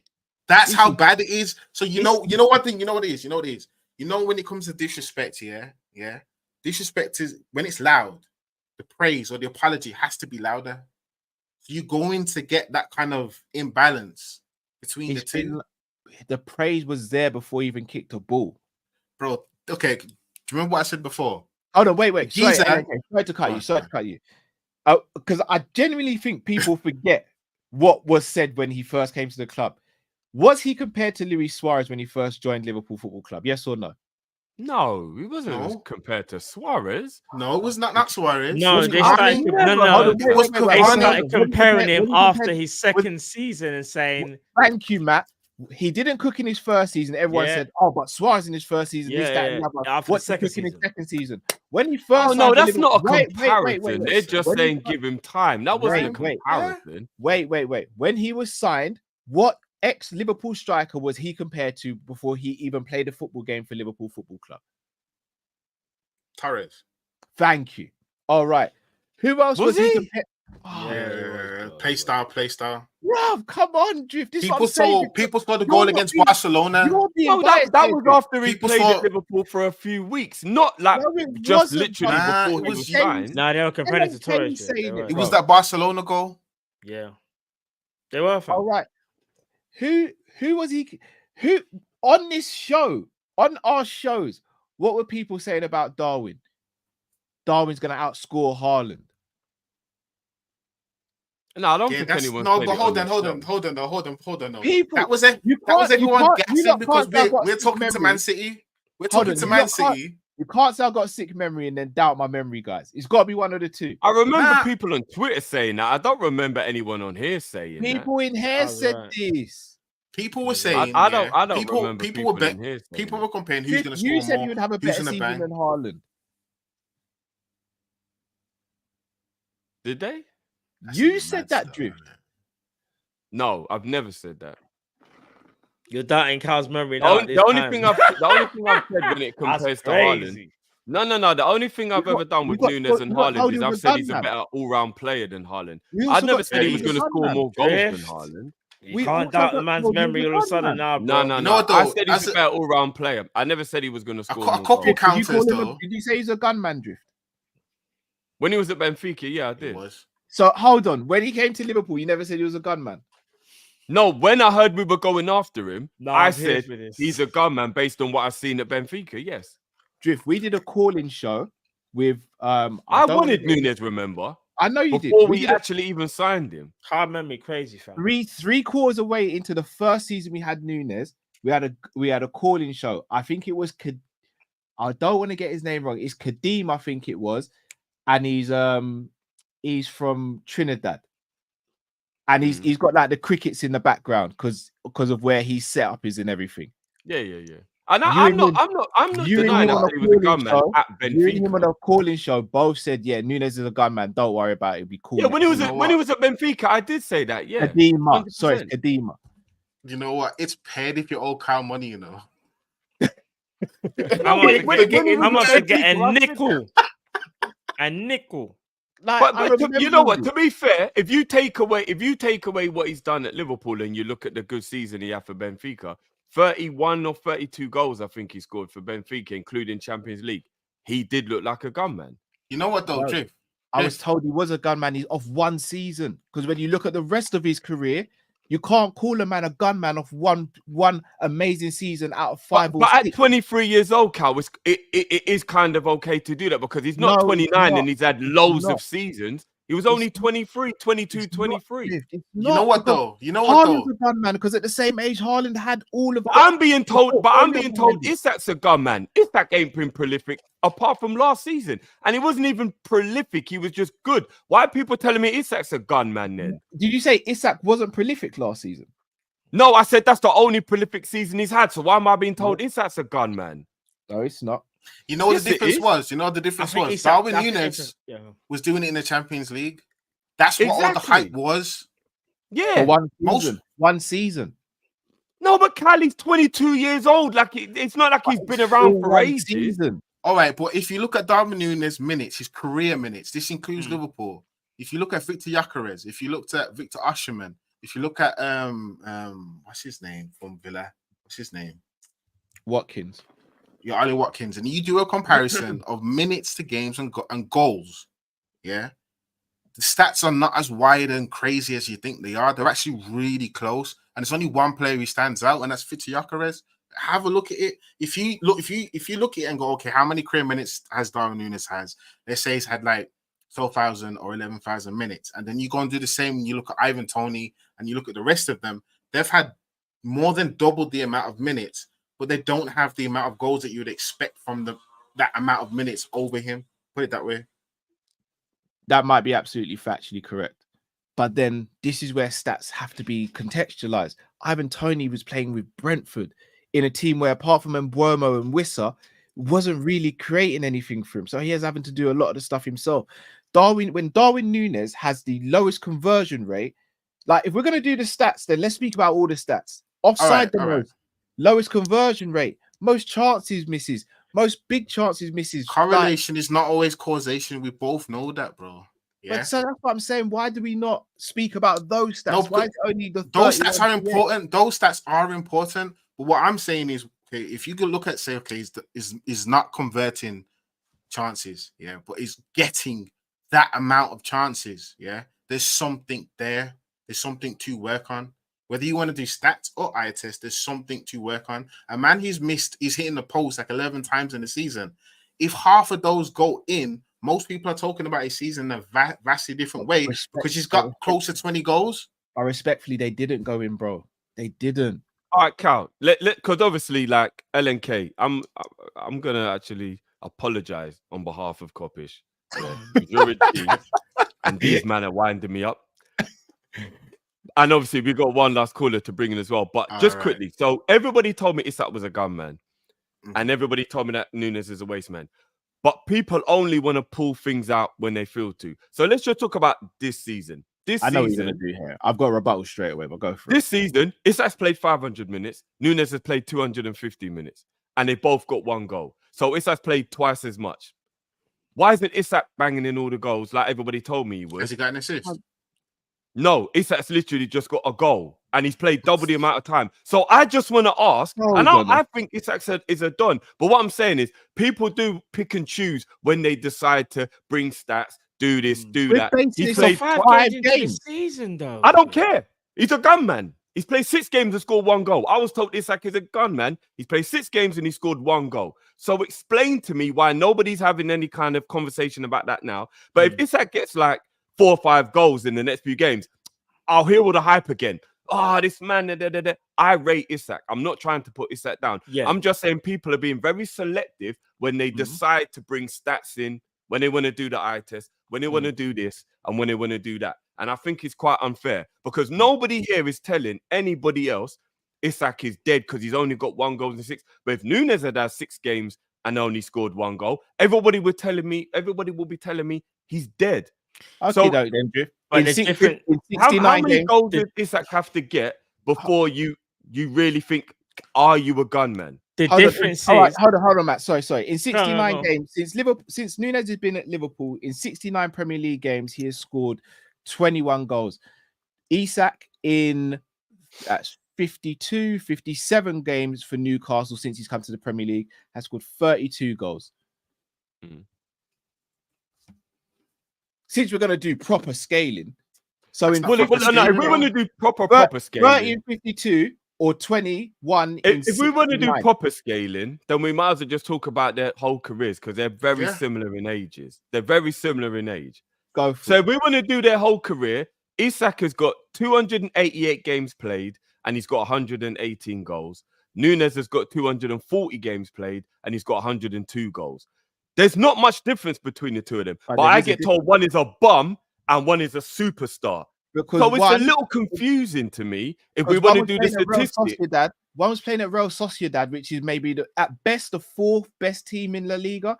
The other one was playing at Benfica, which is at worst. I've been told that the Portuguese league is a bum league compared to Spain, Cal. So we can keep doing the comparisons, bro. So you're just making my point for me. If you're saying the Portuguese is a bum league to La Liga and Isak's in La Liga, not the best team in La Liga, whereas Nunez. But that means that means Isak is playing at a higher level. So therefore, exactly a higher, harder level. So that means you should have better players around him, etc., etc.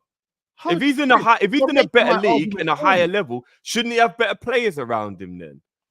Yeah, but the level in La Liga is not that high, man. It's not that high.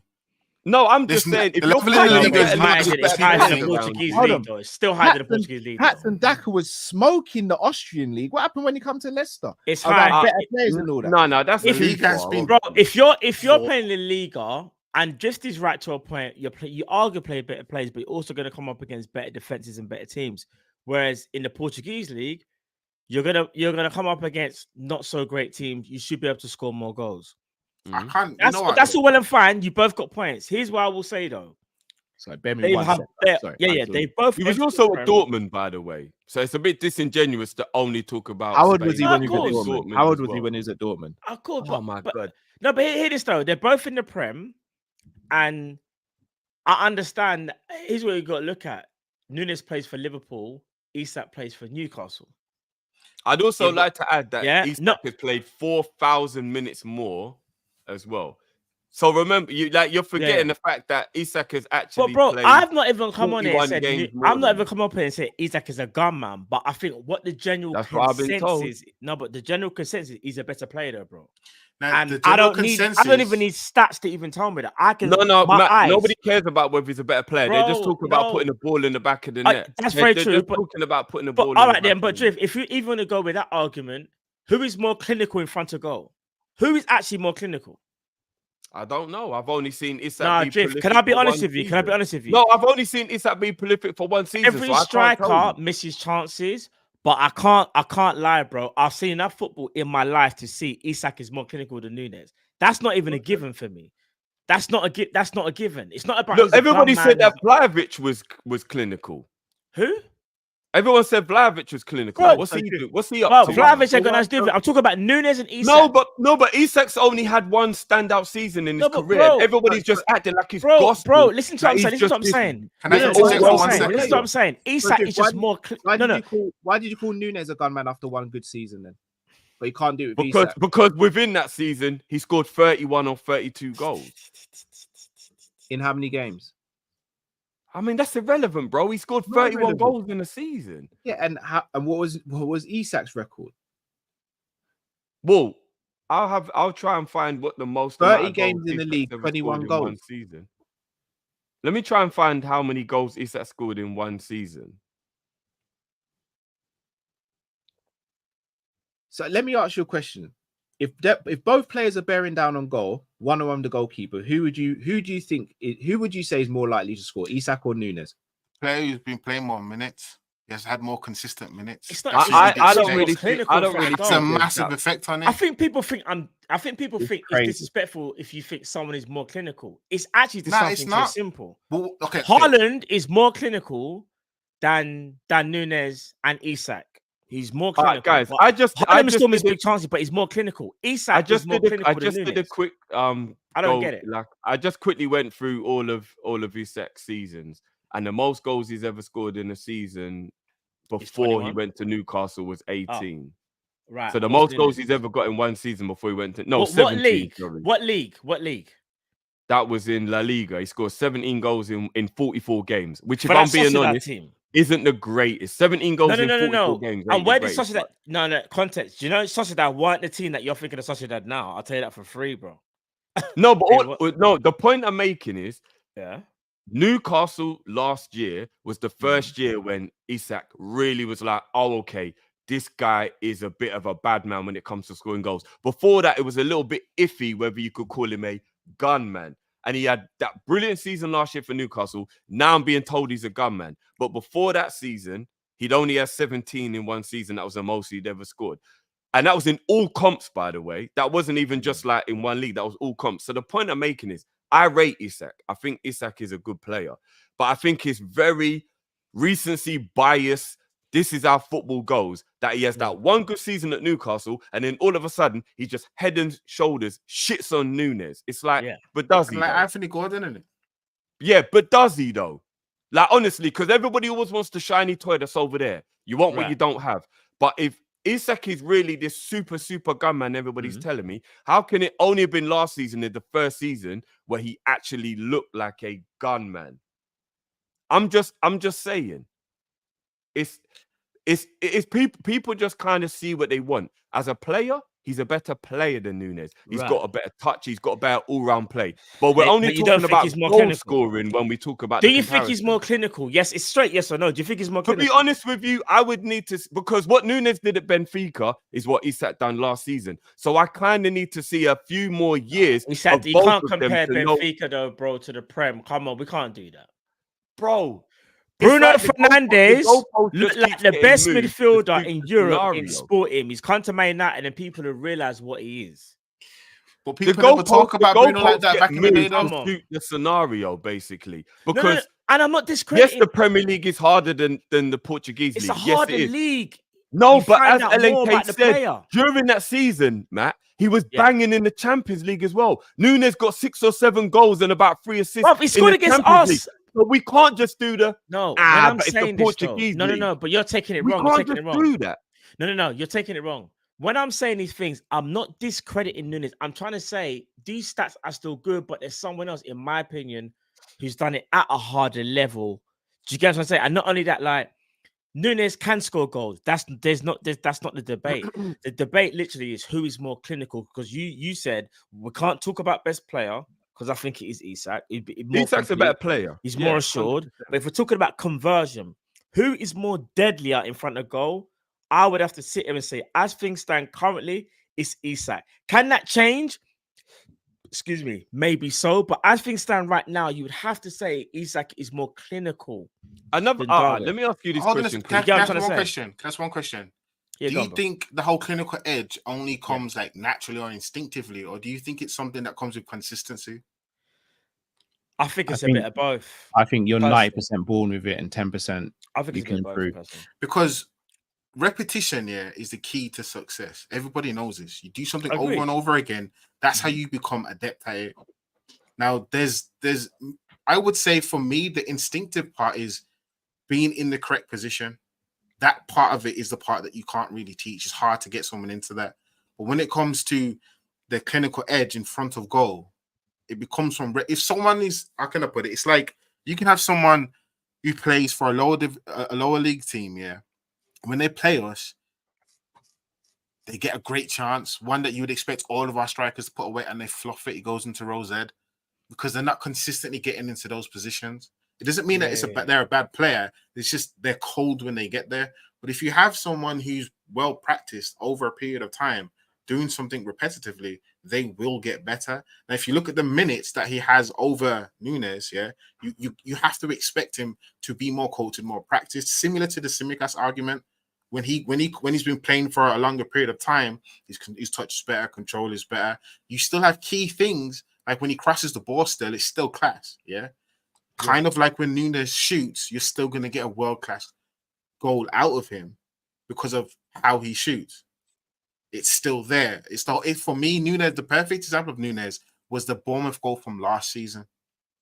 Is that of his Liverpool career so far? It's been inconsistent. His minutes have been inconsistent. His performances have been inconsistent. But it's to expect because at the ground, at the foundation of it, it's the minutes on the pitch. LNKs, is Jota inconsistent in front of goal, in your opinion? No. I wouldn't say Jota's inconsistent. Jota in his first season when he came to Liverpool was in and out of the team before he got injured, and then came back off injury and was scoring. In his second season, if I'm not mistaken, he started the season really well, got injured again, came back into it, then ended the season really badly, then came back into it the following season. So again, you're saying about consistency with minutes.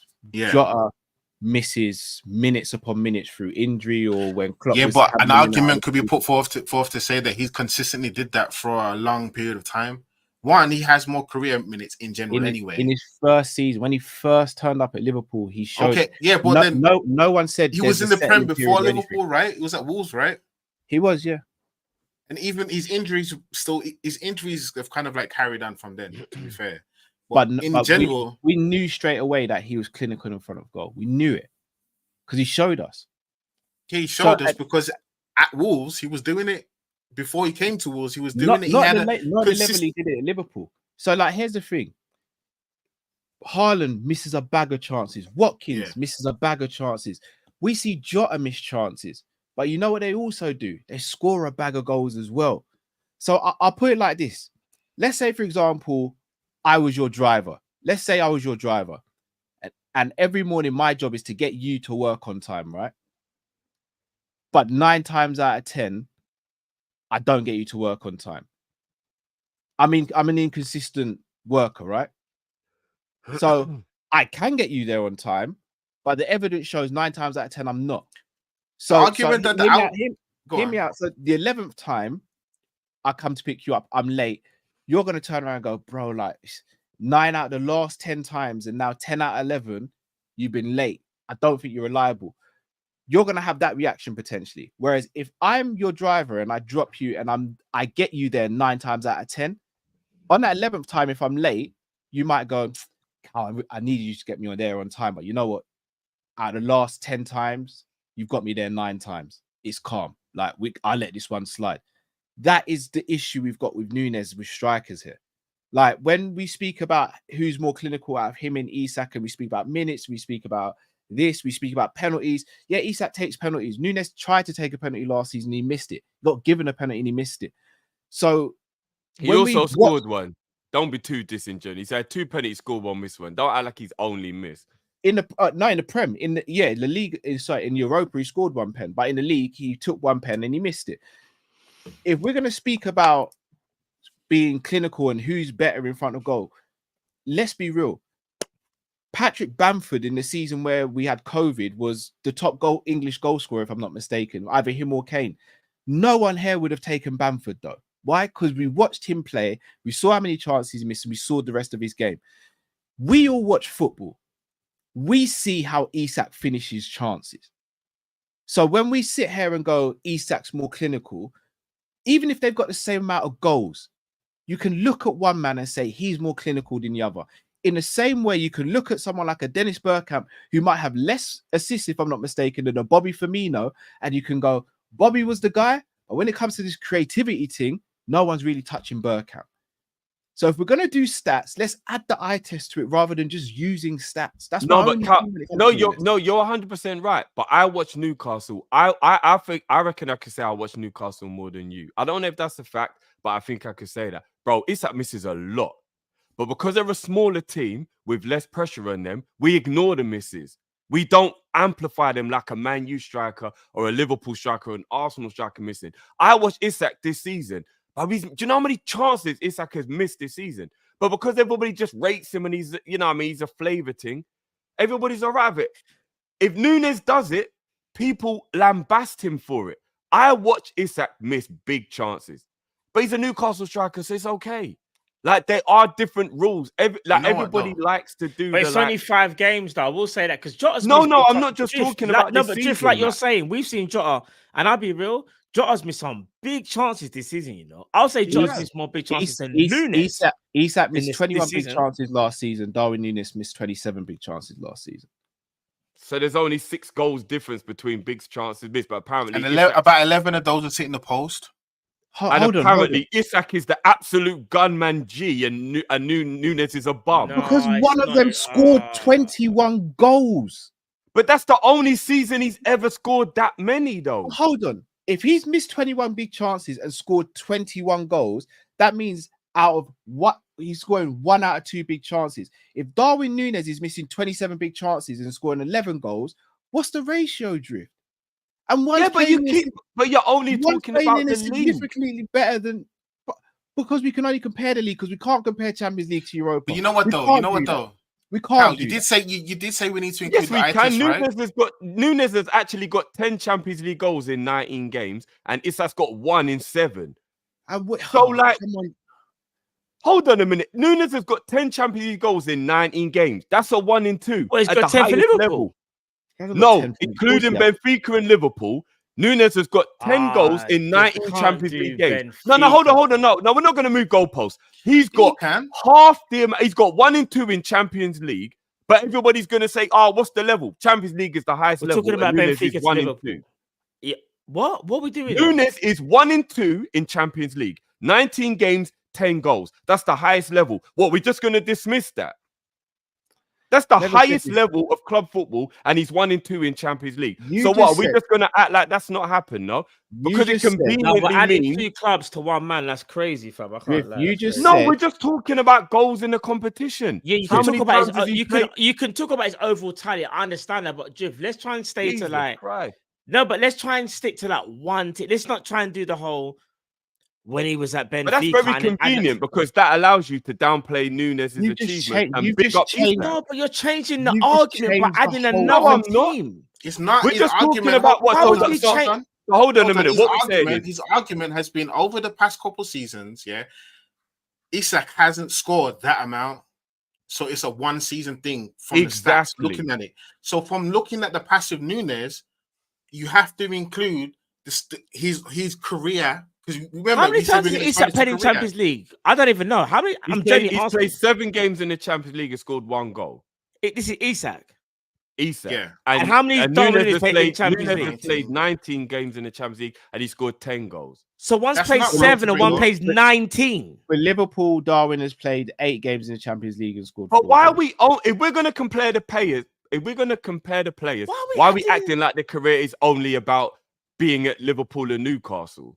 Because Benfica compared to Real Sociedad is a non-comparison But almost. hold on, though, Cal. Isn't that more important then? Because if you're looking at Benfica playing the likes of Barcelona and he's scoring, doesn't that count for something?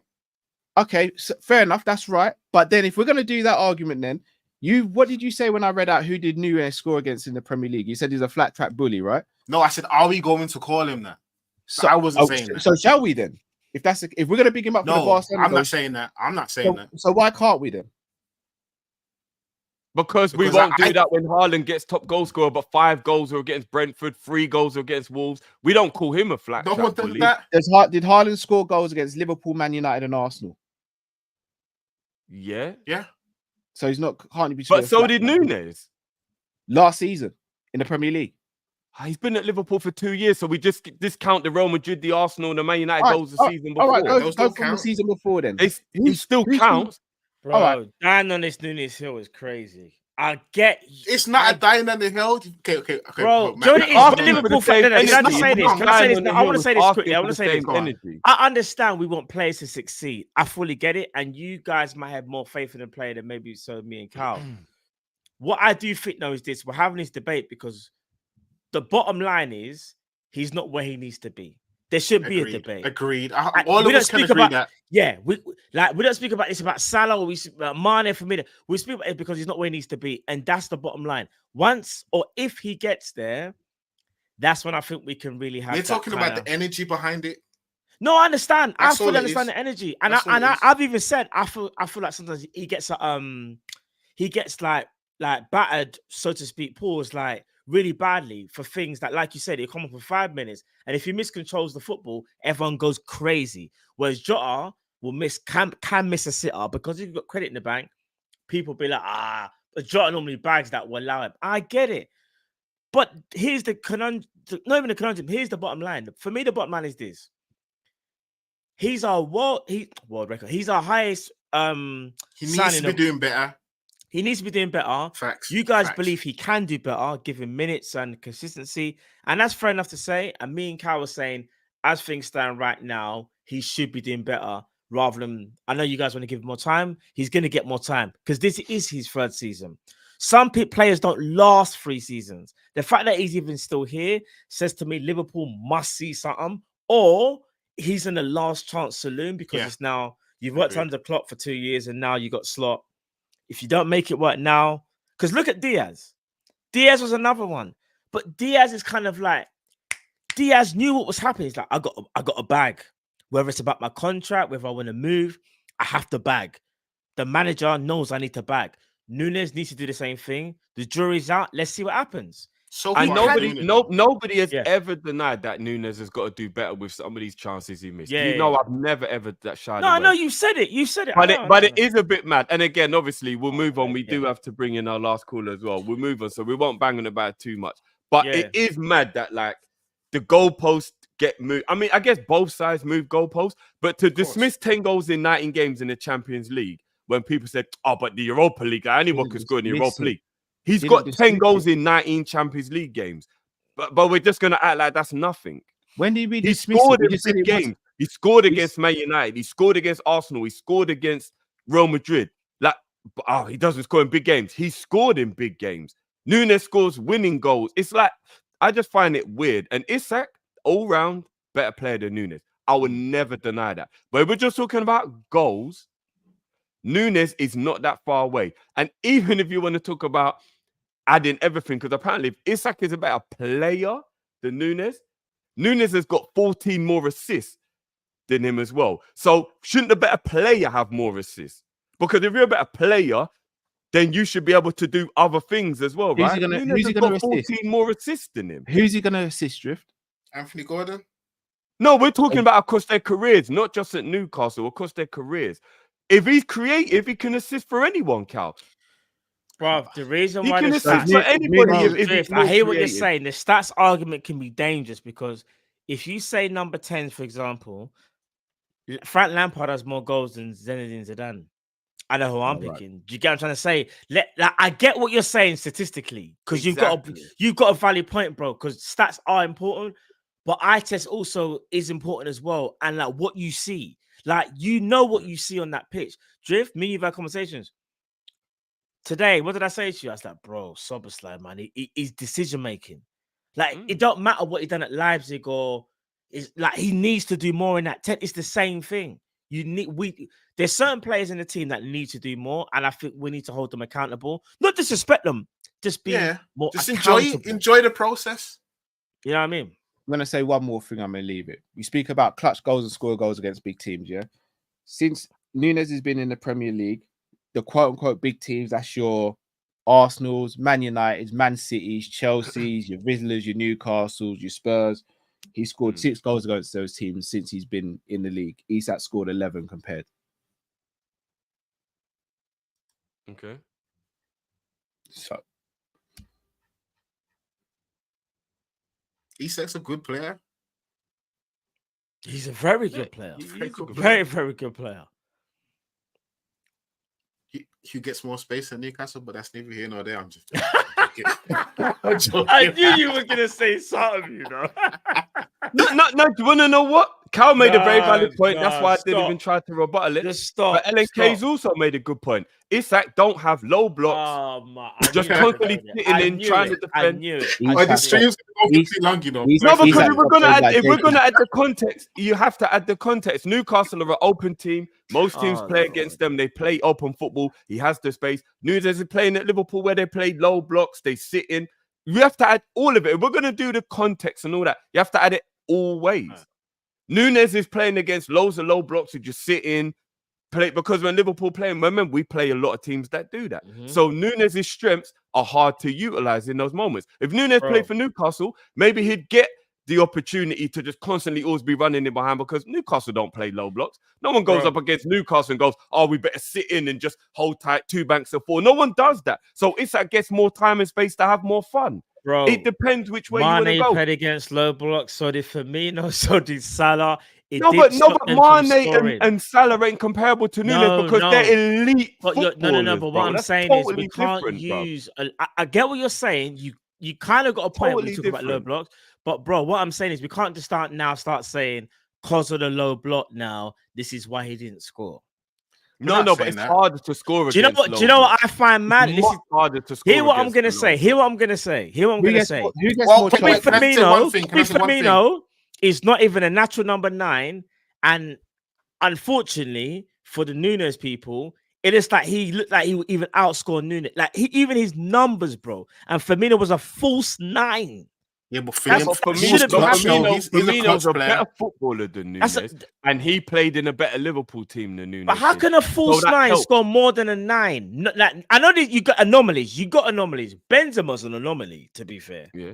How many players like Firmino? Okay, all right. If you really want to do that, I don't want to go down this road. Liverpool fans used to get annoyed at Firmino for not scoring enough goals. Do you remember that conversation? Oh, he's an amazing player. He's not clinical. Because other fans were bantering. That's why. No. Liverpool fans were having a go at Firmino for not scoring enough goals. They were saying he's a scorer of great goals, but didn't score enough goals. Now we have a number 9 we're now making excuses as to why he doesn't score enough goals. Nah, that's not an me, excuse. guys. That's not an excuse. It's Who not an gets more- excuse. Right. Do you know why? Do you know why? When we compare Gordon, It don't Say sit right again? with me.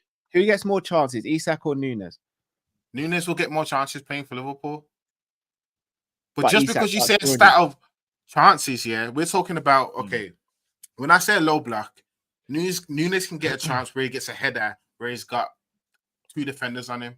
Yeah, Isak can get a chance where he's heading at the back post, where he's jumping over the fullback or the retreating defender because there's just more space. The types of chances are different at bigger clubs. Playing for Newcastle, with all due respect, and playing for Liverpool, it's different gravy. It's not the same thing. You're right.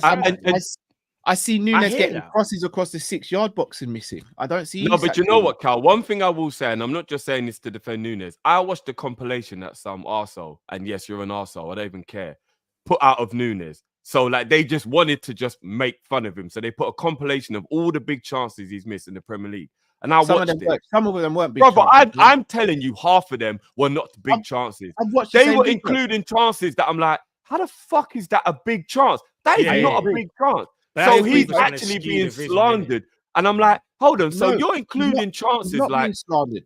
He's not being slandered. Shall I tell you why? bro, if you what, you know, I wish I The could play the metric clip applies for the to every people. striker. The metric applies to every striker. So if we're going to say No, Nunez is no, being no, no, slandered- no, Cal. I'm saying when people say this, Nunez has missed the most big chances. Even you've used that saying a lot on this channel. When I watched what was considered all his big chances, at least half of them were not big chances. They were difficult chances at hard angles. And I'm like, so hold on a minute. What's this narrative? Because when I hear big chance, I think like tapping from 4 yards or like, you know, somebody pulls the ball back here in a penalty But do spot you and you've think only got that- to do you keep think it. that only That's happens what to I would Darwin? consider a big chance. Do I'm you think watching that this only and happens like, to Darwin? I'm seeing Darwin running in on goal with a player like tugging on his shirt, and he has a shot from about, say, 15 yards at a slight angle. They're like, Does big that only chance. I'm like, happen? how the fuck is that a big chance? Does That's that not a only big happen chance. to Does that only happen to Darwin? No, it doesn't. But in terms of people saying Darwin's missed all these big chances, I'm saying, do you know what? He hasn't actually missed as many big chances as But people are saying.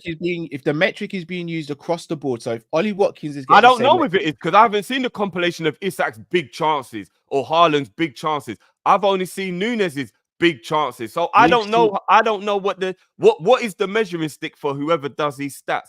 What is considered a big chance? Because it seems subjective to me. I think we could all admit that Nunez misses chances, yeah, that he should put away. Yeah, Yeah, we could yeah, all yeah. admit that, yeah. But I think, like I said before, it's the energy. Like I said, Nunez is not a donkey, but that's what people say. That's how people talk about him. He's not a donkey. He's but not that. His consistency, I think, has frustrated the fan. Do you know what it is? And this pains me to say it. Do you know when I think that kind of the fan base really thought, what is going on here? You know that chance we took it around the goalkeeper and he hit the post, it was an open goal? I thought it was the Luton game. Nah, not the Luton game. That one there, he had the open goal, took it around the goalkeeper. Remember, so he dropped the shoulder, made the defender slide on the floor. Yeah, great move. Then he dropped the goalkeeper, took it around him, sorry. He then proceeded to hit the. I think that's when I kind of feel like the people were like, because at them times, Can I ask you one question? he missed a few chances, and I think that kind of stayed with him. So personally, the level of Nunez like critique that I'm talking about, that I'm saying is over the top. I'm hearing people say that he's the reason why we fell away and didn't win the league last season. No, that's lies. That's lies. I don't Bro, agree with that. The whole forward line stunk up the joint. The defense were at fault Everybody. as But Yeah. LNK is actually spitting facts. The narrative when we didn't win the league was Nunez cost us the league. That was the narrative. Ask Danu Sam. Ask Danu Sam. That was the narrative. So Diaz never caught any smoke either, no? Because if I remember, nowhere near the level of The smoke. first player, bro. it weren't, bro. The first player everyone wanted to sell at the end of last season was Nunez. Nobody mentioned Gakpo. Nobody mentioned Diaz. The first player everyone's list was Nunez. Nah, No. Diaz got it, yeah, but not to the same level as Nunez. No, you Everyone might be said right, but it was have to Nunez sell him and first. Diaz, bro. Do you want to know why? Because a lot of the fan base wanted Anthony Gordon over Diaz. Yeah, I know. No, but that was wasn't the end of the season. That was during the transfer window. I was they wanted refreshing. rid of. I was refreshing, getting mad every time I saw a story about Gordon. I do Yeah, not want him at the club. All right, LNK, you said that the general consensus is that the fan base or people say that Nunez is a donkey, right? Yeah. I'm going to show you how every single player in the league, especially top players, have a stigma attached to them that isn't true. I've heard many times on here that Haaland is crap outside the box. All he does is score goals, mainly tap-ins, right? I heard that Nunez is by far and away a better player than Haaland. Put it this way. I've heard like pundits say he's like a Division 2 player outside of the box. Yeah, cool. I don't think that about him. No, I'm not saying you do, but I've also heard that Darwin's a way better footballer overall than Haaland, right? I do think he is. I don't think people say way I think he's better. become that. They I think just he's say become better. that. I think he's much better at linking up play. All right, hear me out. Go on. Since Nunez has been in the league, he's had 11 assists. Since Haaland's been in the league, he's had 13 assists. Now, That's not link up and overall play. Wait, hear me out. You said earlier about someone should be having more assists than someone else, or if he was that good. You said if Isak's better than Nunez, he should have more assists. If he's that much of a better player, you constantly said that Nunez is the better overall footballer than Haaland. Why hasn't Nunez got more assists than Haaland then? I mean, 13 and 11 isn't. No, but even hold that on big then. of a Hold on difference. 1 second. 1 second. It's still more. Use another It's stat. not a massive disparity. Use another Still stat more. and look at his average No, touches per I'm game. using this stat. Wait, I'm hold using on, this stat. Cal. Do you know what? Add listen to it. His average touches per game are what? Say that again, sorry, bro. His average touches per game, yeah. Haaland is extremely low in comparison to Nunez. So that means he's more efficient then. If he's hardly touching the ball and it's ending up being a goal or an assist, then no, there's I'm not saying that Haaland isn't now. efficient. I'm not saying that he's not efficient. you I'm No, saying that's that when it comes to right the now. involvement in the play, I've Go on. gaslighted. I've said what I've said to gaslight on purpose to show just how silly it is just to go off stats. Because I agree. Right. But there. hold on, You Cal, know 1 that. second, no, 1 second, no, Cal. 1 second. I said to you, how many times did he hit the post last year? Drift said 10, 11 times, and you goes, but it didn't go in. Saying but it didn't go in is saying stats. Because I'm saying I watched the finish. Hitting It was the post. All right, okay, but if a striker is I'll tell you the times he's hit the post, the 11 times he hit the post. Shall I go through them? No. Let's not, because we've got to bring. No, you might as well. We've got time. You might as well. No. We got to bring the net. We got. But you don't trust his memory now. My only point, okay, I trust Cal's memory. No, because we're My just point gonna is be this. here all night. Okay, last point, and I'm gone, yeah. I'm saying that when he was finishing and someone hits the post, yeah, for me, it's not as bad as if someone hits the corner flag. It's not as bad as someone's ballooning it over all the time. It's not as bad if he's scoffing shots constantly around, 4 yards wide when he should be hitting the target. If he's hitting the post, in my mind, it's not as bad. It's something that has to get fixed. But it's for me, it's something that's fixable. Bro, in terms of finishing. I can't. Do you know what it is? When you hit the post, you don't score. It's like, all right, I get what you're saying because it's very unlucky, but you didn't score. You hit the post. I know you didn't score. You have to kind of live with it, and that's. But remember the eye test, though, bro. I know what you're. I hear what you're saying. Because how many times have you seen a 6-shot goal? He hits out the post. Because I'm thinking Luis Suarez in his first full season. Look how many times he hit the post. I hear that, but then Luis Suarez then went on a mad thing in his first. I ain't even saying he's gonna do a Luis No. Suarez. I know. What I'm saying is though, I don't even think we should use the post as a metric. What I'm saying is we need goals, and I know what you're saying because you're basically saying, look how close he was, and that is true because all it takes is, like you're saying, is a little adjustment. To his finishing. That's what that point's only about his finishing. I think we can all agree. We all want Nunez to do well because he plays for Liverpool. If he, like, the whole point There's is some people who we don't need no. We need him to do well because if he bags 20 goals in the league, there is a massive chance we can win the freaking league because that means Salah's doing his thing, Jota's doing his thing, and Diaz does his thing. We just need to hope and pray that this guy steps up because I'll be honest with you.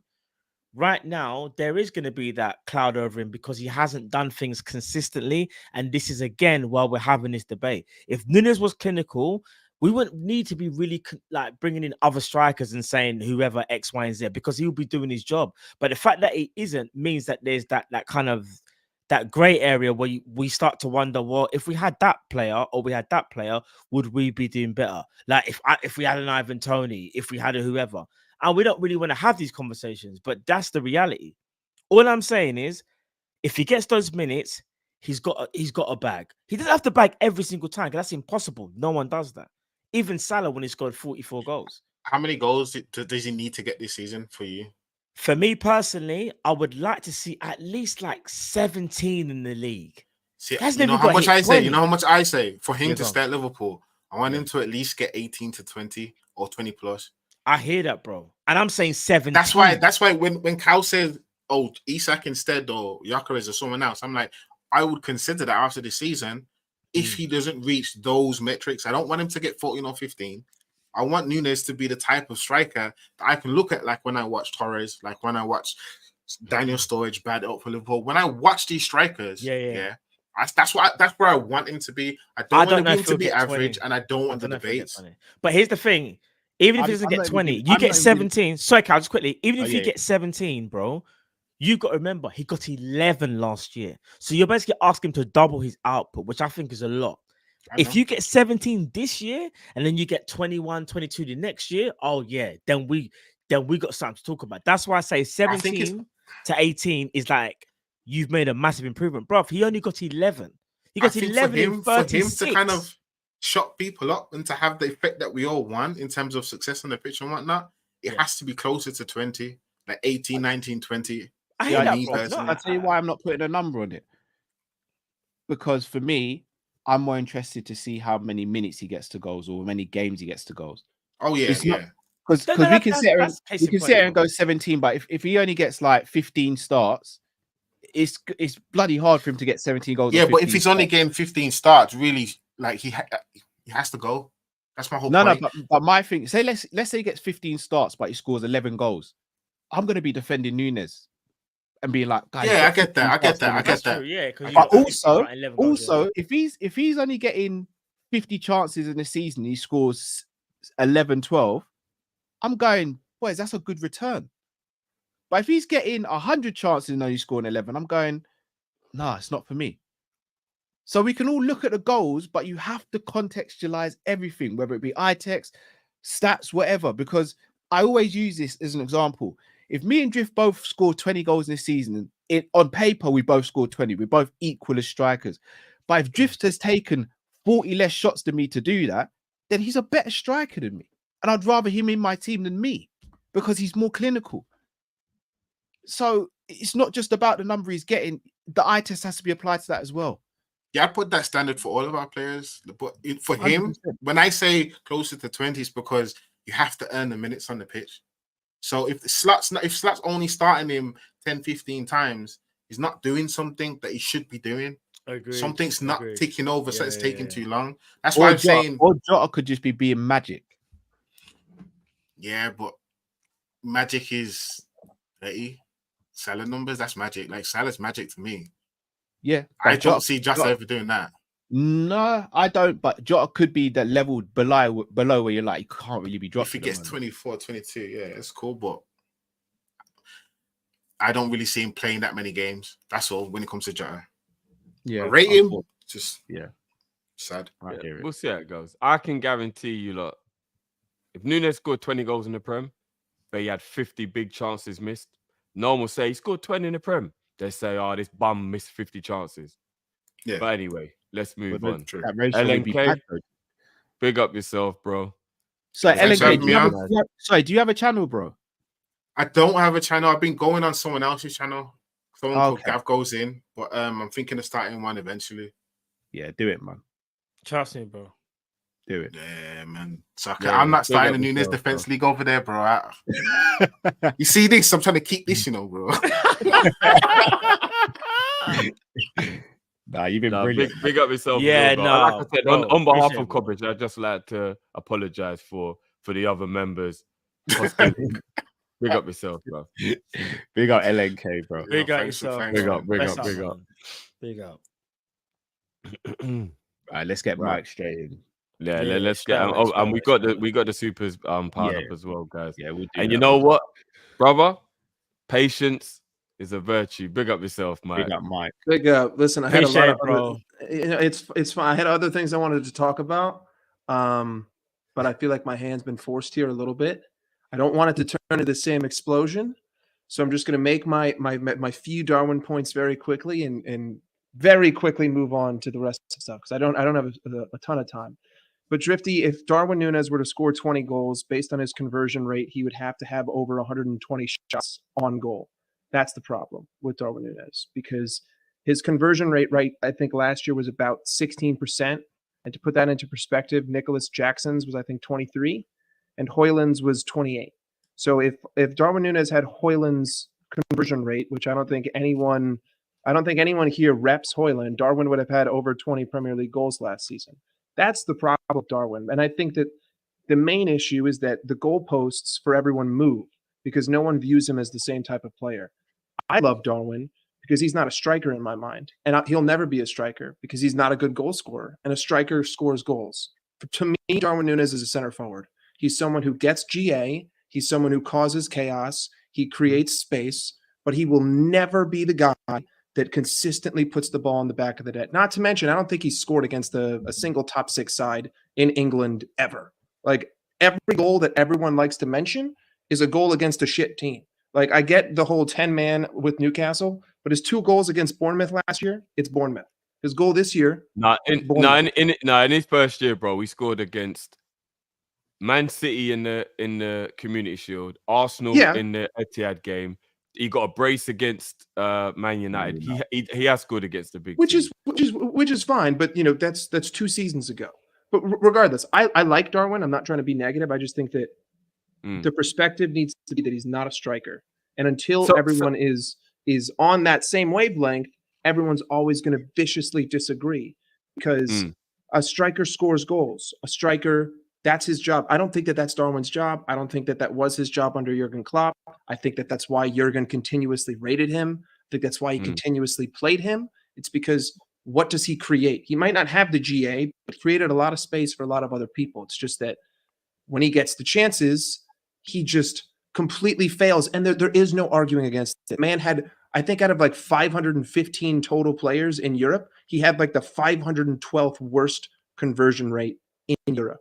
So, you know, the guy just can't score, but I like him for everything else. But outside of that, the main reason why I wanted to call was just because I just think that like everyone in the fan base is like, it's like incapable of being happy right now. You know what I mean? It's like everyone wants to point to something negative about where we are. And they want to say, but if Gravenberch gets injured, or if McAllister gets injured, or if this happens, if that happens, and it's just like we're at a point right now where we can spend an hour talking about Darwin because everything else at the club is going so well. If that kind of makes sense. And I mean, we've conceded 3 goals. One of them is an own goal, so we really have only conceded 2 goals when you really think about it. The football is looking excellent.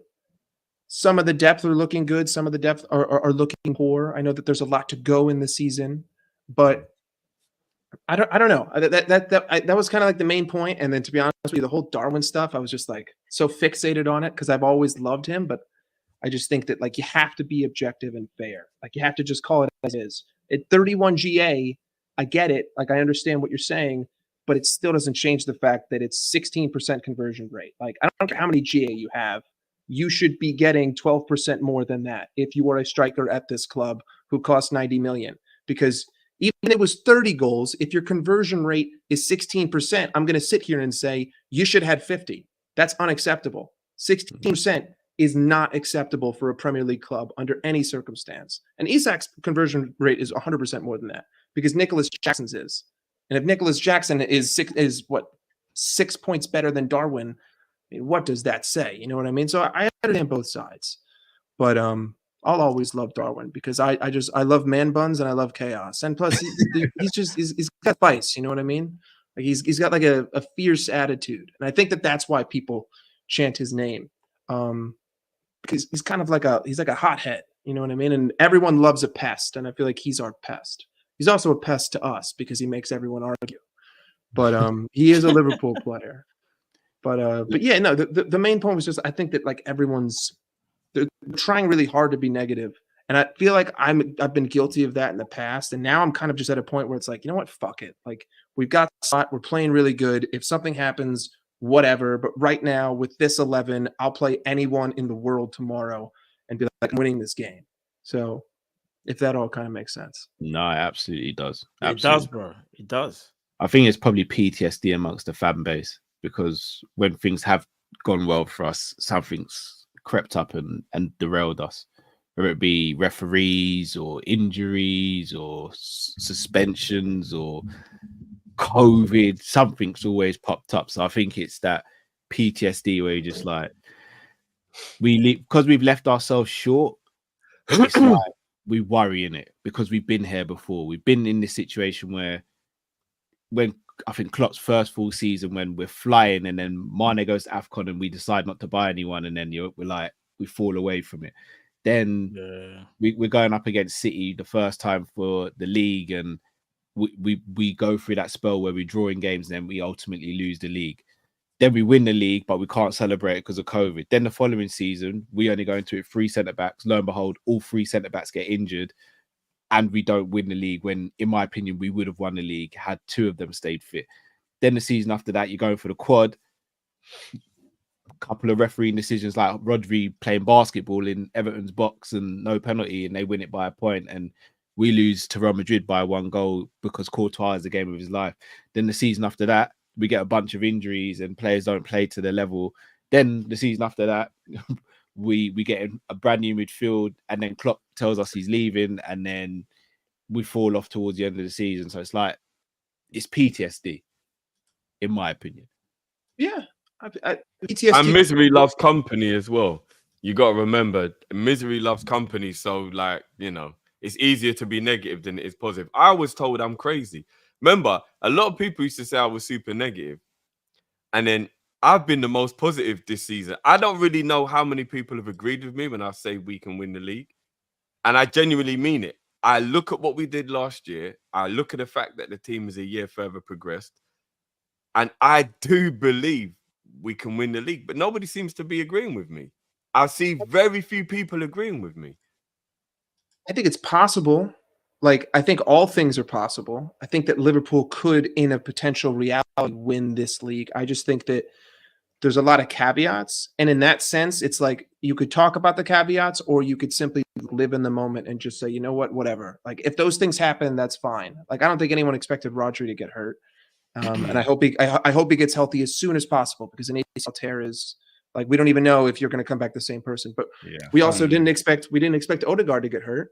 I mean, to be honest with you, I probably would have expected, based on last year and the year before, I would have expected Ibu to already have been hurt by now. I would have expected Jota to have already picked up a knock by now, and it hasn't happened, and hopefully it doesn't happen. Like, Mike, do you know what's crazy though about what you're saying when it comes to those 2 players? I don't know if you guys remember Matt and Cal. I expected Rodri to get a bad injury this season. He's been rinsed. Oh, okay. I literally sat here during one of the lives we did during the summer, and everyone's like, Drift, like, you're being too overly positive. Rare. We haven't got this. We haven't got that. And I sat here and I said, but guys, what happens if Odegaard or Rice gets an injury? What happens if Rodri or Haaland gets an injury? Those clubs aren't as great as you think they are. You're kind of doing like what Cal was displaying, like the PTSD's kicking in. People aren't quite assessing the situation fairly. They're more just panicking, which is natural, because we do that as fans, right? We kind of panic about our own scenario. And I said to everyone, if Odegaard or Rice gets injured, they don't have a cover for him. And if Rodri or Haaland gets injured, and everybody just acting like, no, they're like in a fairy tale world. No, Arsenal and Man City are real.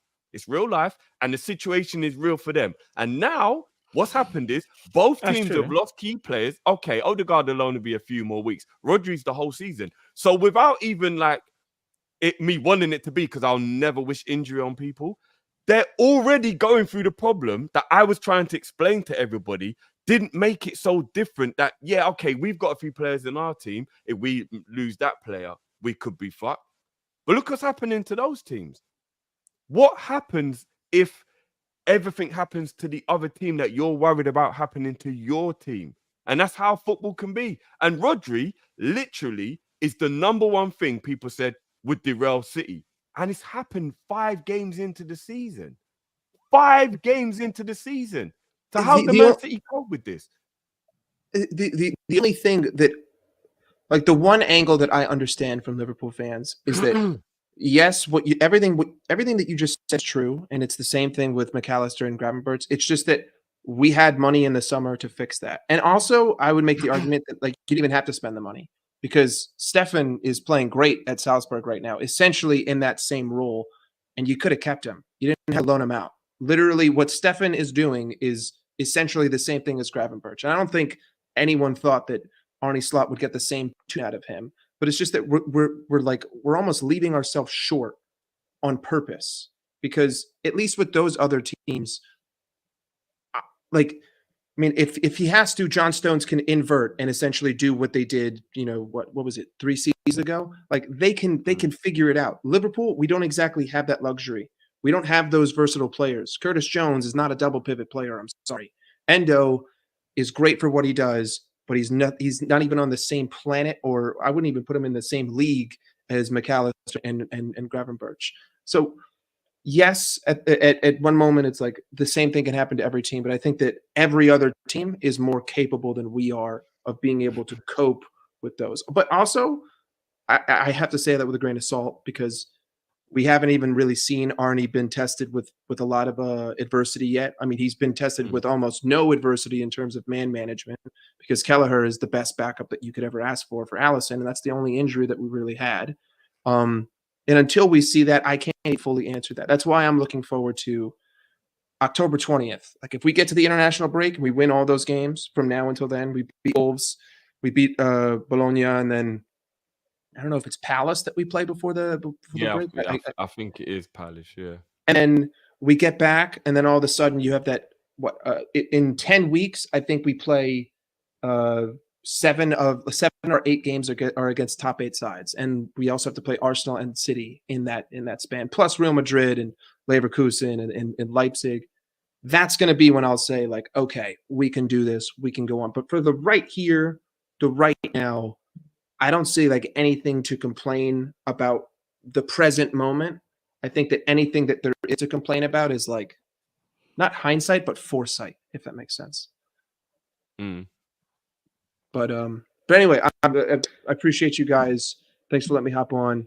Yeah, man. Big up, also, I wasn't slandering Darwin. I just want to make that very positively clear. It was not. I'm not talking shit on Darwin, but like, the stats are stats and the facts are facts. And I just think that he's a center forward. And I think that if everyone in the Liverpool fan base viewed it as he's a center forward and he's not a striker, then everyone would love him. If we all stopped calling him a striker, because when Darwin was on the left, everyone was like, oh, this guy's actually pretty good. Like, this guy's a winner. Like, this guy's playing great. The second he goes back into the 9, everyone starts shitting on him. Like, if we just all said he's not a striker, things would be fine. And also, whenever he plays with Gakpo, he's unbelievable. You saw it against West Ham.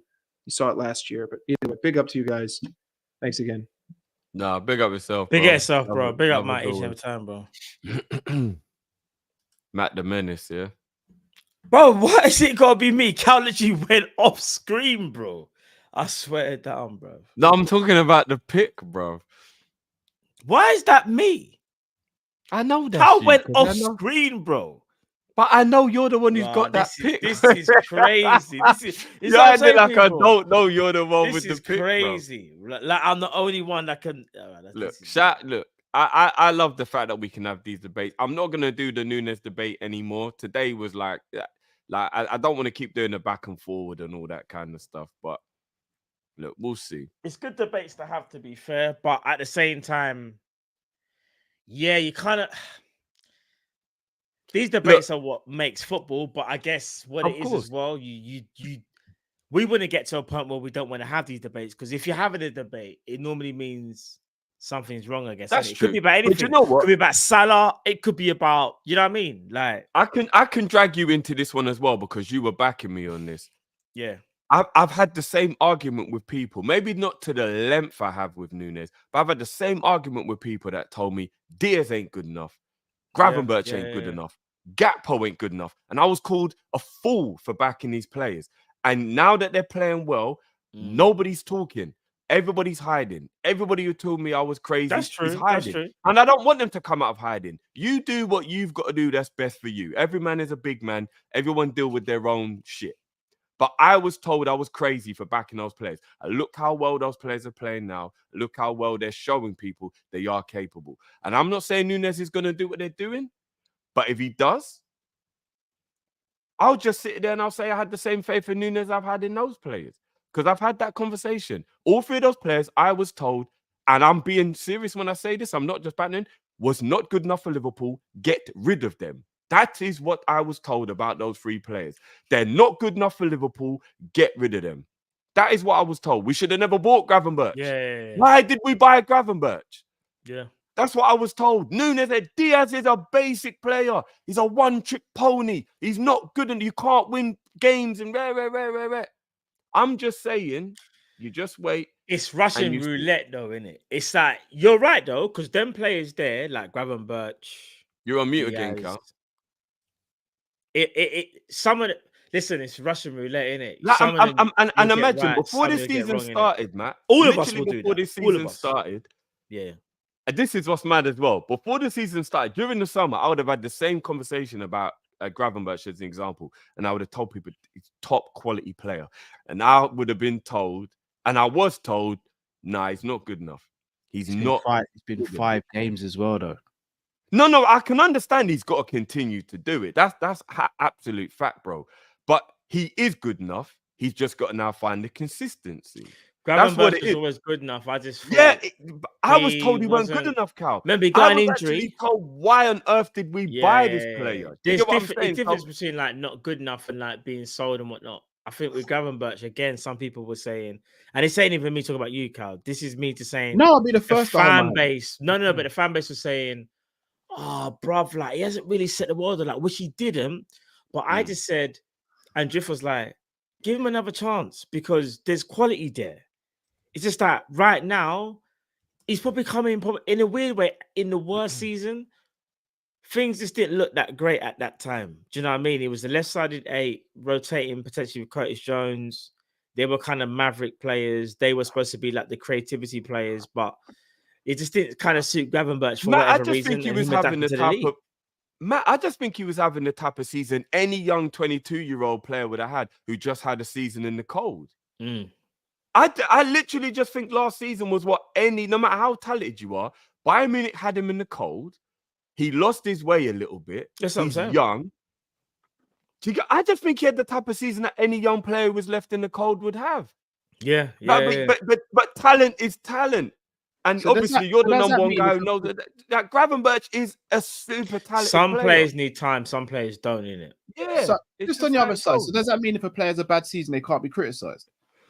No. Of course they can be criticised. They can be. But what I'm saying, Szoboszlai was criticised heavily. I was told Gravenberch should have never been purchased. That's when I'm like, you've gone too far the other way. Like you haven't tried to have any like. But the context around that was not purchasing because he's crap, but purchasing. Oh no, it was, bro. Some people should have said bought somebody who was more suited to DM. No. I wasn't even going to bring up what Cal was saying. Some people said there were people that told me Gravenberch is just crap. No. Shall I tell you when I nearly lost it? But I'm so glad I kept composure. Last season, when we had problems with the DM spot, do you know I was one of the people that said we should play Gravenberch in the DM, and everyone was like, he doesn't have the defensive nous. And do you know what? Maybe at that time under Klopp, he might not have done it. But I said, "Are you forgetting what done at Ajax?" Everyone's like, "No, you can't put him there. McAllister goes there." I said, "What?" I said, "I'd rather put Gravenberch in the DM." I remember I said, "No, Matt. I remember to the T because I remember backing you on it as well." But I just said, it was when Endo. Matt, I know exactly when it was. I can't remember the game. Cal will know this with the memory. It was when Endo got the injury, and we were talking about, are we going to have to move McAllister back into the 6 after him doing so what? And and I remember when everyone was like, "Are you out of your mind, Gravenberch?"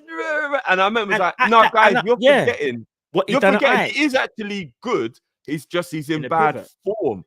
I remember. I don't remember if Cal remember. I don't know if Cal remembers. I remember the conversation. I was part of the one saying that I think it was a crazy suggestion, not because I think he's a rubbish player. I think playing in a pivot, what he's doing now, and playing as a lone 6 in a Klopp system, he would have been. he would have It's been very stripped- different. But the he would have main been thing stripped people naked. were predicating on was he didn't have defensive nous, and I kept on saying he Not does. not to play a Him- lone six in a Klopp system. He doesn't, Matt. No, But he was bro. the best suited to it, though, Cal. out In of the that players we time, had no, available. he wouldn't was have done the the best performance. suited to it. My whole point is he wouldn't have done the performance that he's doing now because he's in a pivot and he's working in tandem with McAllister. So the people them had a point to say, yeah, his defensive nous isn't as strong as maybe what it should be. But it was more the fact of people to discredit him, saying that he just can't do it when he can, just maybe not as good as what he's doing now in the pivot. I think people laughed it out because they just saw Gravenberch as the left-sided left-sided centre mid, left-sided 8, that was just supposed to be the expansive one that's supposed to create chances and whatnot. When it's like, if you go and watch Gravenberch at Ajax, you will understand that he was a midfield general. He could do it all in the pivot, innit? I completely hear you. I still stand on that hill though. If he had played, because I think people forget just what. No, lone six is very different. Yeah, no. In a Klopp team. Lone six is difficult. Lone six in a Klopp team is virtually one of the hardest jobs in football. When I said he could cover ground in them, it's mad. You'd have to go back and watch it. He was still the best suited to do it, though, and that was the point Matt was making. Out of the players that we had, he was the most suited to doing it, and people laughed at it. He's got more athleticism than McAllister, and that would have helped him in the Klopp system.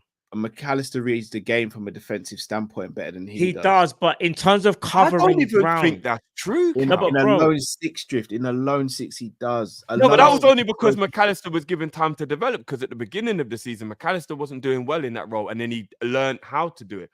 Gravenberch would have been able to do the same thing because he's actually more defensively switched on than McAllister. He actually is. I think he's better athletically than McAllister, which allows him to do what he does so effectively. I don't think spotting danger is his thing. And if you're a six, Cal. I say it's a bit of a. I say it's 50-50. That's tough because they both can spot danger. But there are times when I've even seen McAllister go sleep, but I've seen Gravenberch not go sleep, but maybe miss.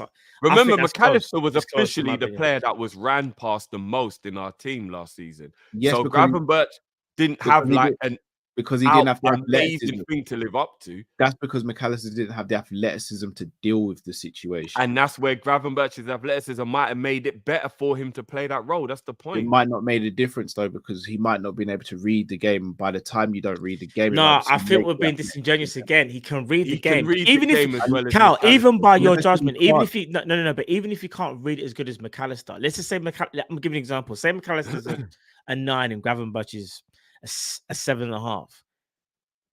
He might not be a 9, but that 7.5 might be good enough to almost make it a 9 because his athleticism to get him around the pitch will be better than McAllister, who can read the game better but can't even get close to where he needs to be. And that for me was the kind of seesaw effect. McAllister, very good, his football IQ off the charts, but apparently when it comes to people running past him, he's the player that gets run past the most. Yeah.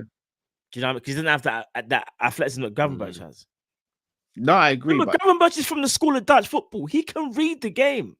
I'm not saying he can't read the. I think you guys are misinterpreting. No. You're saying he can't read the game as much as McAllister, but I think I'm saying I think you're underestimating how much he can read the game. I'm not at all.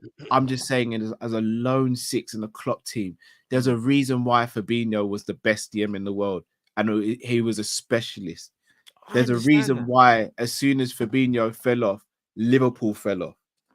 Bro, I think that's also incorporating Gini left and Hendo got old, because Gini and Hendo massively helped in that midfield. Fabinho was an absolute G, but he weren't on his own. He wasn't. Hendo and Gini did so much defensive work in that midfield. The season after Gini left, Fabinho was still the best defensive midfielder in the world. No, facts, but he still had Hendo, and we nearly won the quad. And Hendo was in and out of that team a lot of the time because Naby was doing his thing, and so was Thiago. Yeah, no, but what I'm saying is he still had legs helping, though. No, but he still had legs helping. Yeah, of course, everyone needs help on the football pitch, but the common denominator with Fabinho was still the best in the world. Yeah, facts. But I think it's unfair to dismiss what Gini and Hendo did to help him. I'm not dismissing what they've done. I'm just, not you. I just mean in general. But that further proves my point, because who would Gravenberch have had next to him in the midfield? Szoboszlai and McAllister, and he would have been the lone six. he would have been stripped naked. And shall I tell you why I'm glad it didn't No, happen? Szoboszlai was doing a lot of good running and like remember people called him Hendo last season. Yeah, Remember? I know, which is what I didn't want to ever hear, but it's fact. The reason why I'm glad Grav never plays as lone six last season, I think it would have completely wrecked his confidence, and we might not be seeing the Grav we're seeing now. Maybe He'd so, been- but we never would have found. We never would have found out. But what I'm saying is, I think it's a bit disingenuous to say his reading the game is maybe so less than McAllister that he couldn't have done a better job. There's no reason to say that he couldn't have. You're just, I guess, we're just basing it off because McAllister has the higher IQ in general. Maybe, maybe we might say that. But I just think in terms of how we play so expansive, having a midfielder that can cover ground better than another midfielder who can read the game better, it might have actually had the opposite effect because it was kind of rock and roll football. We were still trying to play possession football, but we were still being very, very expansive. Gravenberch can read the game. He's from the Dutch school of football, bro. He's a generational talent, you know. Like that was his thing. And it wasn't just his attacking, it was everything. He was compared to Clarence Seedorf, bro. Clarence Seedorf is like the jack of all trades. Yeah, go on. He played his best football next to, if I'm not mistaken, Edson Alvarez, right? Yeah, no. So what you said, I agree with you. He was always going to play better in a pivot. But what I'm saying is, but no, I'm talking about Edson Alvarez was the more defensively disciplined one that allowed Gravenberch to spread his wings and be that generational talent that we all saw. Yeah, that's very true. But what I'm going to say is this, though. No one knows whether Gravenberch would have been better McAllister in that sole six, because what was so crazy is that Endo turned out to be the better six than McAllister. But look at Endo. No. Even though he was natural, Endo didn't have the higher IQ than McAllister. He might have been more, but he just had the more defensive nous, right? Gravenberch he's less athletic than McAllister, which is mad. But this is my point, because Endo's a DM. He knows how to play the role because he's been doing it all of his life. So but in a Klopp system, you would have thought Endo would have got swallowed. Like, he would have got cooked. You know what I mean? We're playing expansive. No, because he's done that. He's done that at Stuttgart. He's played as a lone. Not in the Premier League, Cal, when he's just constantly do you know what I'm saying? You can't compare Stuttgart to Liverpool, though, Cal. No, but he's done it though. He's actually done it. He's played as a lone six. Bruv, he may be a DM, but what's so mad is there could be a midfielder out there that's not a natural DM that will be better suited even in that Klopp system, just because of their athleticism and being able to get around the pitch and cover spaces. We always needed someone in that Klopp team to cover spaces. Obviously, they need to read the game, but their athleticism, because we also speak about, Cal, what did we used to say? The structure of the team was just mad off at times. That were too expansive and like they just carved through us. Like we needed someone kind of quick and agile. That's why, in my opinion, we went for Lavia at that time, because Lavia at that time, even at Southampton, he got pretty good acceleration, quick on the turn, can cover spaces. Do you know what I mean? That's why I think it was going for him. It's mad. And I don't think he can read the game better than Gravenberch. But then you could argue this is how weird football can be sometimes, isn't it? Because if we could magically give Endo 2 or 3 extra yards of pace, you know, we might possibly have, after Rodri and Rice, the best DM in the league. No, if you could just give Endo not just pace, 2 or 3 extra yards of pace. Nah, bro, let's be honest. We wouldn't be as bothered about his ball retention or his in this system we would. Yeah, no, I'm talking about under Klopp. You see, like when we played under Klopp, if you'd have given Endo 2 or 3 extra yards of pace, he probably would have been sensational. No, honestly, because he's got the reading of the game, he's got the tackling. You know what I mean? He's got like if he just had that pace, Endo could have been. So that's how weird football is. You just add some pace to somebody's attributes, and all of a sudden they're just so much better suited than they seem at the time. It's just pace. It's not just his pace. He's arguably quicker than he was arguably quicker than what Fabinho was, but Fabinho, no one really spoke about. But again, you got to remember Fabinho played in a midfield that was just so perfectly balanced. Like, obviously, he did have that good season after Gini left, but like generally speaking, in his time at Liverpool, it's just a perfectly balanced midfield. Gini, Fab, and Hendo was just a perfectly balanced. All right, so I'll ask you: if you took Fabinho out, let's say you had a prime Hendo and a prime Gini, and you took Fabinho out and put Endo in there, did we win the league? I don't think we win the league as convincingly, but I still think we could win the league. Yes, Never. because that would have been a 26-year-old Endo as well, so he would have been younger. No, I'm cheating. Put this version of Gravenberch in there. As a lone 6. Yeah. No. I'm sorry. Genie Wijnaldum and Gravenberch. I think everyone forgets what Fabinho was. No, we're not. No. We're not forgetting what Fabinho was. We just said Endo in that team would still win the league. This version of Gravenberch in that Klopp team with Wijnaldum and Henderson, he's telling me that he can't win the league. He's not a lone 6, guys. Why did Kyle? You kind of you're going on the assumption, or should I say, you're kind of basing it like Fabinho was some lone 6 all the time, bro. Genie Wijnaldum was his crime partner. So Genie Wijnaldum was the bridge between Genie Wijnaldum. I know we played a 4-3-3 on paper. Genie Wijnaldum literally played there were times when people used to say Genie Wijnaldum needs to just like actually pass the halfway line. Genie Wijnaldum was cold. Genie Wijnaldum and Hendo definitely helped Fabinho. Everyone helped everyone, but let's not act but you're acting like you're just like on some island where it's just all Fabinho though. It was a lot of the time because Hendo was covering for Trent, who decided to go on runs, and Genie was covering for Robbo. So who's covering the middle? Bruv, Genie Wijnaldum done a lot of work in the center of the park. A lot, bro. He also did a lot of work out on the left-hand side because he had to, in the same way Henderson had to. Not as much as Henderson. Nowhere near as much because Mane would trap back. Bruv, Mane used to help Robbo tons. No, I'm not saying that's a misconception for me, bro. Yeah, that is actually true. I'd probably say that. I'll say Mane helped. Genie Wijnaldum, yes, he might veer to the left when he attacks, but he's defensive now. So there's a reason why. There's a reason why Mane and Salah are the same age, but Mane ended up being 2 or 3 years older in football world because Mane did so much defensive work down that left, Cal. So much defensive work.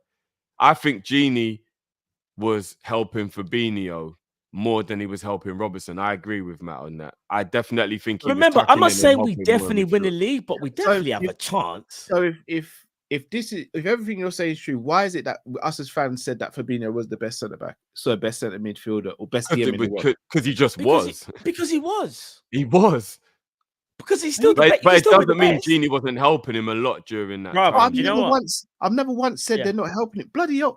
Matip hurt Virgil, but Virgil was still the outstanding best in the world, the best CDM in the world, but he still gets help in that system and with Bernardo and all them. Exactly. Yeah. So to say that Fabinho, to say you just take Fabinho out and put anyone else in, no, we're not doing that. We're not. I'm not saying no, but you're saying that no, they wouldn't. No, I never said that. Endo. No, I never said that personally. No, I said if you put Endo in that system, I still think we could have won the league. Never. Because the rest of the team was so good. I think that this version of Gravenberch, we would have definitely have a chance. I love this version of Gravenberch, but even this version of Gravenberch, no.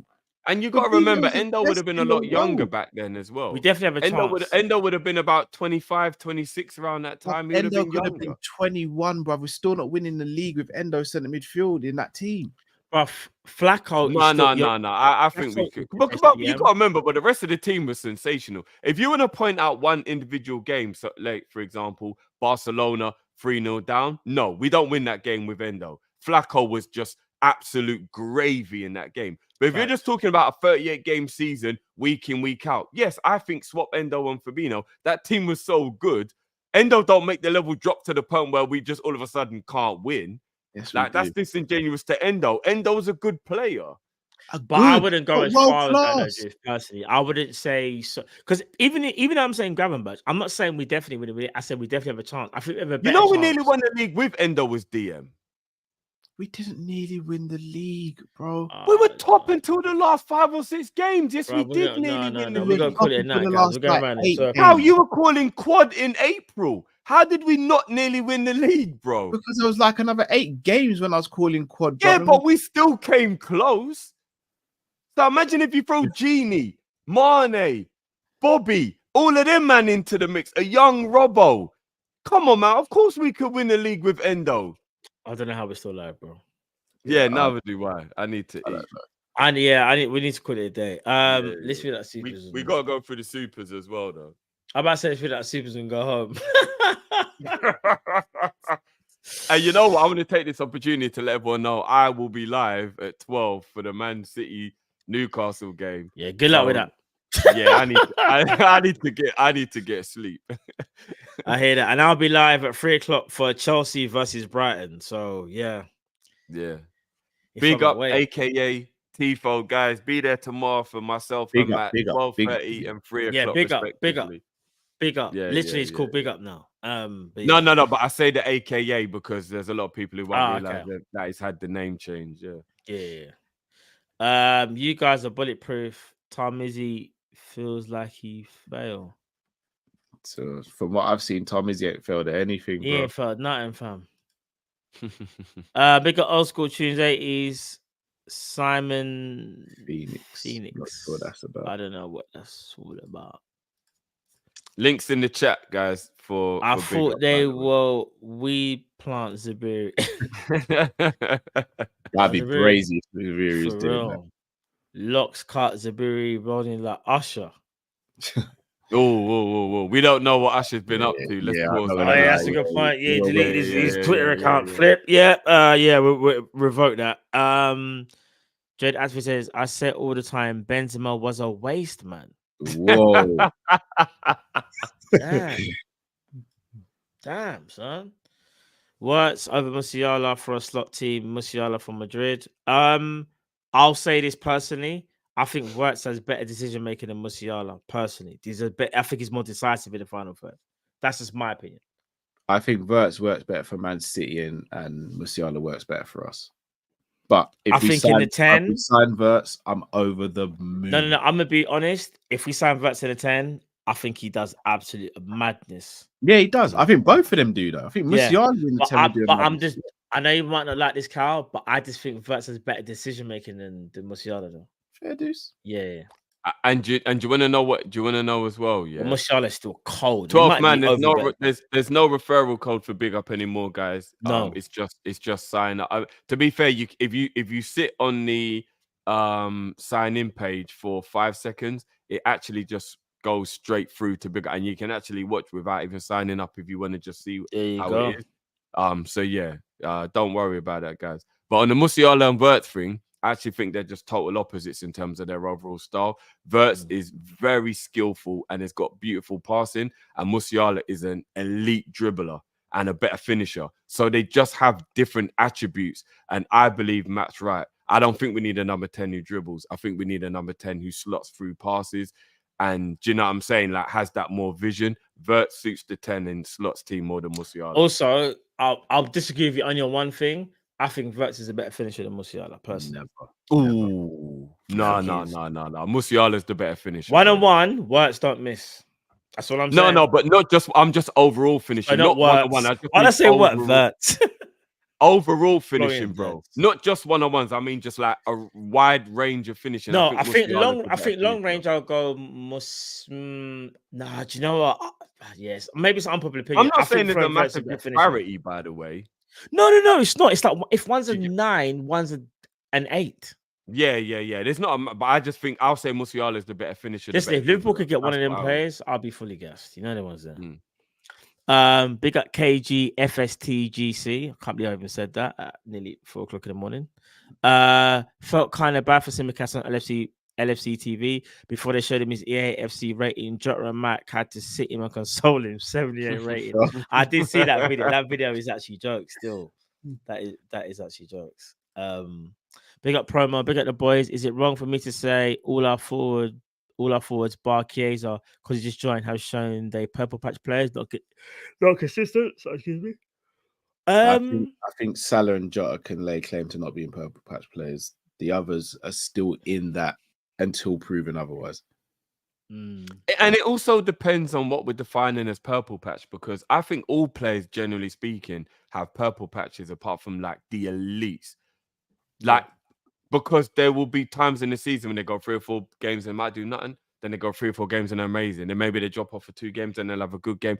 Because that's just naturally. I think we look at Salah, we look at Messi, we look at those type of players, and I think we actually take for granted how difficult that level of consistency is.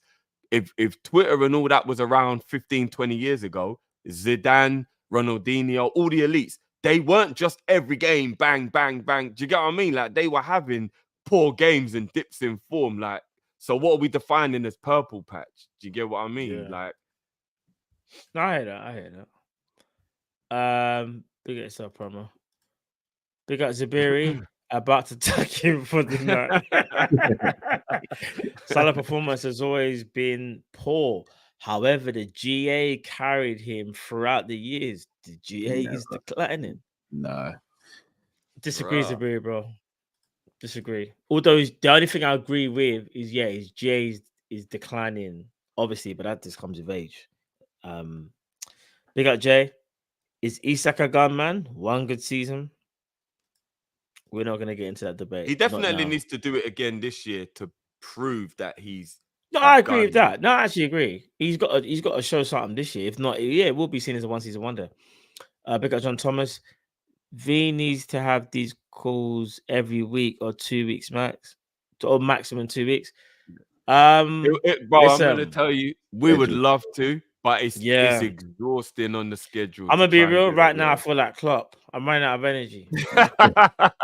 It's 10 to 4 in the morning. Do you guys realize that I haven't eaten since I had that avocado and scrambled egg on toast at what was it, 4 o'clock, 5 o'clock this afternoon? Bob, I'm so hungry right now. I've almost been up so hungry right now.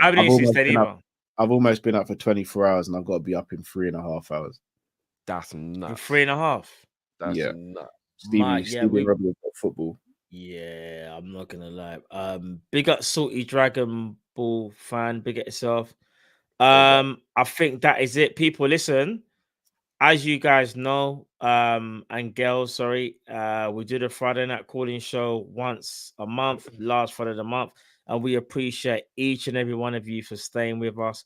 I know this one was a little bit drawn out. We didn't plan on doing 4.5 hours, but we are here, and it's nearly 4 o'clock in the morning. So big up to everyone that's joined. Big up to all the callers as well. Each and every one of you. Really appreciate you guys as well. You know what I'm saying? Love for that, people. And yeah, man. Catch us obviously tomorrow on Big Up. It's www.bigup.com. We'll be there for the Liverpool watch along versus Wolves. That's at 5:30, so we'll be there around 5:20. Also make sure you go up to Drifty's channel on Big Up as well. He'll be doing the Newcastle game versus Man City, and I'll be doing the game. We're back to back, Matt. Yeah, for me doing the 12 o'clock game, then you doing the 3 o'clock game, then all of us doing the 5 o'clock game. We're back to back. And I'm gonna feel like crap tomorrow. Back to back to back. And then I don't know where I'm gonna find the energy for all this. But do I? So yeah, man. People, make sure you come check out my channel on Big Up as well. I'll be doing the Chelsea game versus Brighton. So yeah, man, you've got Drift game doing Newcastle Man City, me with Chelsea versus Brighton, and then obviously you got the Liverpool game versus Wolves. So you got 3 games. I want to see all 400 of you in here right now. Go over to www.bigup.com. Go to Drifty TV. Go to the Matt One Show. Make sure you go and support us on those watch-alongs. Yes, I will be doing that game on Sunday, Madrid derby. I will be there, and it will be no killing Mbappe. And I will also be doing a Man United Tottenham game on Sunday. So we have got a hell of a schedule. There's a lot of football, but there's not a lot of hours left until we start streaming again.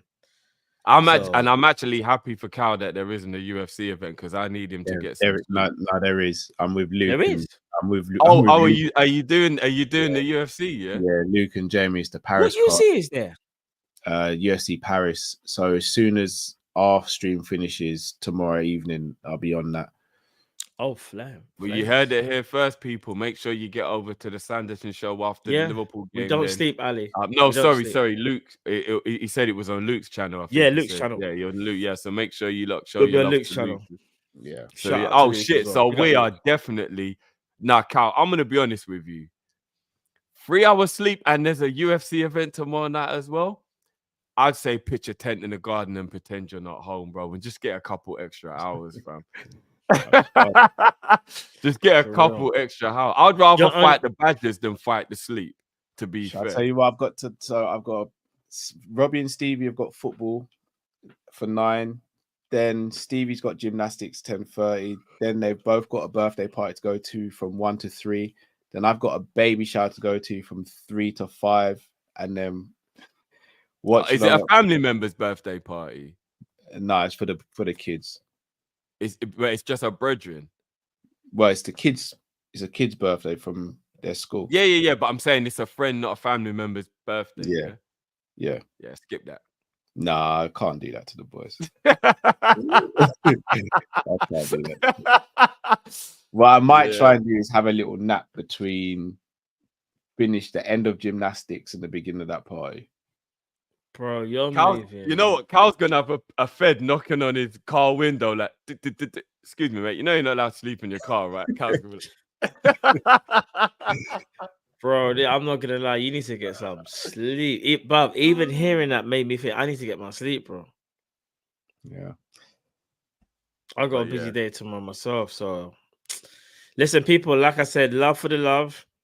It's literally 4 o'clock now in the morning. So big up to those that stuck with us all the way to the end. Indeed. And if you didn't, well, we apologize and you're probably sleeping. So we'll see you guys tomorrow. No, today. It's today, innit? I'm saying tomorrow. It's today. Yeah. So people, like I said before, I said one last time before we head out. Drifty TV on www.bigup.com. Make sure you go there. Newcastle versus Man City. And then obviously on my channel, people, on Big Up as well, you got Chelsea versus Brighton. And also later on that same day, we have Wolves versus Liverpool. We will be there. We will be there for all three of those games. I was just about to say can't stop, won't stop, and then I realized I can't ever say that again for the rest of my life. Yeah, you can't. Why are these men ruining? Anyway, trust me. But people, listen.